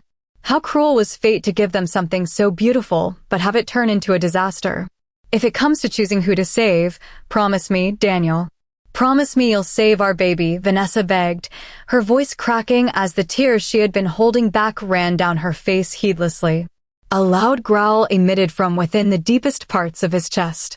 "No," Daniel ground out, trying to keep his leakin at bay. The thought of losing his mate and hearing it from her put him in a wild frenzy. "No," he repeated again, breathing heavily. "Daniel, please." "That's enough, Vanessa," Daniel cut her off, angry at her and himself for letting all this happen. "You are going to make it, do you hear me? You're going to make it, or so help me God, I'm going to destroy everything in my sight. Unless you want me to join you in the afterlife the second you decide to leave me, I suggest you get the choosing thought out of your mind this instant." "Am I clear?" he ground out, agitated over her thinking. How could she expect him to live without her? Sighing, she slumped against his chest, too tired to even speak another word, let alone argue with him. 2 weeks later. 2 weeks had passed since that incident. The air between the Alpha and Luna was tense, but even a fool could tell they'd die for each other in a heartbeat. When problems would arise, they'd put their differences aside and be there for each other to the fullest. "I swear he's so dumb. Like it's right behind you," Jammerkus screeched angrily.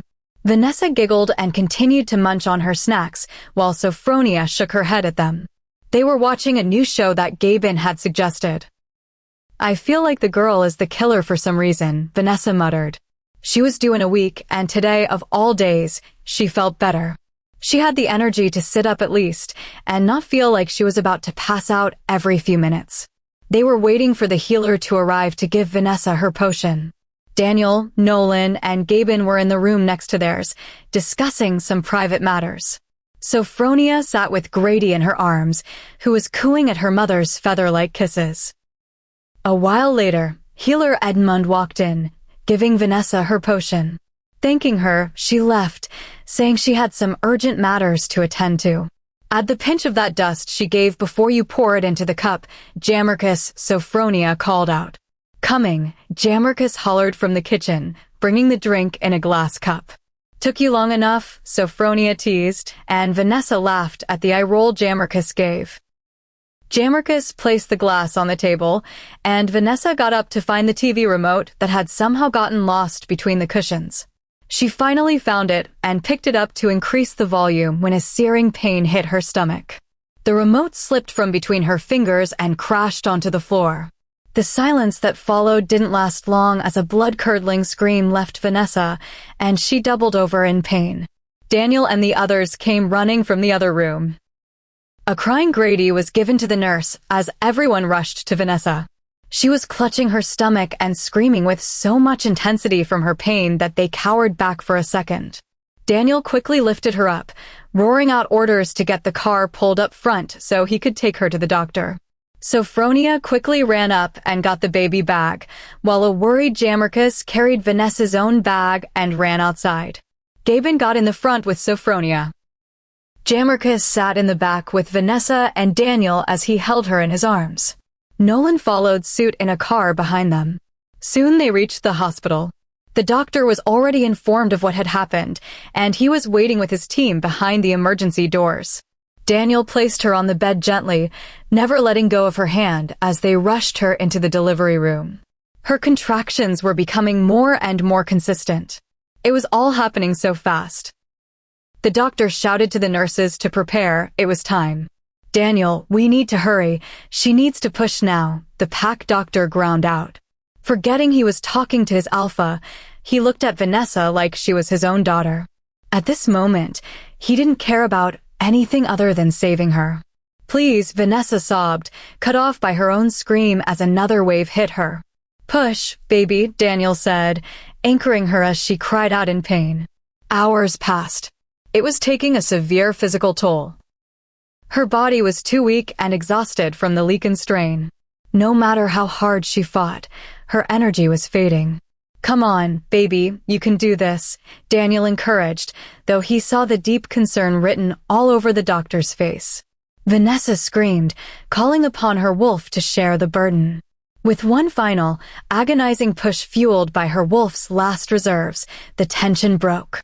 A sharp, clear cry pierced the room, and the nurses quickly moved to swaddle the newborn. It's a boy, they announced happily, and brief cheers erupted in the room. They had decided not to know the gender until the end. Vanessa heaved a sigh, and Daniel kissed her softly. I love you, he whispered. She smiled and opened her mouth to reply, but another scream ripped from her lips. What is happening? Daniel asked, panic spiking as he looked at Vanessa. Oh my goddess, another baby. Nina, prepare the station. She's having twins. The doctor hollered, shock rippling through the medical team. Their son was placed in a bassinet nearby, while Daniel stood rooted to his place. Twins? Quick, Layla, keep a check on her vitals, the doctor shouted. Vanessa was pushing with the absolute last shreds of strength in her failing body. She couldn't lose their little one. Just a little more, she whispered to her wolf. An agonizing hour later, Vanessa finally gave birth to their second child. It's a girl, the doctor announced, relief flooding the room. The baby was cleaned and brought to Daniel, who was in complete shock. He placed a kiss on Vanessa's cheek and leaned down so she could see their daughter. A nurse came by holding their son, showing him to Vanessa as well. They're beautiful, Vanessa whispered, silent tears streaming down her pale face. Thank you, my love, Daniel said, his voice cracking with immense emotion. I love you all so much. Always remember that, okay? Vanessa said. He was looking down at their baby girl when he heard her. He looked up to see Vanessa smiling. She looked so radiant, so heartbreakingly beautiful, smiling softly at their babies and at him. With one last deep look into Daniel's eyes, she whispered, "Take care of them, my love." Her eyes softly closed, the peaceful smile remaining on her lips. The exact second the monitor made a siren sound, the screen that was supposed to show the steady peaks of a beating heart flatlined into a straight red line. Daniel felt his ears go mute. Their daughter was rushed away by the nurses, and the world shifted into slow motion. She was gone. Searing pain erupted in his chest, and a devastated roar ripped from his throat. He lunged for his mate, but the medical team pushed him back, forcing him out into the hall. The heavy doors slammed in his face, cutting him off from her. Frantic shouts echoed from inside. The sharp, mechanical whine of medical equipment charging pierced the air, followed by the heavy thud of an intervention. Once, twice. But the terrifying, high-pitched wail of the monitor never wavered. Daniel staggered back against the wall in shock, his friends running to him. Sophronia and Jammerkus were crying openly, Nolan had tears in his eyes, and Gaben looked completely broken. After minutes that felt like a lifetime, the doors opened. The doctor stepped out, slowly removing his medical gloves. He couldn't look up. "Doctor, please," Sophronia sobbed out, clutching her chest, her cries numbing everyone further. Dr. Mark raised bloodshot eyes to his alpha, a single tear sliding down his face. "I'm sorry. She's gone." Chapter 37. Searing pain gripped his entire being. His chest heaved, his breath coming out in short, uneven pants. A vicious growl escaped his chest. He felt like his lungs were on fire. He felt the bond break, and he felt his leak and whine out in pain before vanishing. He heard screams around him, but they fell deaf on deaf ears. Daniel looked up, his vision blurry.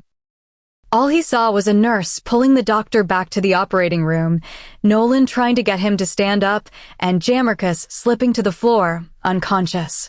His senses were dulled, but the pain in his chest was sharp.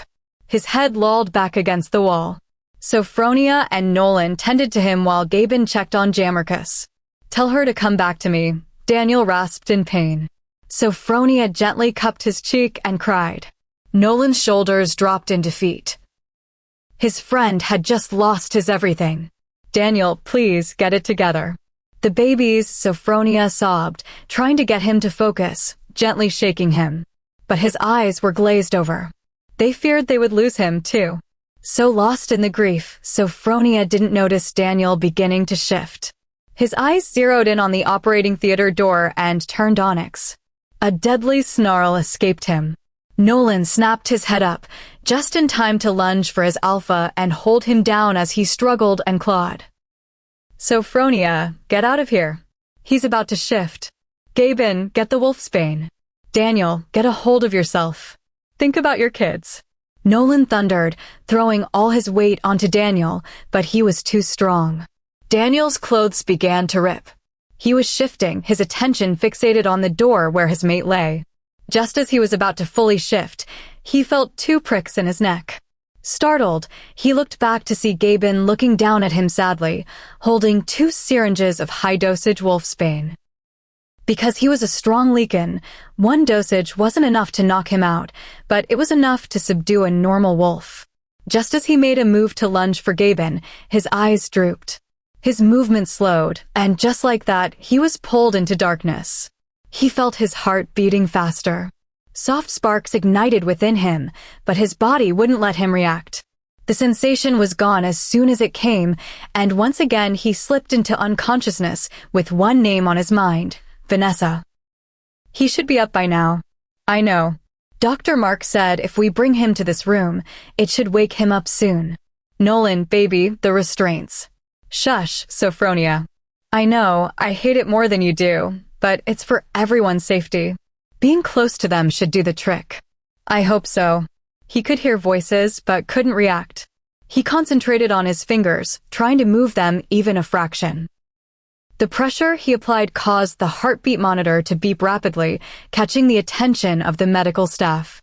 Alpha, can you hear me? Dr. Mark asked. He responded with a twitch of his finger. He's responsive. Give me the counteragent. It should hasten the process, the doctor ordered. The next second, Daniel felt something being injected into him, and his body relaxed. After a few minutes of silence, his eyes opened. Something in him had shifted. Something was different. He sat upright in bed, a stark contrast to his near-paralysis moments before. The sight in front of him made his breath stop. There lay Vanessa on the hospital bed in a larger room. She was unconscious and pale, but alive. Their kids were in cots on either side of her bed, their baby girl on one side, their boy on the other. IVs were attached to her, but what made him do a double take was the heartbeat monitor. It showed healthy green waves. Daniel made a move to get out of bed, but the heavy clinking of chains pulling him back caught his attention. They had restrained him. One glare at the nurse had the poor man gulping and looking toward the doctor. Alpha, please understand. You almost went on a feral rampage. We only put you here to calm your wolf down so your close presence with the Luna would help you both, the doctor explained quickly. What happened to her? Daniel asked, keeping his eyes on his mate, his voice deep and gruff. As he spoke, he felt Vanessa shift slightly, but she remained unconscious. Alpha, with all due respect, this situation can only be classified as a miracle. Her heart stopped beating for 3 minutes. We're still unsure. He trailed off, noting her fragile condition. The babies, on the other hand, are both incredibly healthy. A nice strong pair of lungs on them, Dr. Mark chuckled softly. A ghost of a smile flickered across Daniel's face. A few hours later, Daniel was unchained. He sat beside his mate, holding his son in his arms while his little girl rested in her cot. I never knew you'd give me 2 beautiful miracles and end up leaving me in the process, he said, his voice wavering. You came into my life putting up a fight, and I fought my feelings for you exactly because of this reason. Because I was terrified you'd leave me. All my life, I've had no one to care for me the way you did, and I was terrified of losing you, so I pushed you away. I was a real jackass for doing that, he chuckled bitterly, watching their daughter shift in her sleep. Now that I've let you in, I'll follow you to the other realm if I have to just to be with you again. I can't spend a second without you beside me, my love. Think of our kids. Won't you be there when they say their first words and take their first steps? Tears choked his voice, turning it into a tormented whisper. Driven by desperation, he clutched her hand and abruptly switched from pleas to threats. And I'll take another mate, you hear me? Do you want our kids to call someone else, Mama? Is that what you want? The minutes became hours, and Daniel kept talking to her, cycling through pleas, threats, and finally cajolery.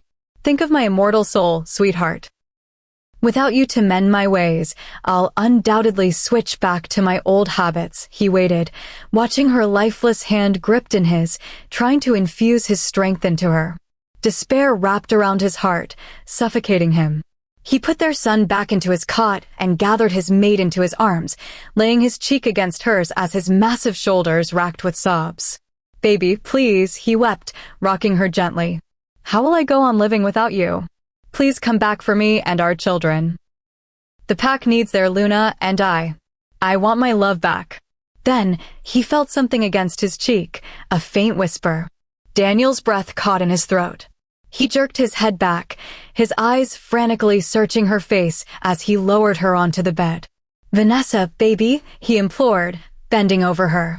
Her pale lips parted. Tell me, darling, he said desperately. Say something, please. Vanessa swallowed and spoke, her voice so faint he would have missed it without his leak in hearing. What, baby? He pleaded urgently.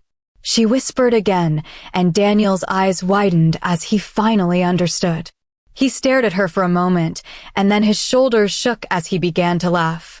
It started as a low rumble in his chest, then exploded into great, gutsy shouts of laughter that rang out in the corridors. Nolan, the doctor, and Jammerkus came running into the room, convinced Daniel's grief had finally broken his mind. Jammerkus, Daniel said with a wobbly grin, holding Vanessa's hand tightly. Vanessa threatened, his shoulders shook with laughter again. That if I take a mate after her, she will personally skin me alive and feed me to the rogues. 8 months later. You've got a strong pair of lungs, don't you? Oh, hush, Athelstan. Your father's temper is enough. You didn't need to inherit it too, Vanessa scolded gently, trying to change her daughter's diaper as the infant fussed. Why can't you be more like your brother? Aberard is so calm, Vanessa muttered, finally finishing with her clothes and lifting her up. Athelstan continued to fuss until Vanessa settled her down for a feed, leaning against the headboard and chuckling as her daughter finally quieted. Her children were polar opposites. Athelstan May Salvatore was the loud one. At only 8 months old, she had the attitude of a diva. Naturally, she was closer to Daniel, who treated her like a princess. She had inherited his heterochromia. Her right eye green, her left blue. They weren't identical, but the twins shared similar features. Aberard Raid Salvatore was the calm, collected older brother. While his sister would scream her lungs out, he would watch her quietly, almost as if trying to figure out why she couldn't simmer down. He had bright hazel eyes, and Vanessa knew he would grow up to be the exact replica of his father. Lost in her thoughts, Vanessa didn't hear Daniel walk in. He was dressed in black slacks and a dress shirt, looking devilishly handsome. He held a wide-awake Aberard, the baby's chubby hands fisting his father's shirt. Hey, you, Vanessa whispered, smiling at them. I could hear her excitement all the way from the office, Daniel chuckled, watching Vanessa with their daughter. Vanessa rolled her eyes and smiled, placing a now fast-asleep Athelstan back into her crib. She fixed her top and stood up, taking Aberard from Daniel and resting him on her hip. You seem energetic. Did my baby sleep well? Vanessa cooed, gently tickling his belly as he giggled. I was coming out of the office and checked their room. He was wide awake, Daniel said. Vanessa smiled at her son, then looked up to see her mate watching her deeply. She pulled him forward for a kiss. Daniel deepened it, pulling her close, while Aberard played cluelessly with his mother's hair. When they parted, Daniel pulled her into a hug, resting his chin on the crown of her head as they looked out the window. Vanessa relaxed into his hold, his solid chest against her back. Months ago, everything had almost fallen apart. Now, they were stronger than ever, proving that the strength of their bond could weather any storm. Epilogue. 9 years later. Oh, for goodness sake, Nolan, Sophronia grumbled, watching her mate stalk an 11-year-old boy who had just given their daughter Grady a rose from the gardens. Try Daniel, Vanessa scoffed, remembering how her own mate had growled at a boy who simply called Athelstan pretty and complimented her dress. She remembered having to pull him aside and give him a full scolding for being so overprotective. At least you have one girl. I have two and a possessive, crazy beta wolf to deal with, Sophronia pointed out. The couple now had a 3-year-old girl named Nina. She was the exact replica of her father, though her features were softer, and she shared many of his stubborn characteristics. Where are they now? Vanessa murmured. They were all out in the gardens having a large picnic. Their mates and kids had wandered off to play hide and seek. Jammerkus and Gavin had said they would join them in a while after finishing some pack business. Wow, V, you've worked up an appetite today, Sophronia giggled, watching her best friend eat her third cookie. Vanessa laughed and blushed, chewing slowly as she got lost in thought.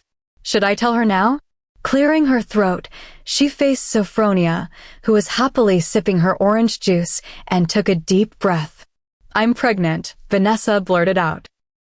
Sophronia's eyes widened, and she sputtered her orange juice in a very unladylike manner. You're what? She screeched, her sea-blue eyes wide as saucers. Vanessa gave her a sheepish smile. Does Daniel know? Nope. When will you tell him? Soon. When is soon? Soon. Tell me what? A deep voice asked. Vanessa and Sophronia whipped their heads around to see Daniel standing behind them. Athelstan stood next to him with a frisbee in hand, while Aberard ran toward them a little distance away with Grady and Nolan. Nothing, Vanessa said quickly, squirming under her mate's intense gaze that clearly promised the conversation wasn't over. Vanessa turned to glare at her friend, who smiled cheekily and blew her a kiss. She was about to give Sophronia an earful when Jammerkus and Gabin finally showed up. They all sat around on the picnic blankets, munching on their food and chatting. Sophronia leaned closer to Jammerkus and whispered something that left his mouth hanging open. He stared directly at Vanessa, and a second later, he mouthed, "You're pregnant." Vanessa facepalmed, then turned her attention back to her mate. He was looking down at her with so much love she thought she might melt. "Let's take a walk," she whispered, gently taking his hand as they stepped away from the group. "Where's Mum going?" Athelstan asked her brother between bites of an apple. Aberard shrugged and went right back to chatting with Gabin about the neighboring packs. At 9 years old, Aberard was the exact replica of his father. He had sharp features, high cheekbones, and tanned skin from days spent playing outdoors. He was a quiet, observant kid, interested in pack business from a young age. He excelled at school, and everyone noted the maturity beyond his years in his bright hazel eyes. He shared his father's dark hair, and was already the tallest in his class. Vanessa sometimes worried he would grow too tall too fast, but Daniel assured her he had experienced the same rapid growth at Aberard's age. The Leakin genes were simply showing early. Athelstan was the exact opposite of her brother. Outgoing and confident, she was her father's shadow. Wherever Daniel went, Athelstan was nearby. She had inherited his heterochromia, her right eye blue and her left green. She had dark hair like her father, but shared her mother's Grady. While Daniel completely spoiled Athelstan, Aberard enjoyed his mother's focused attention. Athelstan would occasionally get scolded by her brother for being too overbearing, but she didn't care. She possessed her mother's courage, combined unmistakably with her father's quick temper. "Where's Jacinto, Uncle Jammerkus?" Athelstan asked. "He went to a friend's house, love. He said he'll meet up with you and the others tomorrow," Jammerkus replied. Gabin and Jammerkus had adopted Jacinto. He was a wonderful boy, now 11 and the eldest of the kids. With electric blue eyes and pitch-black hair, he had grown into a confident young wolf. It had been hard for him to adapt at first, but with time, he flourished. Gabin was an excellent father, and Jammerkus gave him so much love that everyone knew Jacinto couldn't have found a better home. Jammerkus had even noticed that Athelstan seemed to idolize Jacinto, following him around like a hero. Lord forbid Daniel misinterpret that innocent childhood admiration. The overprotective father would probably go on a rampage. "Tell me, what were you hiding?" Daniel murmured as they stopped walking, safely out of everyone's sight. He pulled her into a warm, affectionate embrace. Vanessa rested her head against his solid chest, listening to his heart drumming loudly. A comfortable smile graced her lips.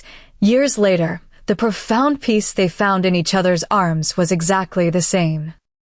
"Promise me you'll be calm," she whispered. He held her close and hummed his reply. "I talked to Dr. Mark. He said it's completely safe since my body is used to it after having the twins, and my system is much stronger now from the Leakin blood." Daniel froze as the realization sank in. "Vanessa," he breathed out, the word catching in his throat like he was in pain. She recognized his struggle immediately. The terrifying memories of her first delivery were replaying in his head. She could feel the sudden tension radiating from him. Leaning up, she kissed him softly, cupping his jaw to ground him in the present. "I love you, Daniel. I always will. I want you to know I've taken every precaution to make sure this pregnancy will go smoothly." "I promise," she whispered. She heard him exhale deeply. Gently tilting her chin up, he looked directly into her eyes. "For some reason, I trust you this time around," he whispered. She gave him the smile he could never say no to. "Baby number 3, huh?" he murmured, pulling her tighter into his arms. "Yes, sir," she teased back, kissing him warmly until a distant "get a room, you two" echoed across the lawn. Blushing, she pulled away and buried her face in his chest as a deep, rumbling laugh escaped him. With his arms wrapped securely around her, Daniel and Vanessa stood together and watched their twins playing in the distance. The people gathered on the lawn weren't all related by blood, but they were true family. It was etched across their hearts that no matter what happened, their bonds ran deeper than mere affection. It was undying loyalty and commitment that held them all together. "They're growing up so fast," Vanessa said, a fond ache in her voice as she watched Aberard teach Athelstan a defensive move. Athelstan sassily flipped her hair and flawlessly mirrored the technique back to him in under a minute. "I wanted to ask, when a girl blushes in front of a boy, does that mean she likes him?" Daniel asked, a sudden, dangerous edge returning to his voice. "Yes, but it depends." "Why?" she asked nonchalantly, momentarily forgetting how overprotective her mate could be. "Why does my daughter act so shy and giggly every time she sees Jacinto?" Daniel demanded, his tone dropping into a low growl. Vanessa's eyes widened. Knowing she had to distract her mate immediately, Vanessa threw her arms around his neck and pulled him into a sudden, passionate kiss. She poured all her love into it, successfully redirecting his attention. "Let's focus on our own growing family right now," she whispered softly against his lips, effectively making her mate forget his protective spiral. Daniel hummed in agreement, the tension leaving his shoulders as he pulled her closer and looked back out at their children playing. He knew his life was truly and utterly complete. His dark past had faded the moment Vanessa stepped into his world. She had made him forget the pain. And Vanessa knew that when you truly love someone, they will grow and change with you. The man holding her had once been a feared Leakin with a dark past and an uncertain future. But together, they had overcome their fears. He completed her, helped her grow stronger, and showed her profound love when she needed it most. Despite their past setbacks, she knew he loved her unconditionally, proving it to her every single day. Sincerity came from the heart, and she had found a love so pure it warmed her from within. Even when he was away on pack business, the mere thought of him brought a smile to her face. Love wasn't always perfect, but their mutual respect and care always carried them through the hard days. He was her best friend and her protector, just as she was his. She looked up at him, knowing with absolute certainty that the reason for her enduring happiness and peace was her dark Leakin.